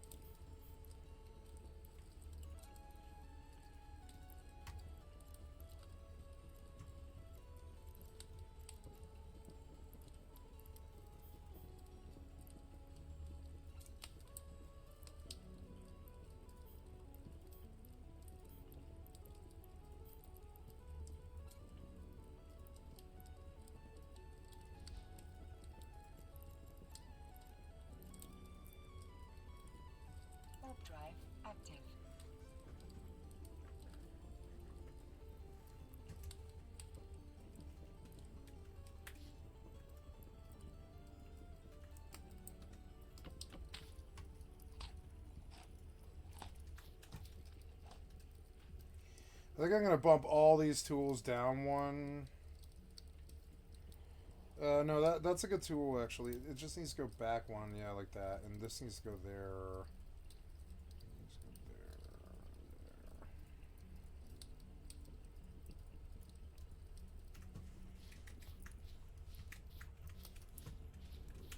there. Yeah, much better.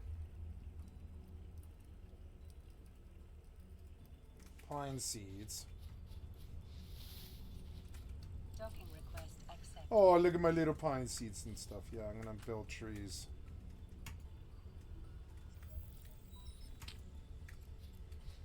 Lots of trees.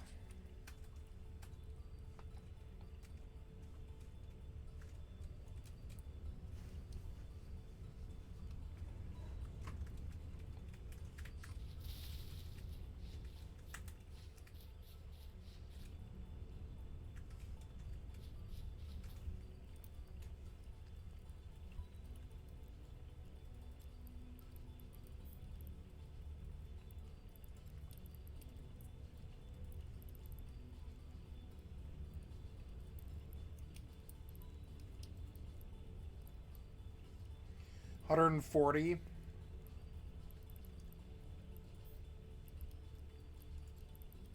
More. 151 or something.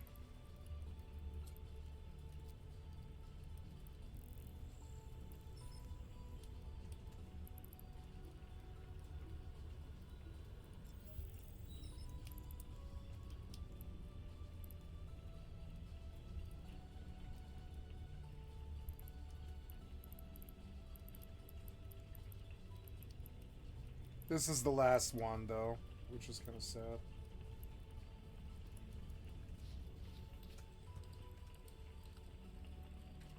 What does it take to make torches? I can't remember. I like this game. I'm falling in love with this game. Dry grass and sticks. So...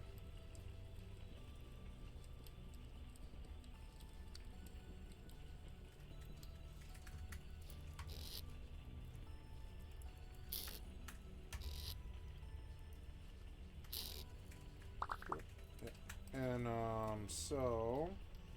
Dry grass and... Somewhere around here I've got a lot of sticks. Yep, there we go. I don't know why you're throwing on the ground, but okay. So, sticks.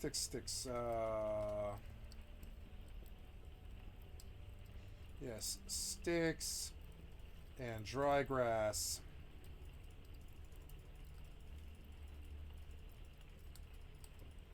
$19 torches there. And I'm out of dry grass really fast. That's okay though. So now we're gonna do 4 lit torches. Oops, no, I wanna...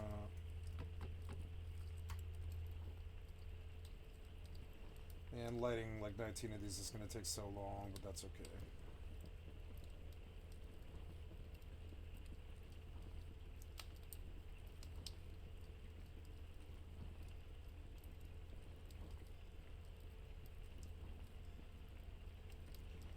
I love this game. This was instantly a lot more fucking addictive than Minecraft.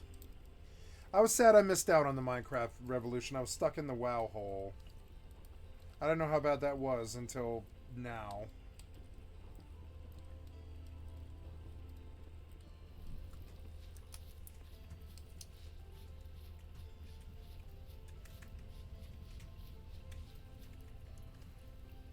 And holding the node then change the shape of the web, creating times of prosperity and peace, poverty and war, innovation and progress. Thank you, Dungeon Chill Lab, like and sub to your channel. But the key is this is a always Cyberdork balance, adventure, good Dream and Web. evil, light and darkness, a tug of war between the 7 nodes of power. When one of the 7 humans holding a node dies, the node then passes on to another person, and their characteristics begin to shape the dream web.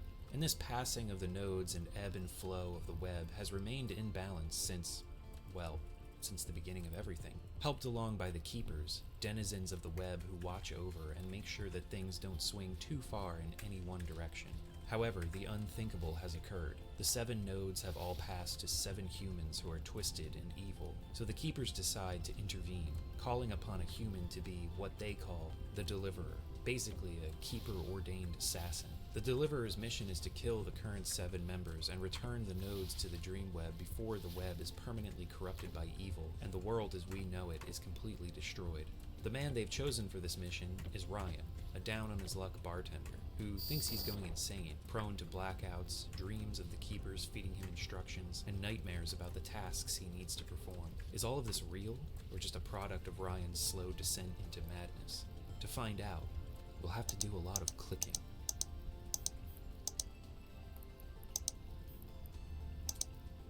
Dreamweb was developed by Creative Reality and released for MS-DOS and Amiga platforms in 1994. Creative Reality was a British studio that started in the late 80s and are probably most well known for their 2000 Windows and PlayStation release, Martian Gothic Unification.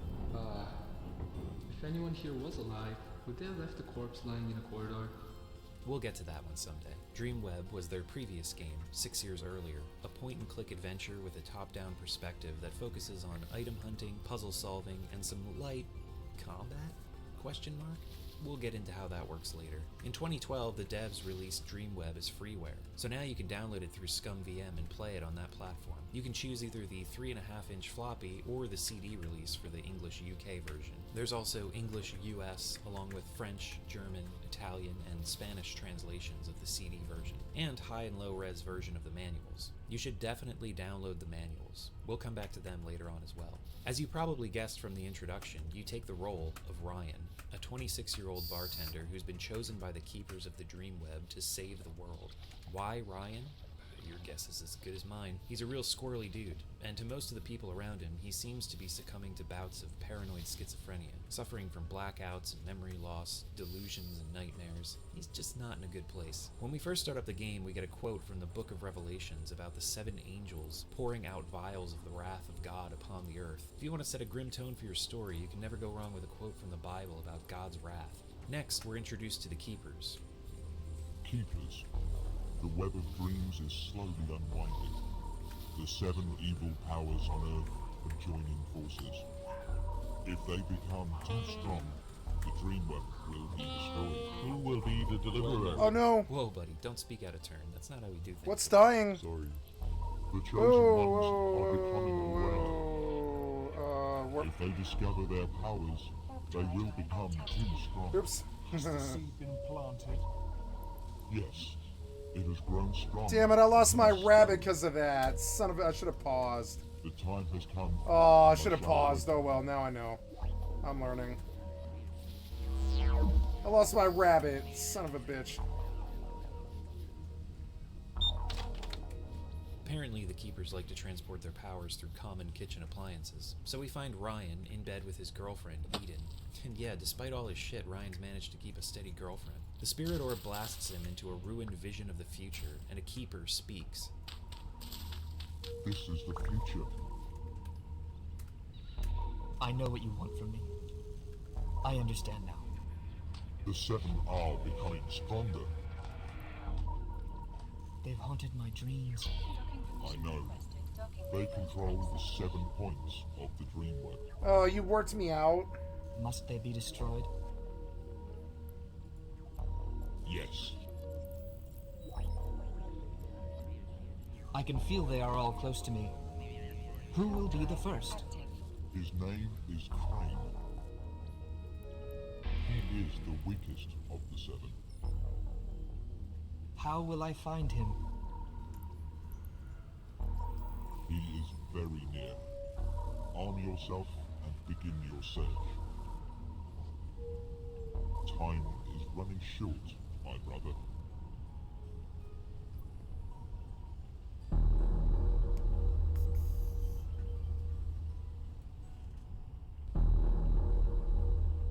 Damn, these opening credit drops. Where have I seen this before?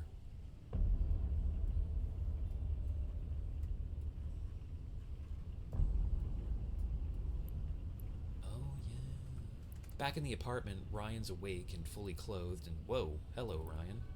Yeah, get used to that. He's not going anywhere. We can speak with Eden, and the dialogue here is fully voiced by professional actors, boasts the back of the box. That asterisk there is just By to say that the professional voices are only actors. available in the CD version of the game, not on the 3.5-inch floppies. But being placed right after the professional actors phrase looks a bit dubious. Eden, I feel terrible.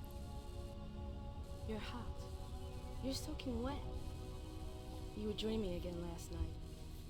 It scares me when you shout out. I thought the dreams had gone away, but last night they were worse than ever. And I don't think it's just bad dreams. What do you mean, not just dreams? It all seems so real and so vivid. My mind is telling me things that I don't want to do. You have to stop talking like this. See a doctor. I'm worried about you. Well, I mean, it's not the worst I've ever heard, but I don't know if I'd go so far as to call it professional. I mean, maybe they were, but yeah, these line readings are, they are what they are. Ryan's got a whiny quality to him that really makes me question the Keeper's choice of making him their deliverer, and Eden sounds like she's 14. Also, it really bugs me that the voice acting doesn't match up with the dialogue on screen. I feel like this becomes less and less of a thing as the game goes on, but it's extremely noticeable right here in the beginning. Anyway, beyond the actual voice acting, there are things here that I like. First of all, Eden's concern for Ryan feels genuine. It's easy to see that she cares about him, and it's clear that Ryan relies on her for emotional support. Even though it's only a really short exchange, it's a good setup to the relationship between these two characters. I'm excited to see how the dynamics between them grow and change as the game goes on. Ryan needs to head to work, but he also needs to grab some items first. His wallet is on the desk. Can you see it? Come on, it's right there. There it is, that little mess of pixels, among the other messes of pixels. So it's helpful the game has what it calls a zoom box over in the bottom left corner. As you move the hand pointer over the environment, the area will be blown up in the zoom box, with various commands appearing on certain objects, like walk to, examine, and talk. It helps to mitigate pixel hunting somewhat, but you're still going to need to drag your cursor around to find stuff, and sometimes the items are really small, and it can be difficult to select the one you want. The zoom box can be toggled on and off by clicking the magnifying glass on the top right. Like most adventure games, there are a lot of descriptions and flavor text that explain items and give more information about the world. If you leave the game idle for a bit, or click on Ryan's eyes, you get a description of the current environment that you're in. It's a nice touch. You can also pick up and take a lot of items you find. You need to grab Ryan's wallet, but you can also take the lighter, the pack of cigarettes, each individual cigarette, a mug from the kitchen. You have enough spaces in your inventory spread across 3 pages, and if you're a pack rat, this will fill up quickly. But here's the thing, 95% of the items in Dreamweb are completely useless. This was kind of a shock as someone who's played their fair share of point-and-click games. I was stealing everything from Eden's, thinking that somewhere down the line this lighter or this slip of paper was going to prove useful, but none of it ever does. A little later on, I figured out that if you want to know if you'll actually need an item, you can click the use button when it shows you a description of it, and the game will say find a use for it or something like that if it's actually an item you'll need. So anyway, grab Ryan's wallet, a network cartridge from the living room, more on those later, and then there was resin on the tree. That little spirit ball fried it good, but inside Ryan finds a strange key. I also stole the lighter and a pack of cigarettes, but I felt a little bad, so I left one behind for Eden.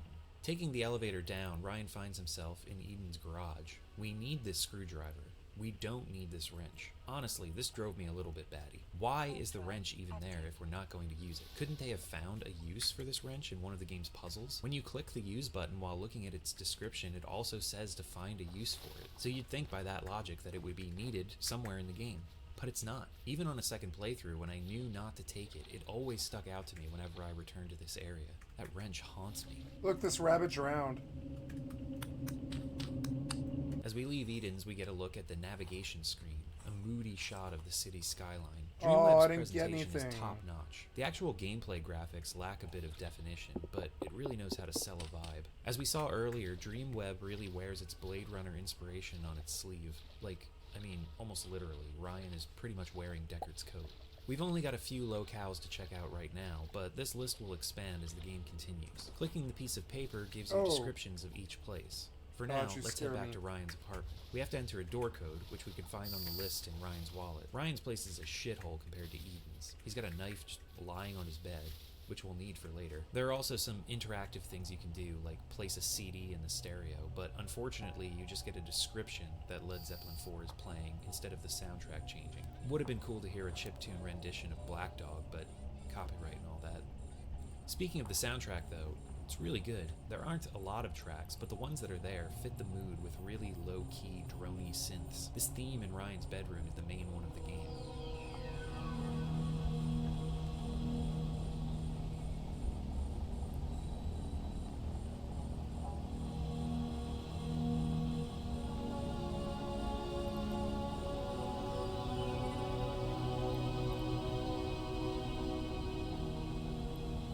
Hurry up, you. The one on the navigation screen is also a vibe.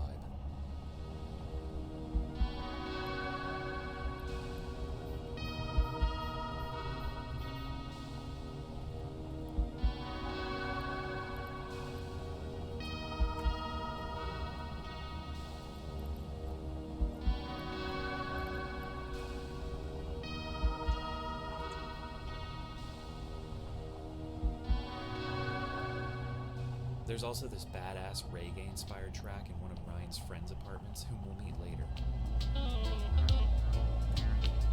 Oh no, what's happening? Oh no! Whoa!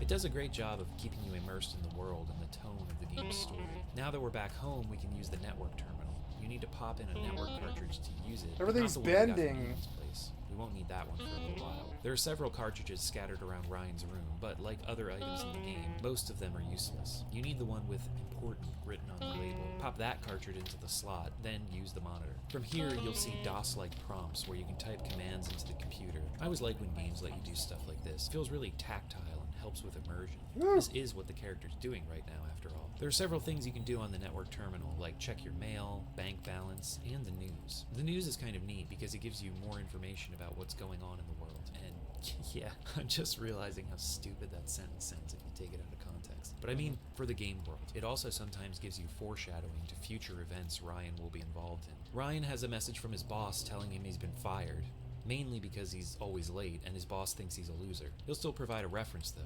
Gee, thanks. The most important thing you need right now are the door codes to Eden's and Ryan's friend Lewis's apartments. Eden told us that we're going to be late for work, and we've just been fired for always showing up late. But before actually heading to the bar Ryan works at, let's go visit Ryan's friend Lewis. And now back to my When you house enter where Lewis's none of the building, people there's whose this stuff big I guy stole just can get at me. gyrating in the corner. It's kind of hypnotizing, actually. Yo, what the fuck, dude? Ryan just gets like whipped in the face and knocked back right out onto the sidewalk. Then he takes his sneakers.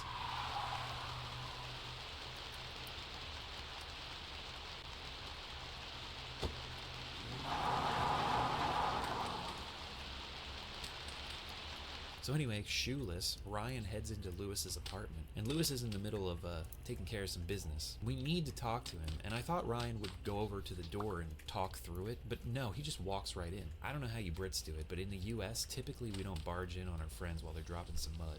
This conversation is so weird. Hey, Ryan, how are you, man? I feel pretty bad. I'll be alright, but I could use some help. Help? What do you mean? I can't help with anything. Look, I'm in deep trouble and there's some things I need and I think you can get them for me. Sure. What are you looking for? Drugs? Not today. I need a gun and I don't know anyone who has one.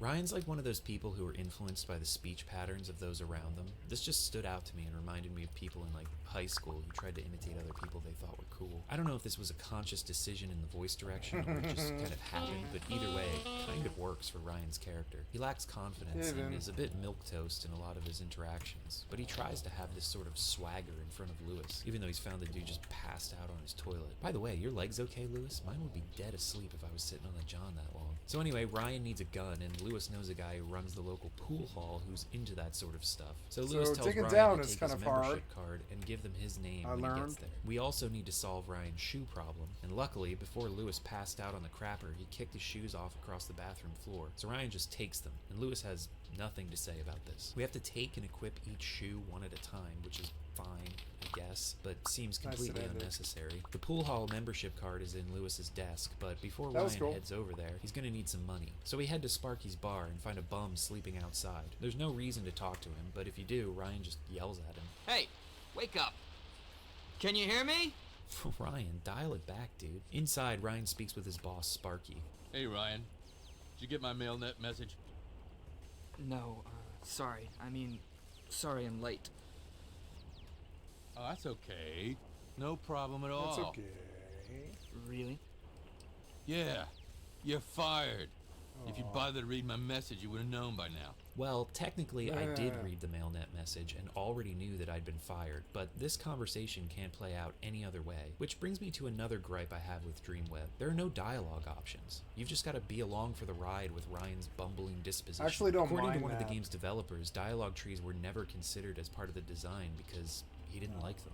Fair enough, I guess, Yeah, I but don't like it them definitely narrows player agency in a game like this, and you really feel it throughout some of the conversations. Like here, for example, where I, the player, read the message, but apparently Ryan was just zoning out while I did that. It sometimes gives you a weird disconnect between what you've done while playing the game and what the character has done in the game world. Sparky takes pity on Ryan and decides to give him another chance. He says to take a couple weeks off and straighten himself out, and then come back to work. Man, all Ryan's done is bitch about this guy, but Sparky's like one of the best bosses I've ever seen. And then Ryan has the gall to ask for 2 weeks' wages up front when he's not even going to be working, and Sparky gives them to him. Man, maybe you are just a loser, Ryan. Sparky's solid. Another trigger to moving things forward in this place is speaking to the other guy sitting at the bar. Mind if I sit next to you? You're already sitting there. Do what you like. I don't care. Thanks. What's on the TV? Oh, it's a program about that singer, Dave Crane. What about it? He's playing some concert tonight. Just arrived in town. Where's he staying? At a hotel called the Regency. Hey, what is this anyway? What's all the questions? Oh, no reason. The Regency is that big place near the bridge, isn't it? Yeah. Yeah, now why don't you just shut up and leave me alone? This is like the most realistic conversation in the whole game. Did they just find this guy in a local pub to do the Just voice shut up acting and leave for me the bar alone. patron? There's also an important piece of info here. If you remember, Crane is the name of the first person Ryan needs to kill for the Keepers. David Crane is a rock star, currently passing through the city on tour, and he's staying at the Regency Hotel. You can talk to the other people in the bar, but they don't really have anything to say. Ryan bothers the dude playing video games. I'm trying to concentrate. Just leave me alone. Then he tries to wake up the drunk at the table. Hey! Wake up, I need to talk to you. Come on, wake up. I really need some help.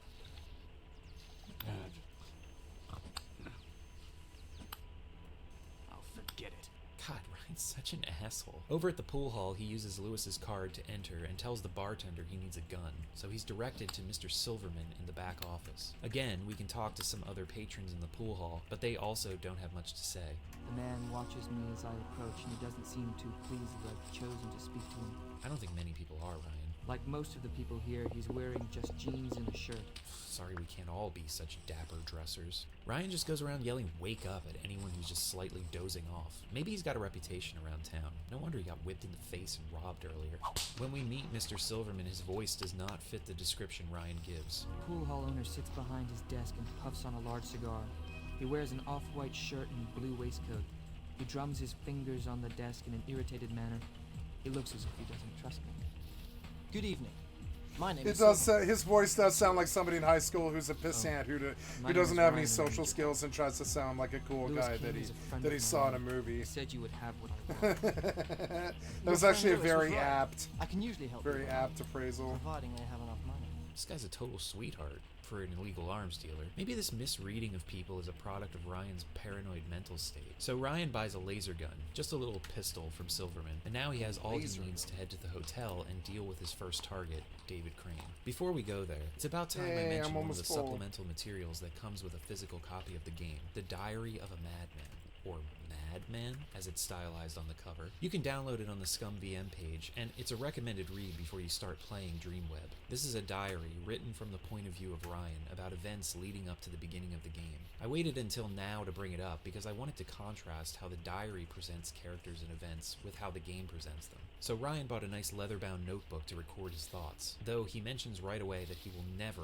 write about his nightmares. Never! And he goes on for a couple paragraphs about why he's writing the diary. Not the actual reason why he's doing it, but this existential pondering about who he's writing to and whether some stranger in the future may read it long after he's dead, in a remote future epoch, 10, 20, 1,000 years from now.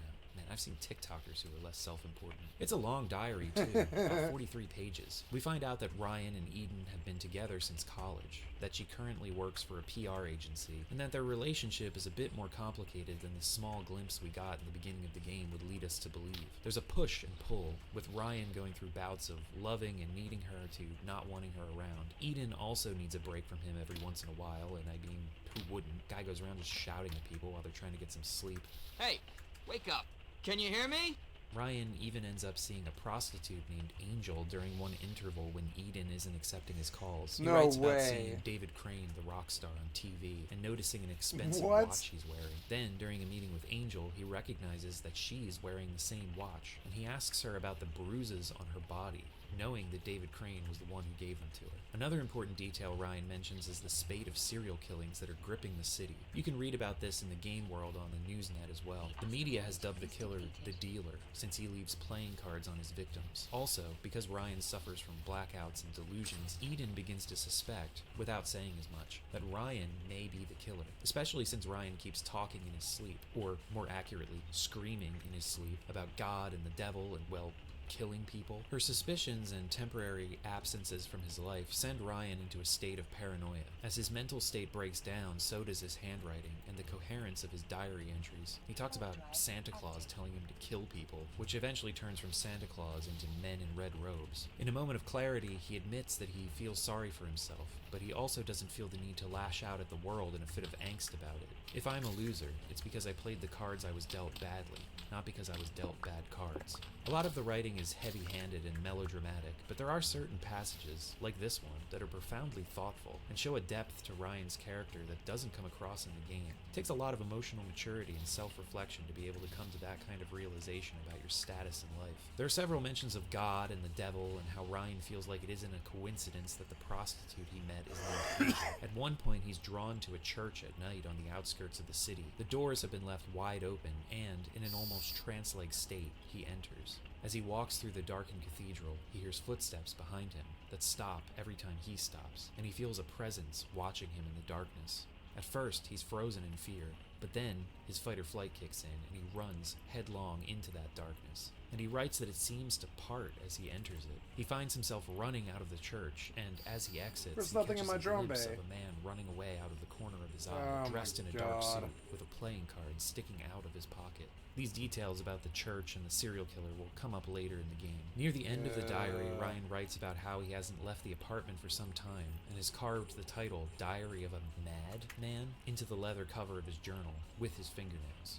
Ugh. He also mentions that spiders are congregating in his room. Eden at one point mentions seeing a few earlier on during a visit, and all these spiders have begun to weave webs everywhere, in the corners of the room, on the floor, across the pillow on his bed. This is interesting because, yeah, his apartment is a sty, but there aren't any spider webs to be seen during the actual game. A discrepancy from the developers, or a hint that Ryan may not be the most reliable narrator. It's also probably not a coincidence that there are spider webs on his pillow. This whole diary really opens up the narrative and presents the idea that the dream web, the keepers, Ryan's mission, it could all just be a delusion created by his paranoid mind. The fact that Eden suspects him of the killings, his blackouts, memory loss, nightmares, hearing what could have been his own footsteps in the church, seeing the killer out of the corner of his eye, the ambiguities go on and on.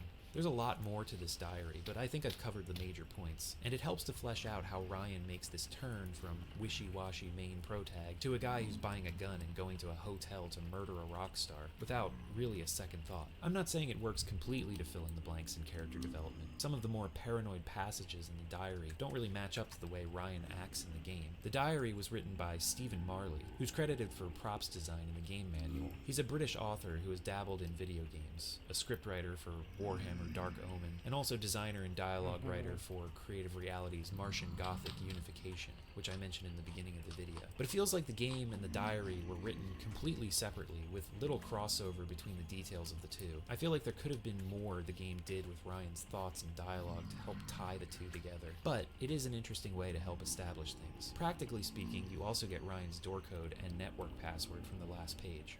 Anyway, back to the game. In the lobby of the hotel, you can talk to some David Crane superfans. Oh, hello. We're waiting for David Crane. Don't you just love him? I've been to all his gigs and I've got all his albums. Well, actually... You know, I've even got his early stuff. He spat on me at a concert once. God, it was great. What? Ryan asks for a room in the hotel, but the room keys only allow you to go directly to the floor you're staying on. So Ryan straight up asks what floor Crane is staying on, and the receptionist just tells him. That was easy. So he gets a room on the floor directly below. In the hallway, Ryan takes an axe from the fire point on the wall, then uses his knife on the elevator controls to open them and cut the wires. The elevator is now stopped, so he climbs out the hatch at the top and uses the axe to pry the doors to the next floor open. There are 2 guards waiting on the other side of the elevator doors, and here's where we get our first taste of combat. Time freezes, giving you a moment to get a sense of your surroundings. It only lasts for a few seconds. After that, you need to act. Ryan is holding the axe, so I figured all I needed to do was click on an enemy to initiate some kind of attack, but this doesn't do anything.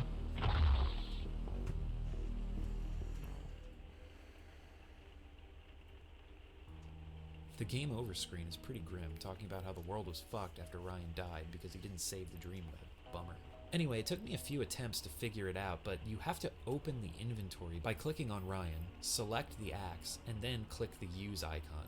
Now you need to open the inventory again and use the gun to fire and kill the other guard. It's pretty clunky. Having to open the menu and select use really takes you out of the situation. Ryan is already holding the weapon. Wouldn't it make more sense to just have the icon turn into an axe and click on the guard? I get having to open the menu to swap to the gun then, but after that, having a gun icon you need to click on the other enemy would make these encounters a bit more exciting. But this is how it is, so combat, not really a thing in Dreamweb. Anyway, head further into the hotel suite, and oh no, not again with this pixelated nudity. I had to go through enough shit to get the Dead of the Brain video past the YouTube censors last time. Well, at least it's not as bad as the original floppy UK version. In that one, Crane isn't wearing any underwear, and you can see his little 4-pixel penis. This caused a bit of controversy when the game was first released, too. Guess they don't call them floppies for nothing. Ha! Afterwards, Ryan pops Crane, and the power node bursts out of his chest like a xenomorph and transports Ryan to the Dreamweb.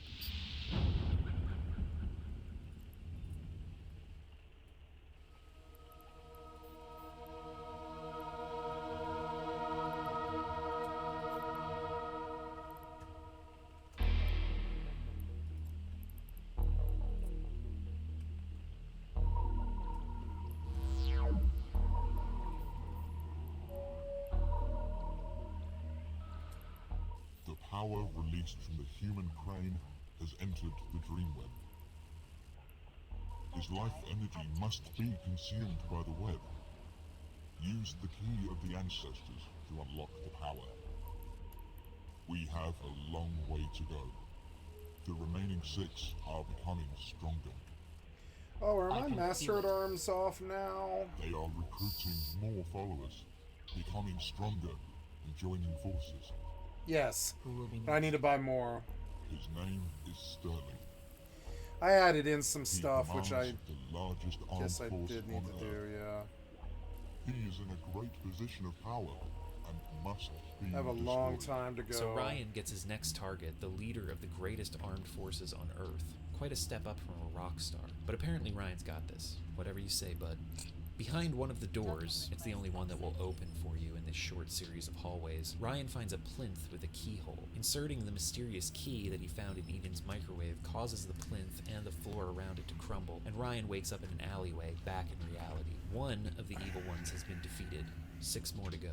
Now that I've covered the opening of the story and all the reviewy bits about gameplay and presentation, I'm going to go ahead and talk about the rest of the story. If you want to try this game out for yourself and don't want to be spoiled, click to this time, or use the chapter select to go to the conclusion and get my final thoughts. All I'll say is the game takes a turn in the second half, so if you jump to the end, you might be surprised by what I have to say, especially considering everything I've talked about up until now. But yeah, if you don't care about all that and want to keep watching, then yeah, well, just keep watching. Okay, here we go. So Ryan wakes up in an alleyway and makes his way back to his apartment. Checking Newsnet on the terminal reveals that the head of Middle East operations for the government, General Sterling, is going to appear on a live studio broadcast on Channel 6. There are concerns over Sterling's handling of military operations in the Middle East, as well as human rights violations going on there. You don't say. Ryan needs to enter Channel 6 studios to get access to Sterling, but the place is heavily guarded by military personnel. Around the back entrance, however, is a single, old security guard. Of course, he explains the same thing that the soldiers out front explained, that no one is allowed inside. The military have closed us down for the day. No one has an appointment. And that's just Ryan putting on an old man voice. You must have made a mistake. I can take your name and book you in for tomorrow if you like. Why is the TV station shut down? Military General Sterling has a special live TV interview this afternoon about the Middle East. I see. Well, thanks anyway. Goodbye, sir. So it seems like there's no way past this guard. I tried checking out some of the other locations in the city, but no one has any answers. And I gotta say, this stumped me. I had to look up a walkthrough to find out what to do, but the intended course of action is to kill the old security guard, which is kind of a shocking turn for Ryan's character. It takes him very quickly from someone who is carrying out these assassinations against quote-unquote evil people to someone who will murder innocents in cold blood to get to his target if they stand in his way. Again, it's another place where the gameplay doesn't match up with the characters in the story. I just didn't think the solution to this old man blocking Ryan's path would be to straight up shoot him. Ryan makes his way into the studio and finds a pass card underneath a brochure on a reception desk, which is a neat little bit of investigative work, having to pick up something in the environment to reveal a key item. I like that detail. With pass card in hand, Ryan makes his way up to a catwalk above the stage where Sterling and an interviewer are sitting. There are some winch controls for lighting equipment, but the fuse is blown. Using the pass card to enter a storeroom, Ryan uses the screwdriver from Eden's garage to open a fuse box and find a new fuse. After replacing the blown fuse with the new one, Ryan uses the winch controls to move the lighting equipment and drop them on Sterling.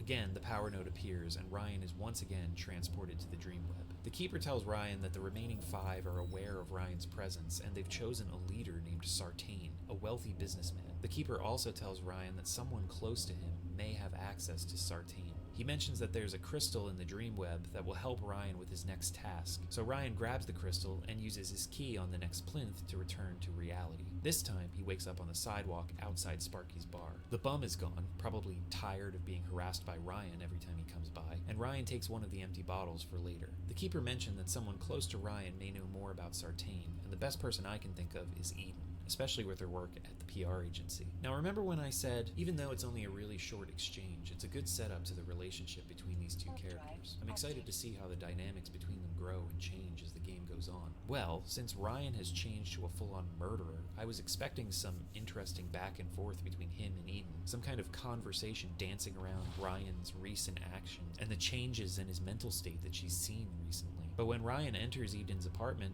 she's not there.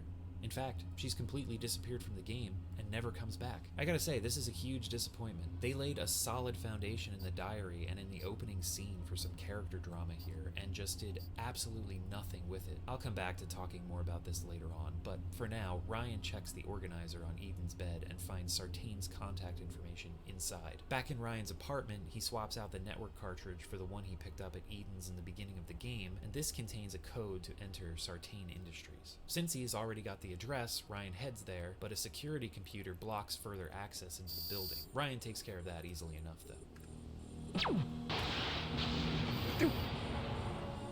After exiting the elevator, Ryan is confronted by some goons who are ready to blow him away, as another tries to escape with a briefcase. Activating the crystal that he found in the Dreamweb creates a barrier that allows Ryan to reflect their shots back, and he jibs all of them.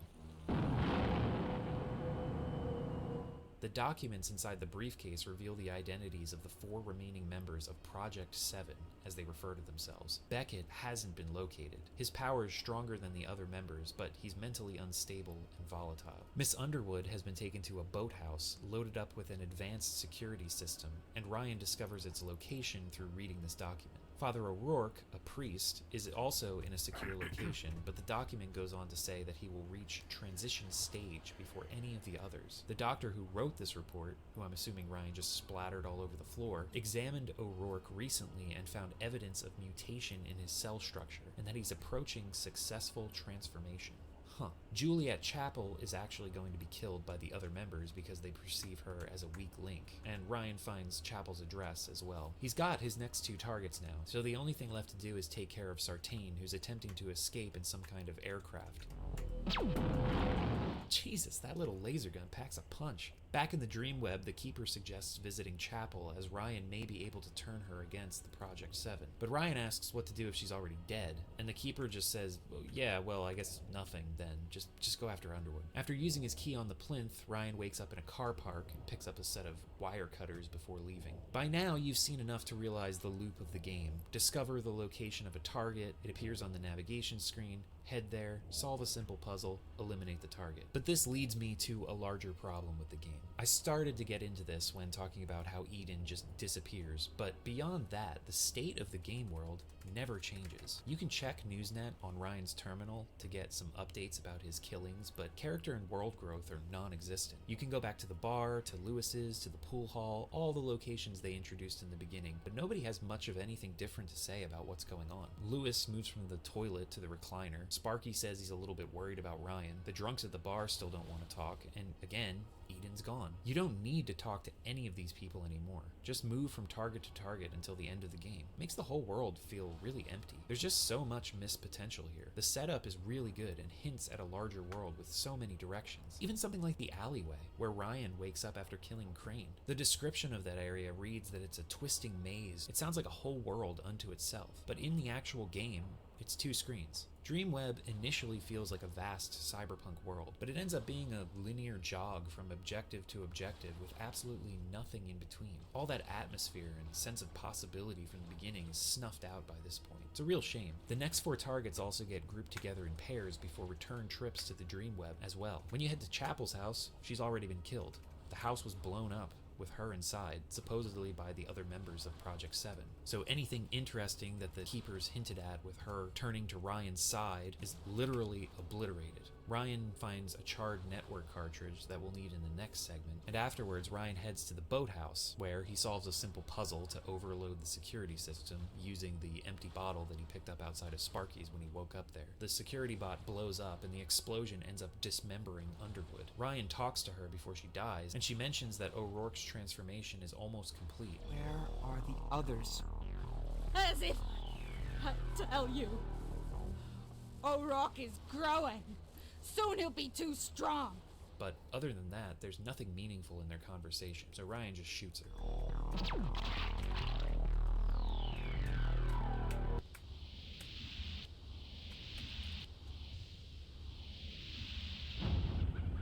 And after he's transported to the Dreamweb, there's this weird message on the phone.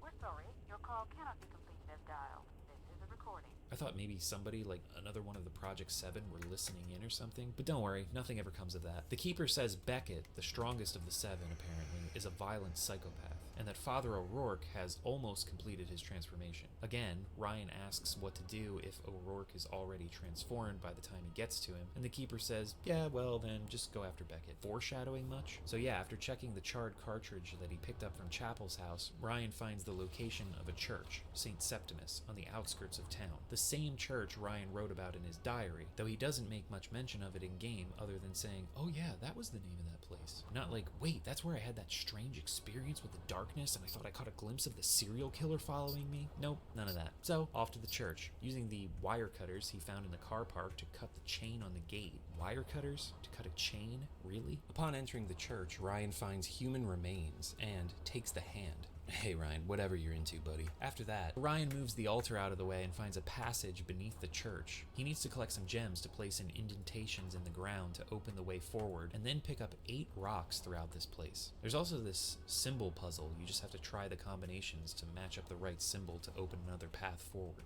Nothing much to this. Ryan puts all the rocks in a cart and pushes it to break through a wall. This underground passage isn't that structurally sound if 8 rocks in a cart can break through a wall. And of course, inside O'Rourke has already transformed into a mound of flesh in a scene looking straight out of Hellraiser. There's even a fleshy tunnel that resembles a human organ. Wonder which one that is. So again, another target is written out of the game instead of having some interesting puzzle or set piece to go along with it. I will say, whatever the hell's going on here with what happened to O'Rourke is really interesting. I wish they would have done something with it. Wouldn't it have been awesome if Ryan would have had to go down that tunnel and find O'Rourke in this weird, like, flesh dimension? But, oh well, that's that, I guess. On to Beckett. Anyway, at the end of this path, Ryan finds a subway platform. And as he follows the tracks, there's some rubble on the side, and stepping through, Ryan comes face to face with Beckett, the dealer, the serial killer who's been haunting the city.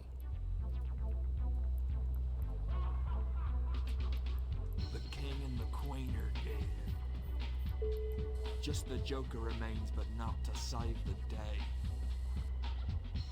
It seems that you have defeated us. The web is almost balanced.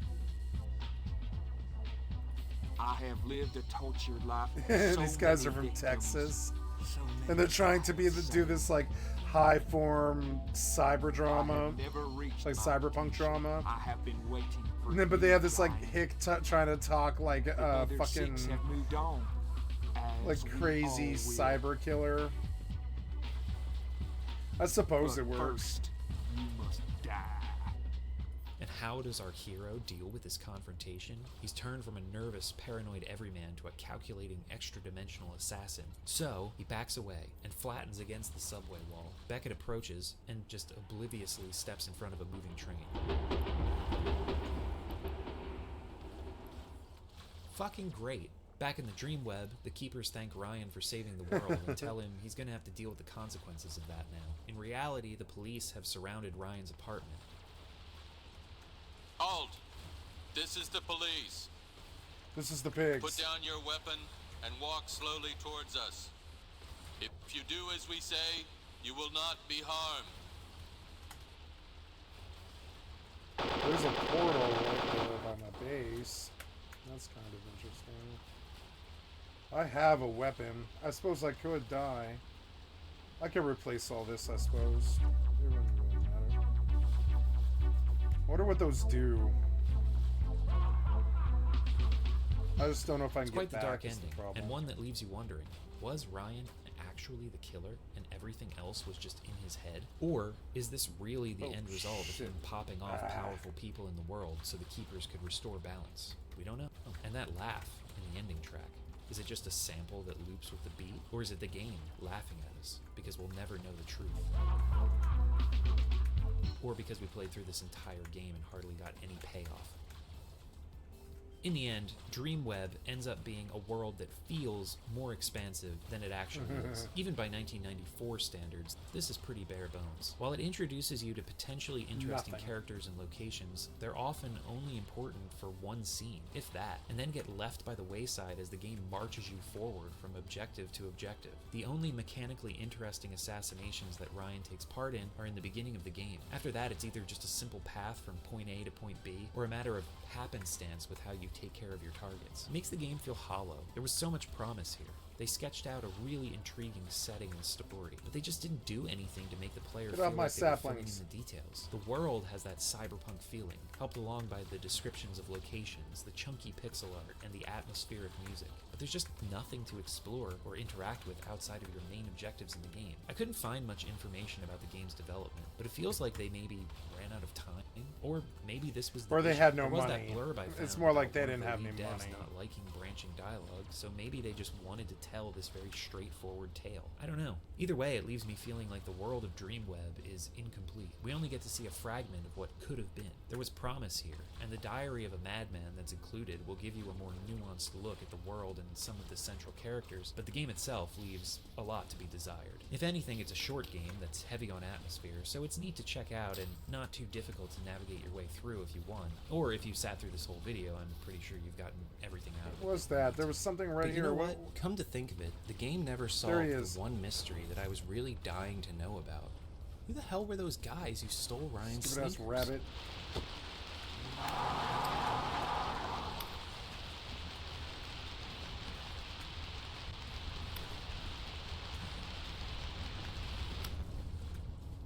So that's it, Dreamweb. I wanted to talk about this game because I was fascinated by its potential. Just a shame that it couldn't deliver. But anyway, if you liked the video, please leave a like, a comment, share it with your friends, subscribe to the channel if you haven't. I want to give a special thanks to the Dungeon Dwellers who support this channel on Patreon and through YouTube Shit, memberships. it's so if you'd dark like to down join here, I them, can't you can click the see. Patreon link in the description, or you can hit the join button on this page for a YouTube membership. Everyone gets to watch Wow, I videos like the way with they handle public on that. That's YouTube actually and brilliant. posts about the videos. If you donate $5 or more, you get your name read out loud at the end of videos. I like can't these see the corpse Dungeon anymore. Architects, Benifer 94, Goats and Goblins, Half HP, High Food Court, Well, Izzy it's Lexus, too late now. Justin Darnell, Meridian, Nekot the Brave, Stefano Orenia, and Tentabat, as well as these dungeon connoisseurs, Adon, Anjin01, Bunzo, Churim Slurm, Chiral Spiral, Crippler Jones, David Carr, Dazed Clockwork, Dika Diko, Glitter Throat, Indigo Happy, Irregular Rob, Gemma, Joshua Weber, Minced Meat, Mr. Independent, Nicolas Polstar, Noel the Monkey, Old Dead Lemons, Please Keep Making Videos, Pretty Cody, Prince Goof, Rainbows 98, Rez, Ribbon Black, Samuel Pandianding, Samurai 85X, Solar, True Axiom, Tuesday Twin, TV's Brent, Warrior Song, Where Am I? Help, and Zach Diedrich. Thank you all for your support, and thank you for watching. I'll catch you next time. For now, Dreamweb. Check it out. Dungeon Chill. Out. Yeah, it was a good video. It was an interesting game.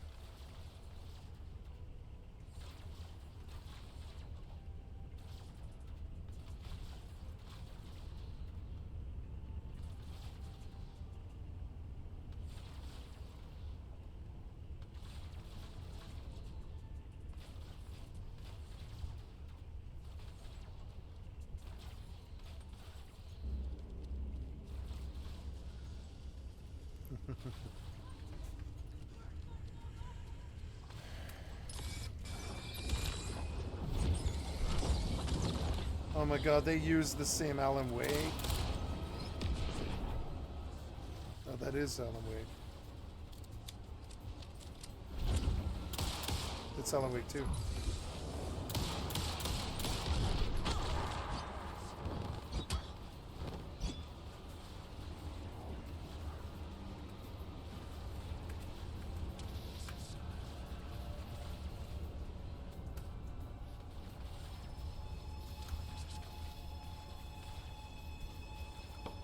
Man, this is so sick. Hey, you know what would make this better? I've been watching There you Twin go. Peaks. Hell yeah. Yeah, Twin Peaks. Now I don't is even so have to good. play it. How goes the new video game you purchased at full price? Worth it? Oh yeah, it's probably like the best thing that's ever been made. I especially like the graphics during all these parts in the dark place. It feels so weird to play a brand new, honest to goodness video game. I'm so used to just like broken garbage. I feel so far from home. Didn't you play Starfield? No, I never played Starfield. You did. What are you with me? I would remember that. It's a Bethesda game and probably would have eaten up like a month of my life. I'm excited for it to come out though. Deceit detected. Suggestion. Consult your Steam account. Look, I appreciate this renewed interest in pranking me, but you have to present a believable premise. You think you know my gaming history better than me?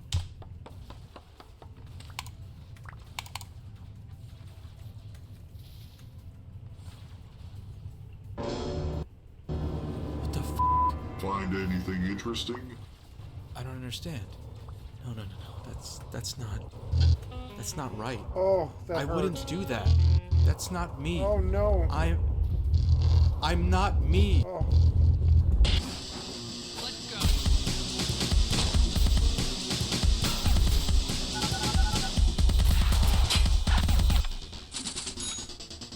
The Blair Witch Volume 1, Rustin Parr, is a third-person survival horror game. Backdoor Nocturne interquel, and You ain't heading into them woods after dark, are you? Terrible dangerous at night. Best run on home to the city. simulator. It was developed by Terminal Reality and published by Gathering of Developers and Take-Two in the year 2000 for PC only, though a Dreamcast version was discussed and deemed too difficult to optimize for. Rustin Parr is the first of 3 games developed by different studios aligned with Gathering of Developers and released as budget titles months apart from each other, and all 3 utilize Terminal Reality's Nocturne engine. That is to say, the engine they developed for their previous game, Nocturne, a Prohibition-era alt-history survival horror game following the episodic hunts of a secret government organization codenamed Spookhouse, and more specifically, a monster-despising, dual-wielding badass named simply Stranger. Beneath that game's rough edges, you'll find a thoughtfully created world full of fun lore and characters, operating not unlike the X-Files with a film noir reskin, with all the ghoulish creatures and sexual tension that implies. It's a tougher sell than it used to be, but was noticeably atmospheric and visually interesting for the time. And the time is right now. As is the case with most genius media, it was not adequately respected in its own time. Critics despised its outdated control scheme and occasionally awkward fixed camera angles that had you discharging firearms at off-camera horrors. But hey man, mystery is an important part of horror. Our minds can fill in the blanks and dream up horrors that no author could put to paper. Well, actually, I'd say it was for the most part reviewed positively. It just didn't sell as well as the publisher would have liked, meaning its disc may as well be, as Computer Gaming World likened it to, a coaster. Unfortunately, the computer gaming worlds of the world seem to have had their way, and though Terminal Reality spent years hinting and wryly alluding to it, a sequel never came. And with this promising potential series left irrevocably on the most worst-case scenario of cliffhangers, neither did I. What had remained abundantly clear in each of the painful years that ticked by without a Nocturne 2 was that they obviously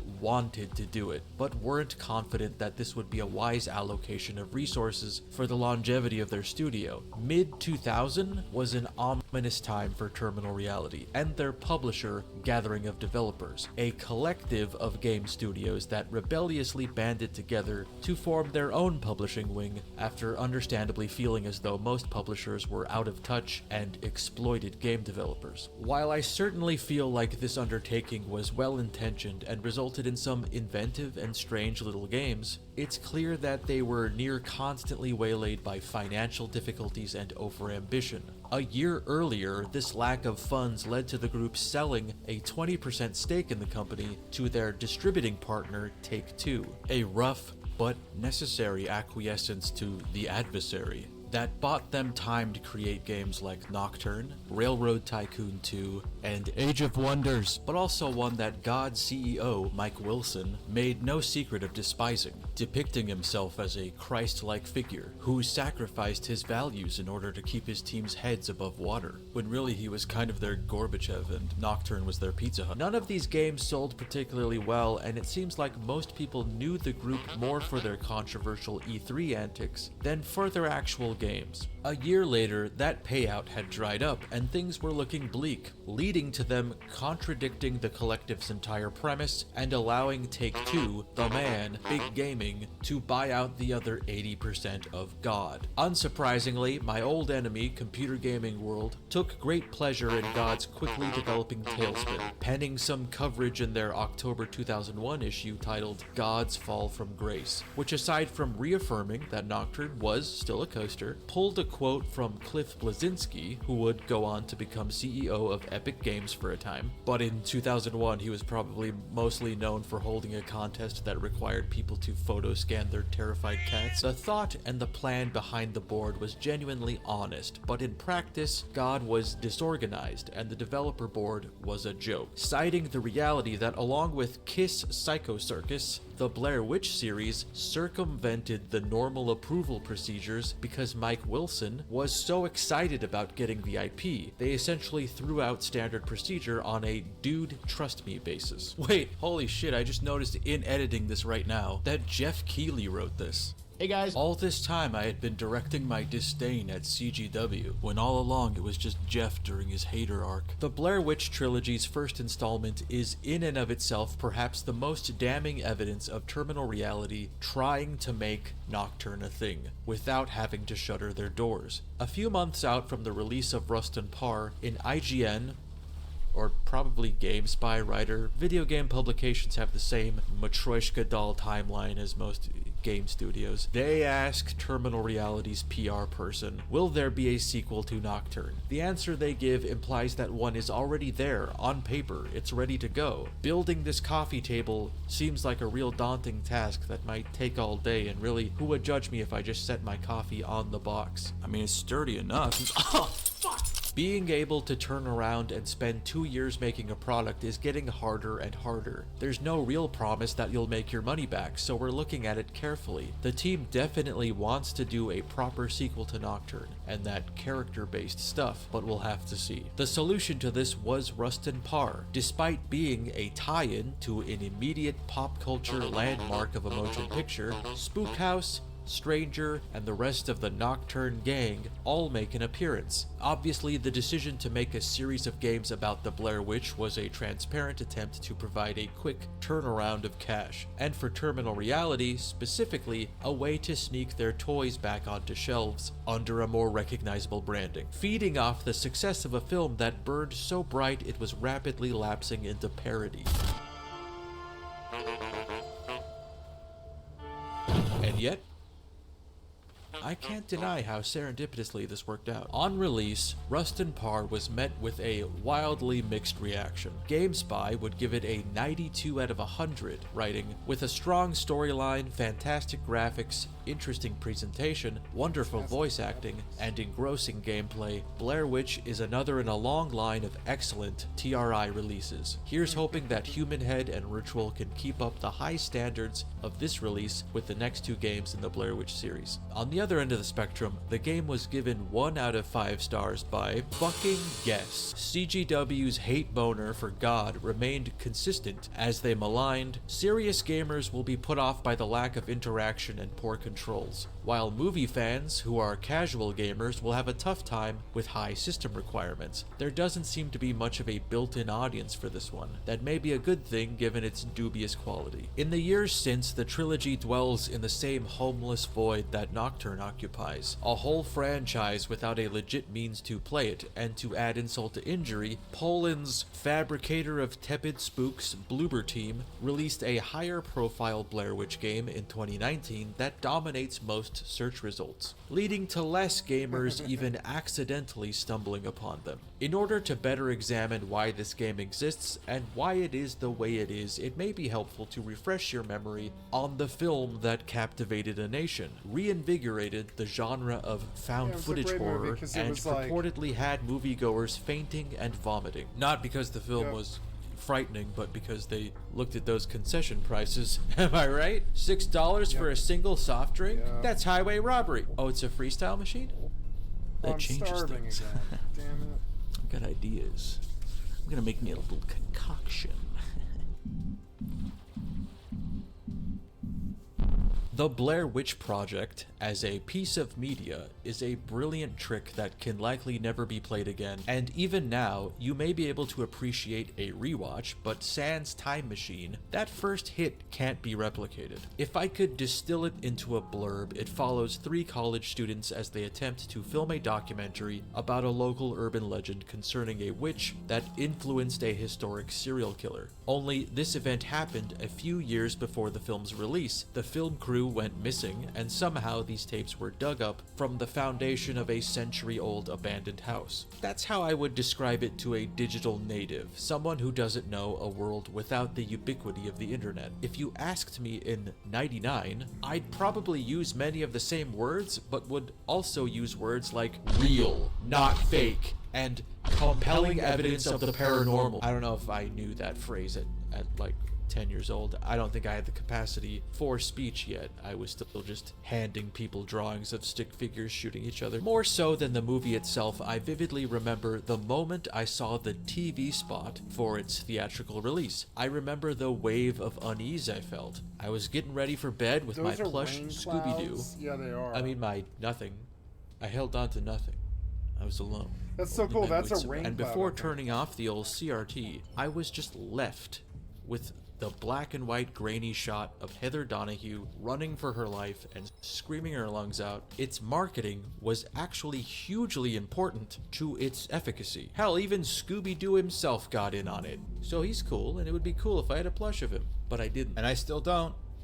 Shaggy, what are you doing in the corner? I'm scared, man! The film's 3 central characters are kind of annoying, but in a believable, recognizable, understandable way, and they aren't very good at making a movie. In an endearing way, it feels realistically unprofessional. Even when they are within the movie, filming for the documentary within the movie, they leave in flubs and mistakes and bicker about the condition and proper use of their rented equipment. They find a figure that is important to the lore of the Blair Witch, one that actually shows up in this video game as a matter of fact, and they talk over her interview and cut her off mid-sentence. They find these cursed totems that are sort of like grave markers and accidentally kick one over. The first third of the movie shows them behaving sort of friendly, in that way that you would with a friend you met in class, or rather, the way I observed others being friendly with one another. I think it's Heather taking a piss. But the more wandering in circles they do and haunted noises they hear in the dark, the more you see that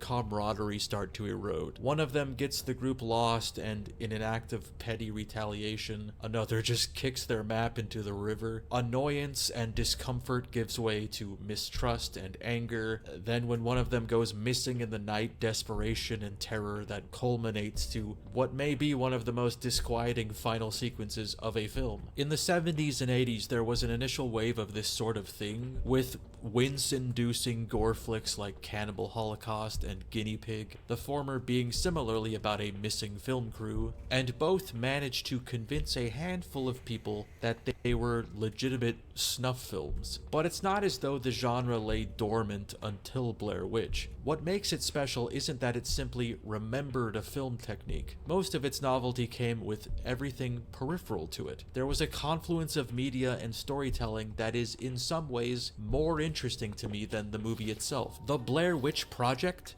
is the cherry on top of a creative work that was harder to manifest than a film about a bunch of college students screaming and chain-smoking in the woods. It was effective even without the extreme violence that the genre typically indulged in. Oh my god. Fucking hell. How you What do you think? Fucking hell. That girl was terrified. Wow. She was actually scared of this film.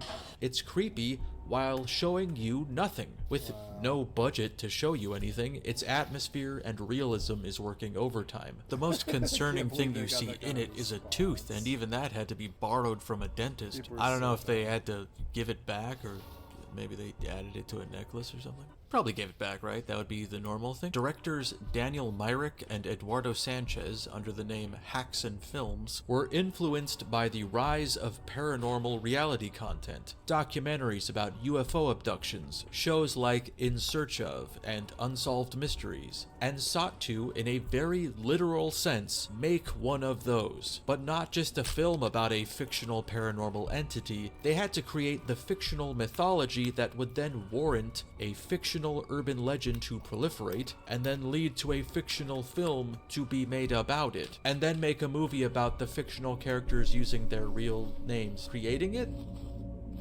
You feel me? I don't know how much newer generations get that part, the part where they took painstaking measures to ensure that a lot of people legitimately thought that what took place in the Blair Witch Project was reality. This meant expertly utilizing new methods of marketing, taking advantage of the internet by creating websites, BlairWitch.com, posting to forums, getting different dummy documentaries to play on more than one TV station, lying to film distributors, pretending their cast was actually dead, and squeezing realistic performances out of them by intentionally disorienting, scaring, and starving them. Method filmmaking, they called it, but it's more like non-union improv torture acting. They let us sleep the first night. Yeah. And then, you know, starting on the second night, there was certainly a building of how much they were going to torture us. Admittedly, there was a backlash to this. I can remember knowing more than one person that felt bitterness once it became irrefutable that we'd been had, that this was a work of fiction,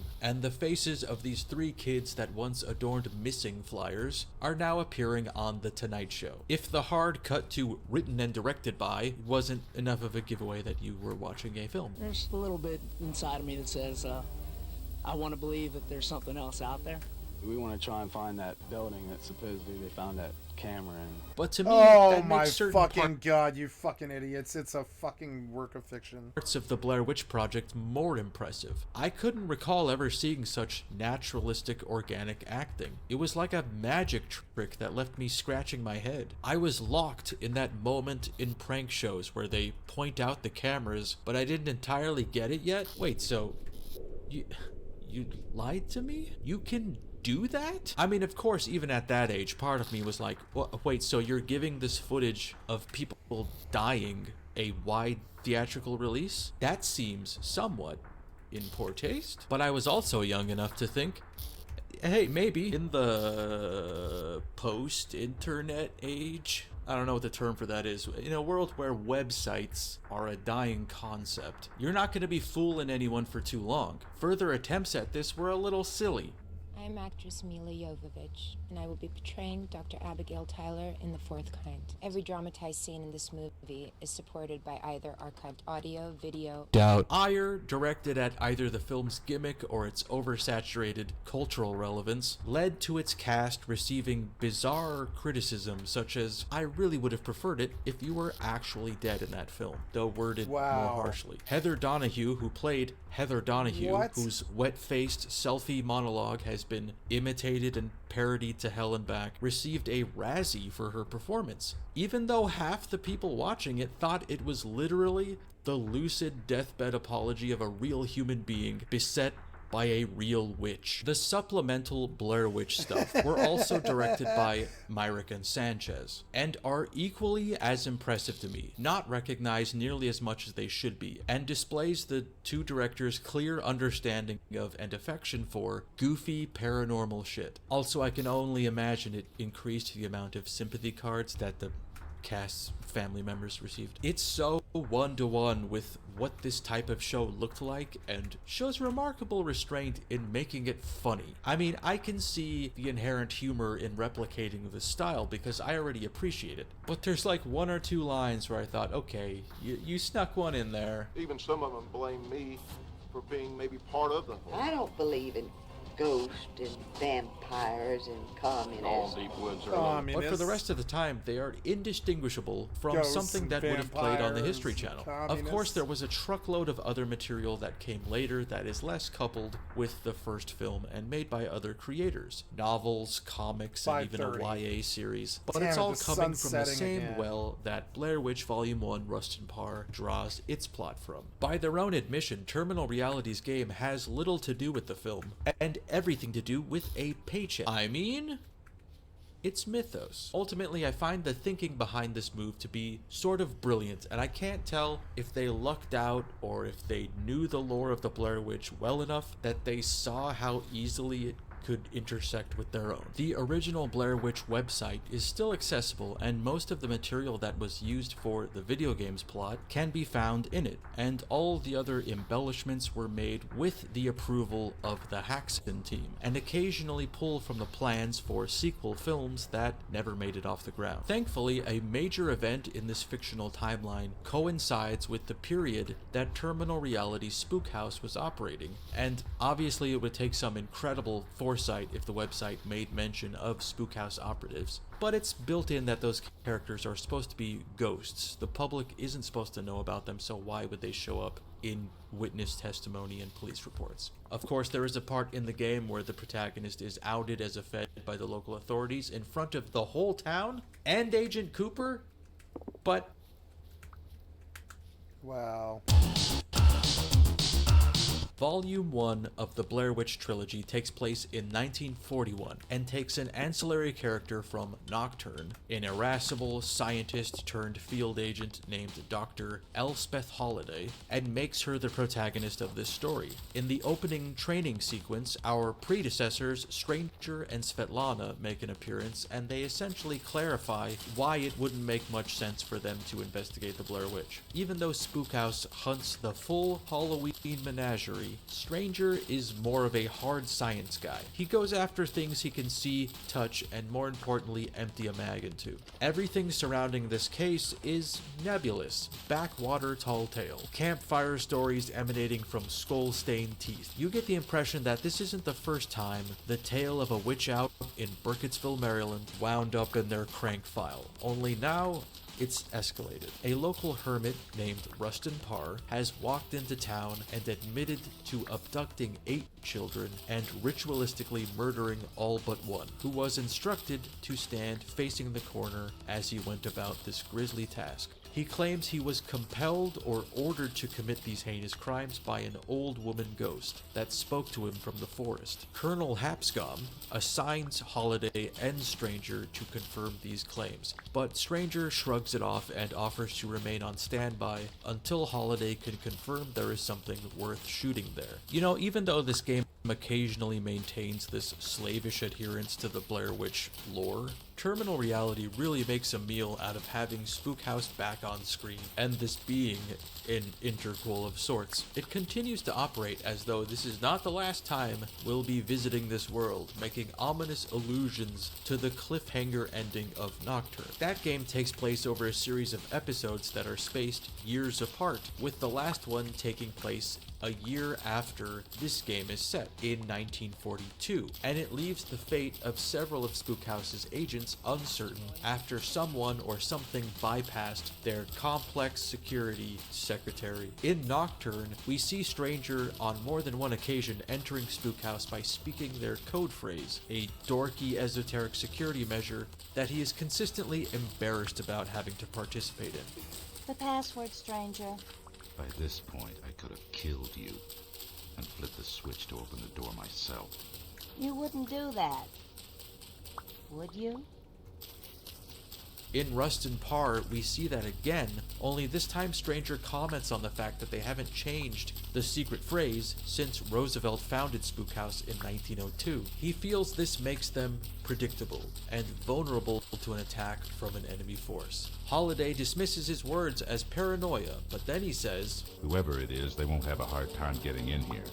And you won't be so confident when you're dead within a year." I feel like that's not a card you pull unless you feel like you had time. There's some real House-Annie energy emanating from this scene. Some, don't worry, we'll get like, what, 2 more of these, right? Kind of energy. Connection to Nocturne aside, Rustin Parr isn't paced quite like that game. It's more chatty and narrative driven. There's more NPCs and incidental characters to gab with and gather clues from. Holiday keeps a journal, so there's more reading and researching involved. After most significant conversations, you're just sort of handed a dossier with a bunch of lore to mull over if you wish. There's dream sequences and it plays around with time. It's surprisingly more focused than Nocturne, until you enter the forest actually, but then again, it has most of the foundation of its story predetermined and it's like a fourth of the length. It's essentially Nocturne DLC, the Nocturne X Blair Witch collab. Still wish I could just hang out with the cool guys from Spook House. You are forgetting something? I love how this engine never, ever, ever has frame Hitting rate the drops. old Ever, dusty ever, trail. ever. It, like, just doesn't do it. See it? Unless you I could go like this for the rest of eternity, and I'm not going to get a single frame rate stutter. Fusion Not a frenzy for the single one, see Microsoft it? It's Xbox. going to keep going, doesn't matter. I'm also in possession of some marijuana cigarettes, if that's the vibe. Really? Ooh. I mean, no. Sure. Very well. I shot my shot. Shot my shot. Holiday shows up in Burkittsville, and despite being given a cover story about a missing niece from one town over, immediately sticks out and rouses the suspicion of the local motel owner. He's baffled that she's traveling alone, unescorted by a husband. While this annoys her, she records in her notes that it will be easy to manipulate the locals using a helpless woman routine. I'm glad they put in some work to develop Elspeth's personality, because I remember playing this for the first time and being worried that picking her to be the protagonist was a thoughtless decision. In Nocturne, all you really know about her is that she takes her job very seriously, and she really doesn't like it when Stranger takes her shit without asking. Damn it, stranger, how many times do I have to tell you to keep your hands off my instruments?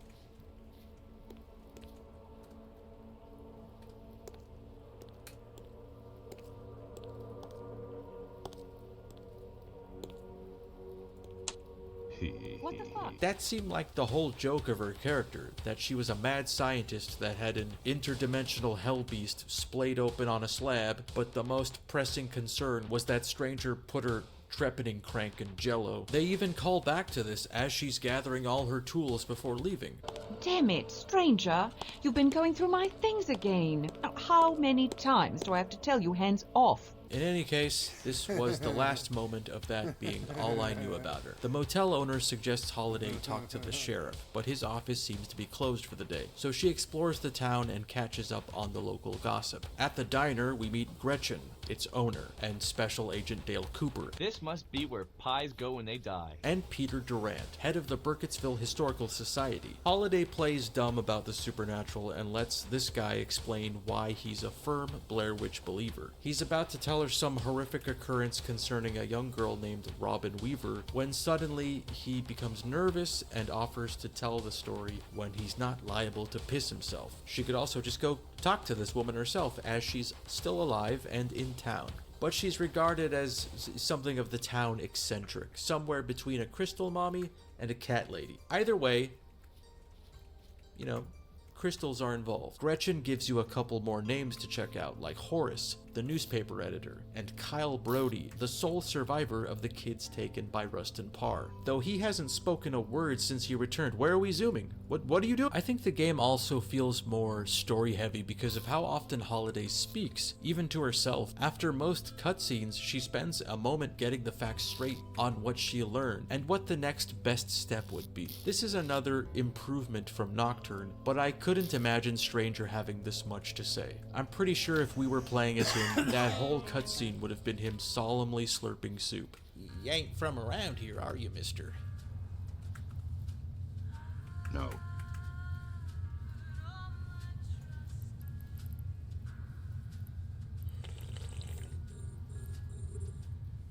Oops.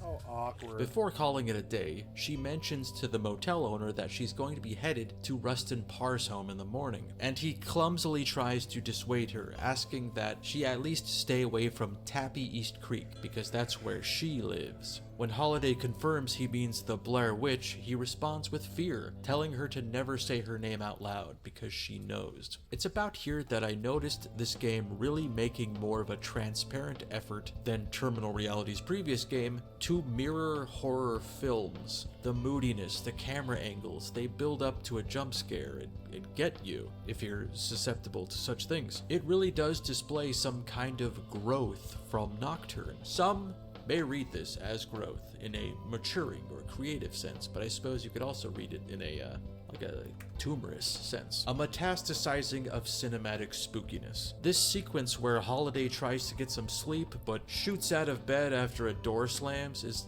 pretty effective. Some kind of scary ghost shoots out of the bathroom. I don't have time for a bath right now. Huh, okay, I mean, long day of traveling and whatnot, but no rush, I suppose. Let's get around to it soon, though, yeah? So, Holiday arms herself with all her weapons and gizmos and runs after it, picking up its spectral trail at the sheriff's office. Excuse me, are you... Oh!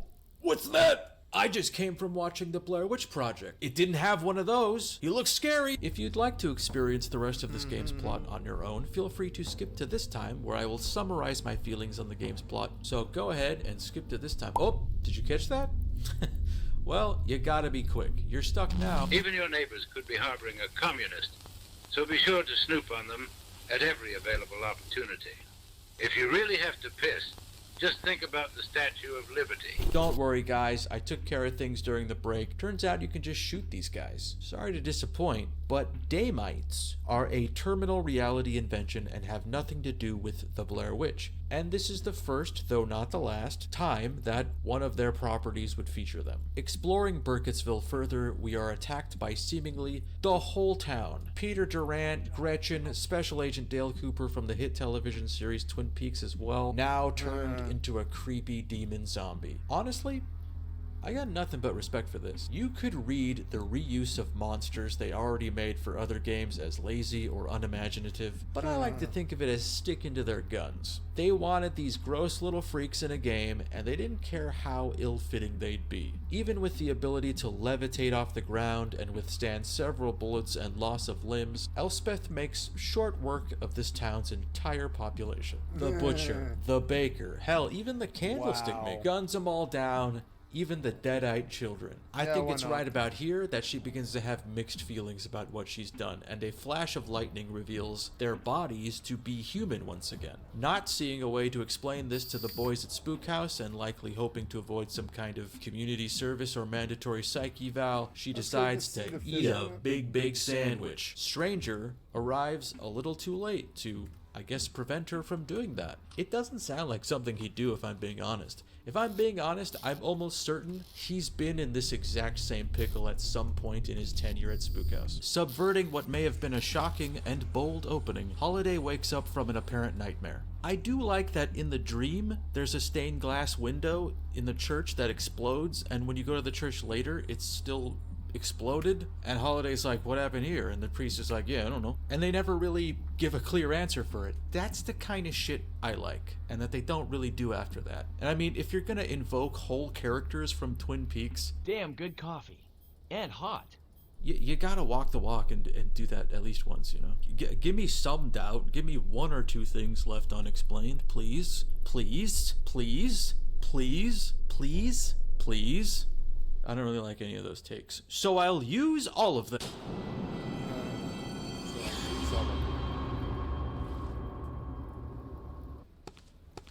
I don't have time for a bath right now.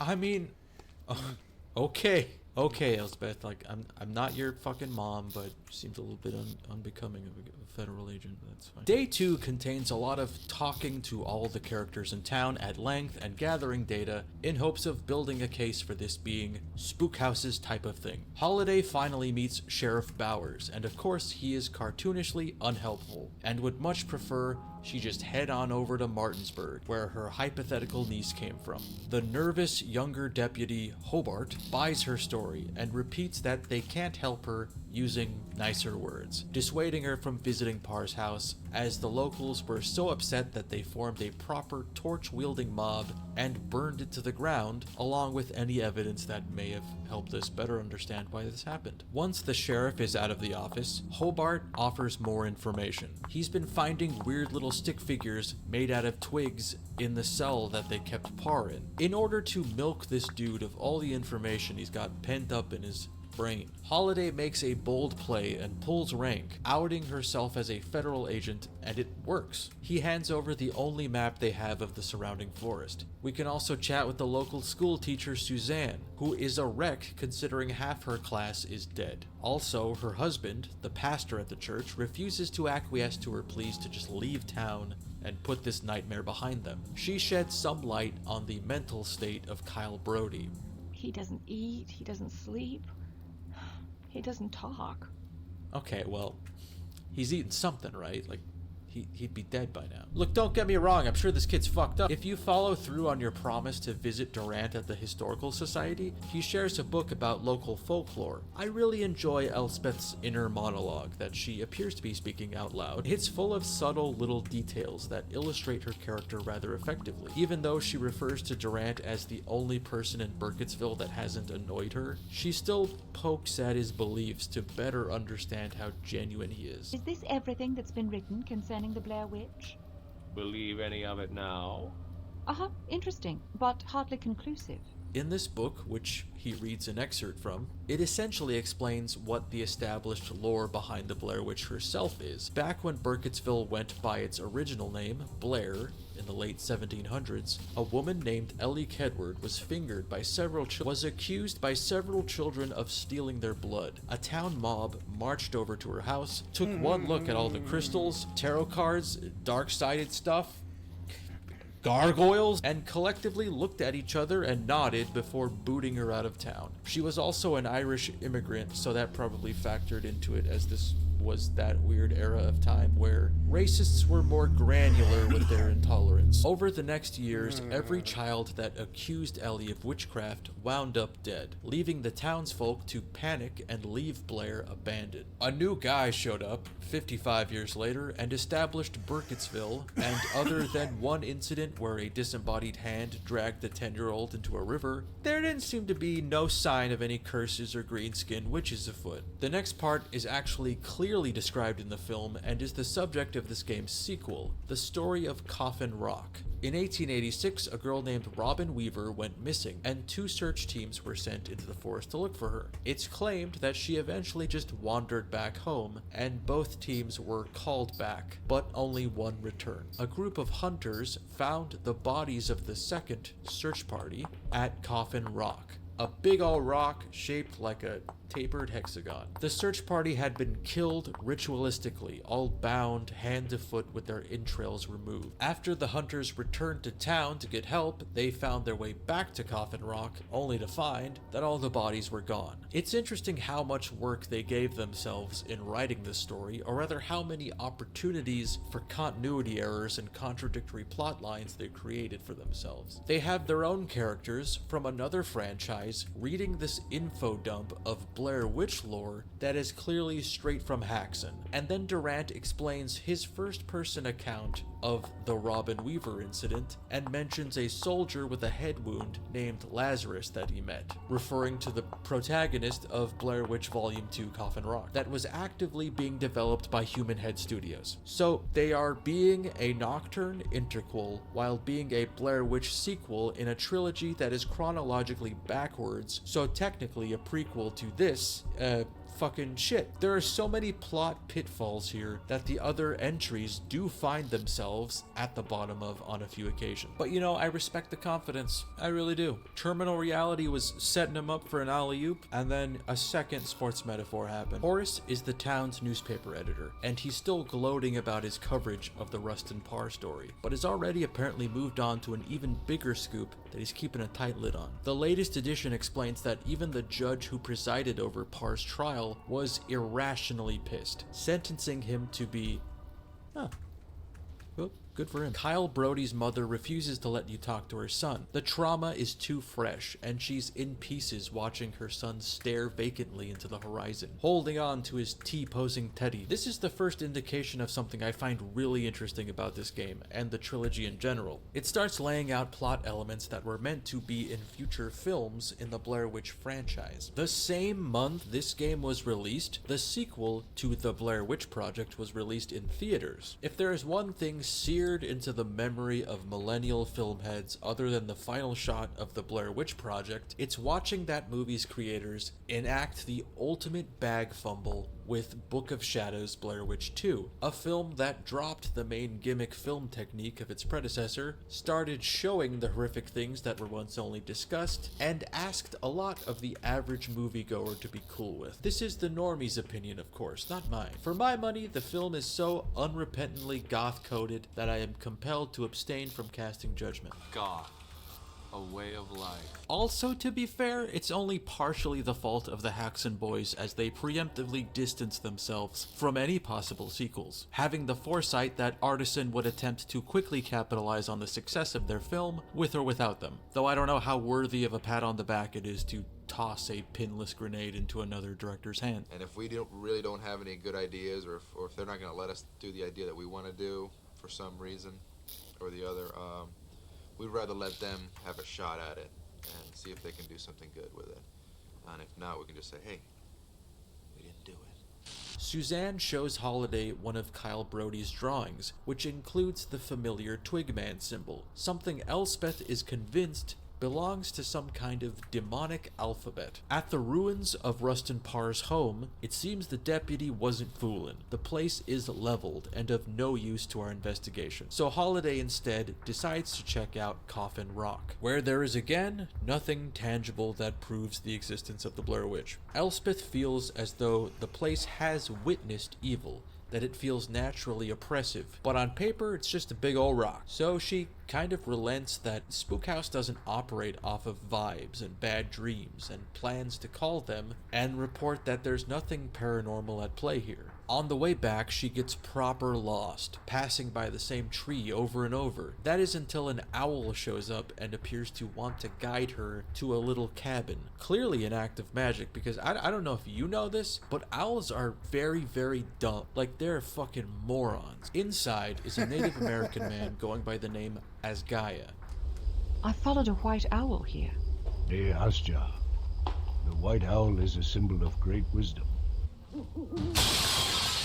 After Elspeth tells him her name, he uses that to Owls see are not right through her dumb. cover story, and even reveals that she doesn't have a sister, but does have two brothers. Impressed, she admits that she's looking for the Blair Witch, and they have an interesting conversation about it that introduces a pretty substantial twist to the entire mythos of the Blair Witch. He's lived in this forest for years and never seen this witch, but he knows the forest houses a more ancient, primeval demonic force that predates Ellie Kedward and even the colonization of the Americas. It's actually quite Twin Peaksian, solving the crime and revealing your antagonist early on, only to realize that the true villain is a cosmic embodiment of man's own capacity for darkness. In Twin Peaks, it was heralded by the invention of the atomic bomb. In Blair Witch, it could very well be the genocide of this continent's indigenous population. Or it could just be that there's like a little devil man with horns and a pitchfork. Both are valid possibilities. Before parting ways, he gives Holiday a Twigman necklace that he refers to as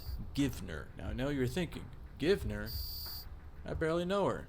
This thing will allow her to see the true path out of the forest. On the way back, she also notices a strange wooden archway leading to Parr's house that wasn't there before. In a moment of self-aware riding, once night falls, you'll start getting attacked by a variety of monsters and ghouls in the forest. But fittingly, even Elspeth doesn't see how they have any connection to the Blair Witch. Those are just some other shit that aren't as concerning as a possible demon. I mean, I guess it makes sense, like, in the opening training sequence we fight vampires, and I guess vampires don't stop existing while we're looking into something else. It makes sense. There are other things, possibly. Probably the most on-brand enemy are these big twig men that walk around and whack you with their twig limbs. And I'm not sure if this idea is the result of too little thought or too much thought. I mean, on one hand, when you're asked to invent enemies for a game based on a property that had no minions, no little guys, evil goons, I can see how you'd look around at what you got and land on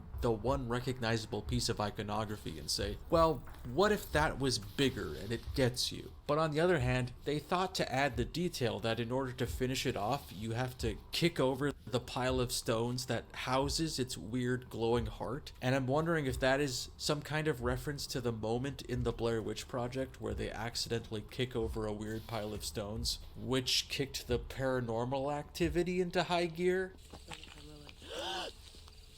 You didn't just knock that over. Please tell me you didn't just knock that over. Is this Terminal Reality's explanation for the creepy twig snapping noises the film crew heard? It was quite literally twig men? That's actually kind of eerie in concept. In practice, it's not, because I can see it and realize, oh yeah, never mind, that was a bad idea. This is stupid. Scrap this. He's trees are blocking my way.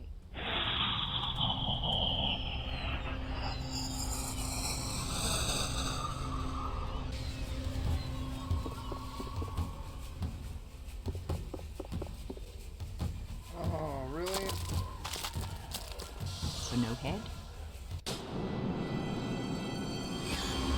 I don't know why I don't lie to you more often than I already do. It's fun. I like it.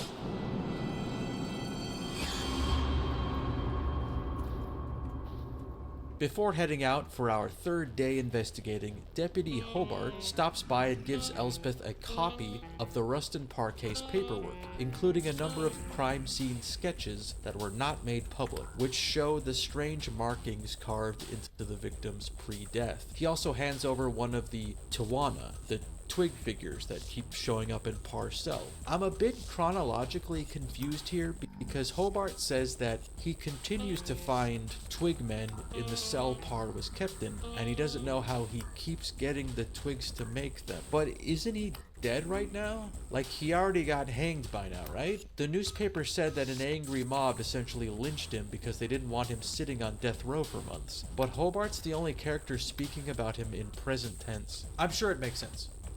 I'm sure it does. This is a classic me mistake to make. Otherwise, I don't know what's what. I don't have time for a bath right now. Okay, Elspeth, look, you're an adult. I think you know when you need to bathe yourself, and you know whether or not you act on that, and the advice of those close to you is your call to make. We ask Durant if he has any literature about Native American folklore, and he gives us a book that adds some more context to the fate of Ellie Kedward. It turns out she wasn't just told to leave, she was intentionally tied to a tree in the midst of a brutal winter with the expressed intent of it killing her. But she didn't die, presumably using properly charged crystals of some fashion, and ironically the entire town of Blair died off in the winter meant to take Ellie's life. If you stop by the newspaper one more time, Horace says he's about to finish up the scoop of his life, but he's still not saying anything about it until it's on the rack. Outside the school, you find a young girl talking to herself, or rather, having what sounds like a two-way conversation with someone named Emily, who isn't there. This is Mary Brown, a character that was introduced in the Blair Witch Project, the local wacko that claims to have had a brush with the Blair Witch as a child. The crew half-assedly films an interview and then pokes fun at her later. You learned a lot, man. Yeah. You learned a lot about Mary Brown? In the 1940s, she meets Elspeth and tells her that Mr. Brownie is missing, and doesn't elaborate on what that's in reference to. After she runs off, Elspeth remembers that one of Rustin Parr's victims was named Emily. On the way back to the forest, we're stopped by the sheriff, who confronts Holiday about her cover story. He spoke to the sheriff in Martinsburg, and he's never heard of her or a missing girl. Thank you, Sheriff. I appreciate your concern.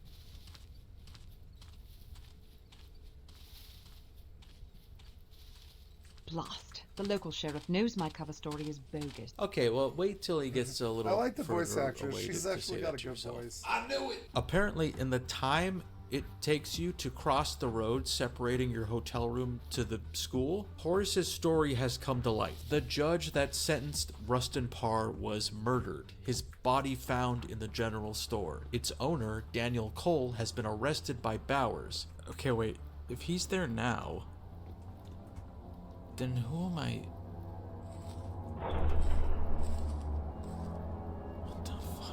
I've got the front desk now. He was never here. Unable to approach the crime scene, and not convinced it's relevant to the witch, Holiday heads back into the forest to speak with Asgaia. Asgaia wiggles his hands over the twig man and activates its magic potential, which should allow her to walk the path she could only see before. After hanging the Tawana along the strange archway, Holiday unknowingly walks through a portal of some kind. The forest on the other side of this threshold painted in fall colors, and strangely, the destroyed home of Rustin Parr is standing again, looking much as it did during the Blair Witch Project. This sequence is the most intertwined with the film that this game gets. In the basement, Holiday essentially walks in on the final moments of the film. She sees Mike standing in the corner of the room, then Heather enters, still rolling on her camera, until an unseen force pushes her down. An alternate angle shows that Mike was looking down talking to Kyle Brody. The two kids disappear,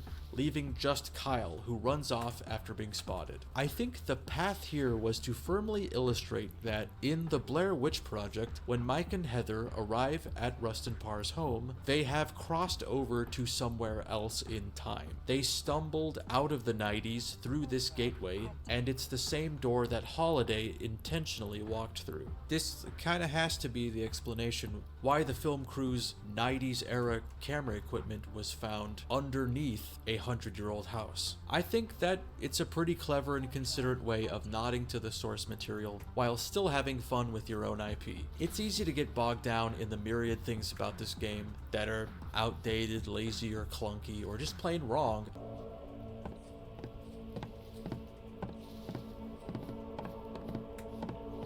Colonel, your message sounded urgent. Where is the stranger? Cut! What's the rumpus? What the hell is this shot? I can't even see this broad's mug. It ain't my fault she's by-sitting. Just fix the shot, Lou. I already got the studio head thinking I'm a schnook after spending a whole heap of clams on that giant stick bug scene. I'm ready to go. Why is she sitting like that? But I see them putting in the work to create something interesting with what was, in most cases, thoughtless. They even modeled the CP16 camera that Heather would have been holding at that moment, because Mike ran downstairs with the high 8 and it's on screen for all of 3 seconds. Like, you didn't have to do that, but you did, and that's nice of you. There's plenty of evidence to collect in Parr's house, including several scattered pages of his diary, which document his descent into madness as the being from the woods begins to exert its control over him. On a wall, we find a blood-spattered mural depicting a boy being sacrificed at Coffin Rock, as well as what Holiday determines to be some kind of dimensional map, denoting where the forest opens to other times and places, each with a Tawana associated with it. She seemingly plucks one at random and hopes it's the one that takes her back to 1941. Before then, she stops by Coffin Rock and finds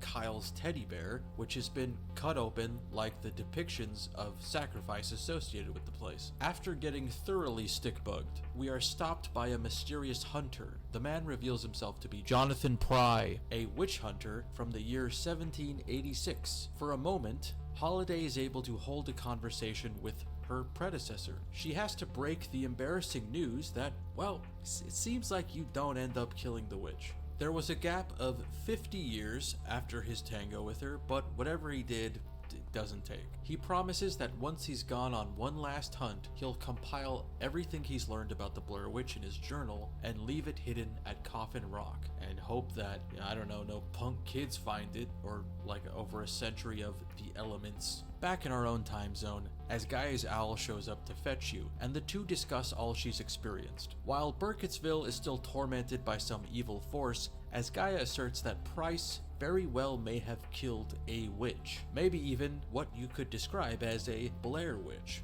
But the evil within the forest is greater than one cackling green-skinned cauldron stirrer. Perhaps sensing she's ready, he goes on to name this evil. Rustin Parr and now Kyle Brody are puppets of a being named Hekaitomix. Probably not its real name, but that's what he calls it. He's also the last person alive that knows how to exorcise Hekaitomix from a host's body, handing over another Tawana imbued with this power. He doesn't believe anyone has the power to confront and defeat Hekaitomix 1v1, but some people have worked out how to navigate the network of portals inside the forest, and he thinks their best bet is to simply trick it into being shot to another dimension. Another dimension? Yeah, another dimension. Another dimension? Another. Price's journal was indeed left in a cave by Coffin Rock. Seems like in a full-length game this would have been an entire sequence where you grope around through a darkened maze full of enemies, but we got another one of these coming next month, so Holiday just walks off camera and then comes back with it. Its contents remind Asgaia of a story told to him by his grandparents, the story of the bleeding boy. When the first tribe to settle the Black Hills arrived, Hekaitomix took one of their children and disemboweled him at Coffin Rock, and using dark magic made it so he would feel all the pain of this act but never die. It would feed on his After his people attempted to rescue the boy, Hekaitomix eventually killed all members of this tribe, save for for a shaman named Othegwenda. Holiday suddenly puts together that the teddy bear she found at Coffin Rock was the Mr. Brownie that Mary Brown mentioned, and it was likely her bear that was taken by Kyle Brody, who is currently possessed by the witch, meaning he'll probably attempt to lure her to be sacrificed like Bleeding Boy. We gotta get back.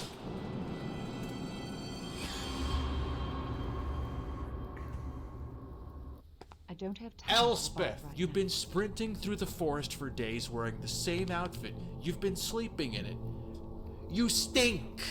You're stinky. Look, I'm your friend, which is why I'm going to tell it to you straight. Everyone thinks you're stinky, okay? You like that? At the schoolhouse, Suzanne lets you know that the newspaper office was burned down last night, and Horace is missing. Rumors abound that he had stumbled on evidence that Cole was not responsible for the judge's murder, and someone wanted it covered up. Also, Mary Brown isn't there because it's the weekend, but she did see her playing with Kyle Brody a few hours ago. She catches up to both of them at the church, praying with Pastor Ascot, and after chasing Kyle down, manages to slap him with the Tawana, and Hokkaido Mix shoots out of him. He's immediately apologetic and lucid about what he did under the witch's influence, admitting to telling Rustin Parr. Sorry guys, I'm looking at buying a game. Horace heard Rustin Parr's confession, so both he and the judge were aware that Kyle was the witch's mouthpiece and they needed to be silenced. He points out that Horace's body is stuffed in the church's foundation. Kyle's been made to influence Ascot to carry out both of these murders, the same Pastor Ascot that is currently alone with Mary Brown, the same Mary Brown that Hokkaido Mix wants to sacrifice in order to increase its magical stranglehold over Burkittsville. Well, it's a good thing he doesn't know we're onto him. And we have time to... After confronting him, he bolts with little Mary hanging on for dear life. Come back here, you! Oh, I'm so much faster than you. Hey, stop. Do I do something?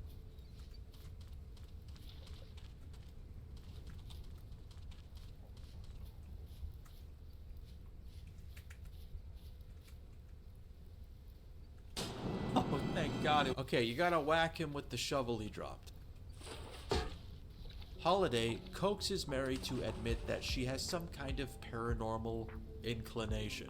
She can see ghosts and things what normal people ain't likely to see none. She was pretty keenly aware of what was going on here because the spirit of Ellie Kedward told her that she was coming for her. Hokkaido Mix played off of Ascot's religious faith and used Kyle to convince him that killing these people would somehow defeat the Blair Witch. Mary uses her gifts to tell Holiday a series of hints that could help her survive the ensuing conflict. Listen to the call, remember the warning that came in the night. Sometimes things are ugly, and find the old woman whose mind was lost in the forest. Being the more obvious of these, Holiday immediately clocks that she's talking about Robin Weaver, the girl that almost met the same fate reserved for Mary. You know, you wonder why Mary left out all these details from her talking head segment. Seems the only memory of this time in her life that's still intact is that at one point a witch with a hairy arm shoved her. Bowers and Suzanne both appear and accuse Holiday of killing the pastor, but before she can defend herself,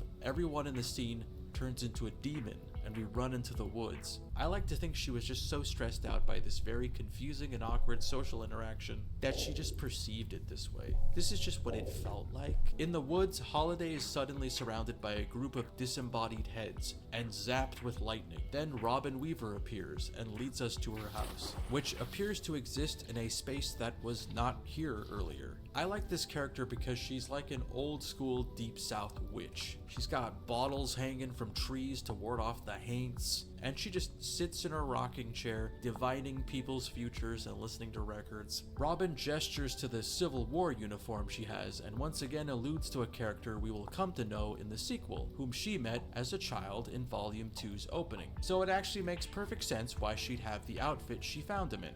My uniform. What happened to it? I had to burn it. It was caked with dirt and blood. Huh. She gives Holiday the final Tawana needed to banish Hokkaido Mix for the next 1,000 years. When we step foot back into Burkittsville, Holiday is immediately advanced upon by everyone left in town. But Stranger shows up and fires around in the air. He's got a new layer of their cover story. He says they're both FBI agents. Even after explaining that Ascot was the real killer in town and they've imprisoned the wrong man, Bowers tries to paint Holiday as some kind of maniac that attacked an innocent man. But Kyle Brody's mother shows up to corroborate her story. The hell is this? We found it in her room. That's government property. I'd thank you to place it gently on the ground.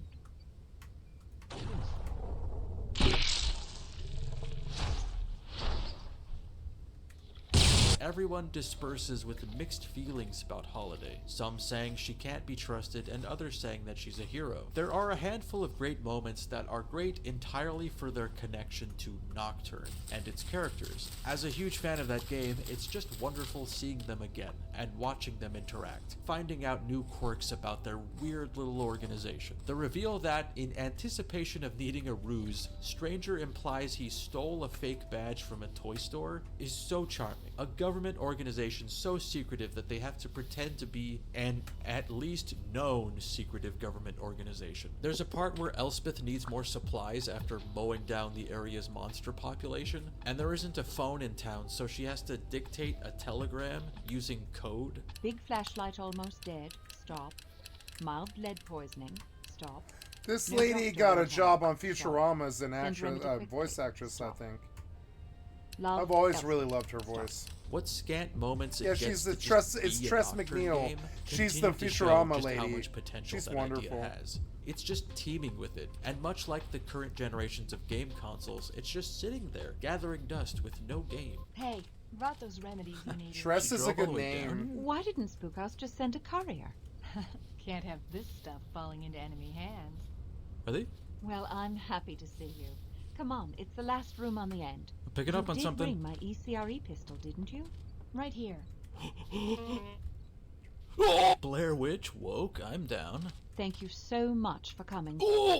Walking into the forest together, Stranger says he was compelled to check in on Holiday because he was having recurring dreams that she killed the entire town and then herself. Something she probably would have done earlier when everyone that was being mean to her became monsters, but in that moment she remembered the dream she had with the Damites and thought, no, I should not kill everybody around me. It's almost a clever little payoff to that. It's just confusing that they turned into different monsters, and in the moment she didn't say like, no, not again.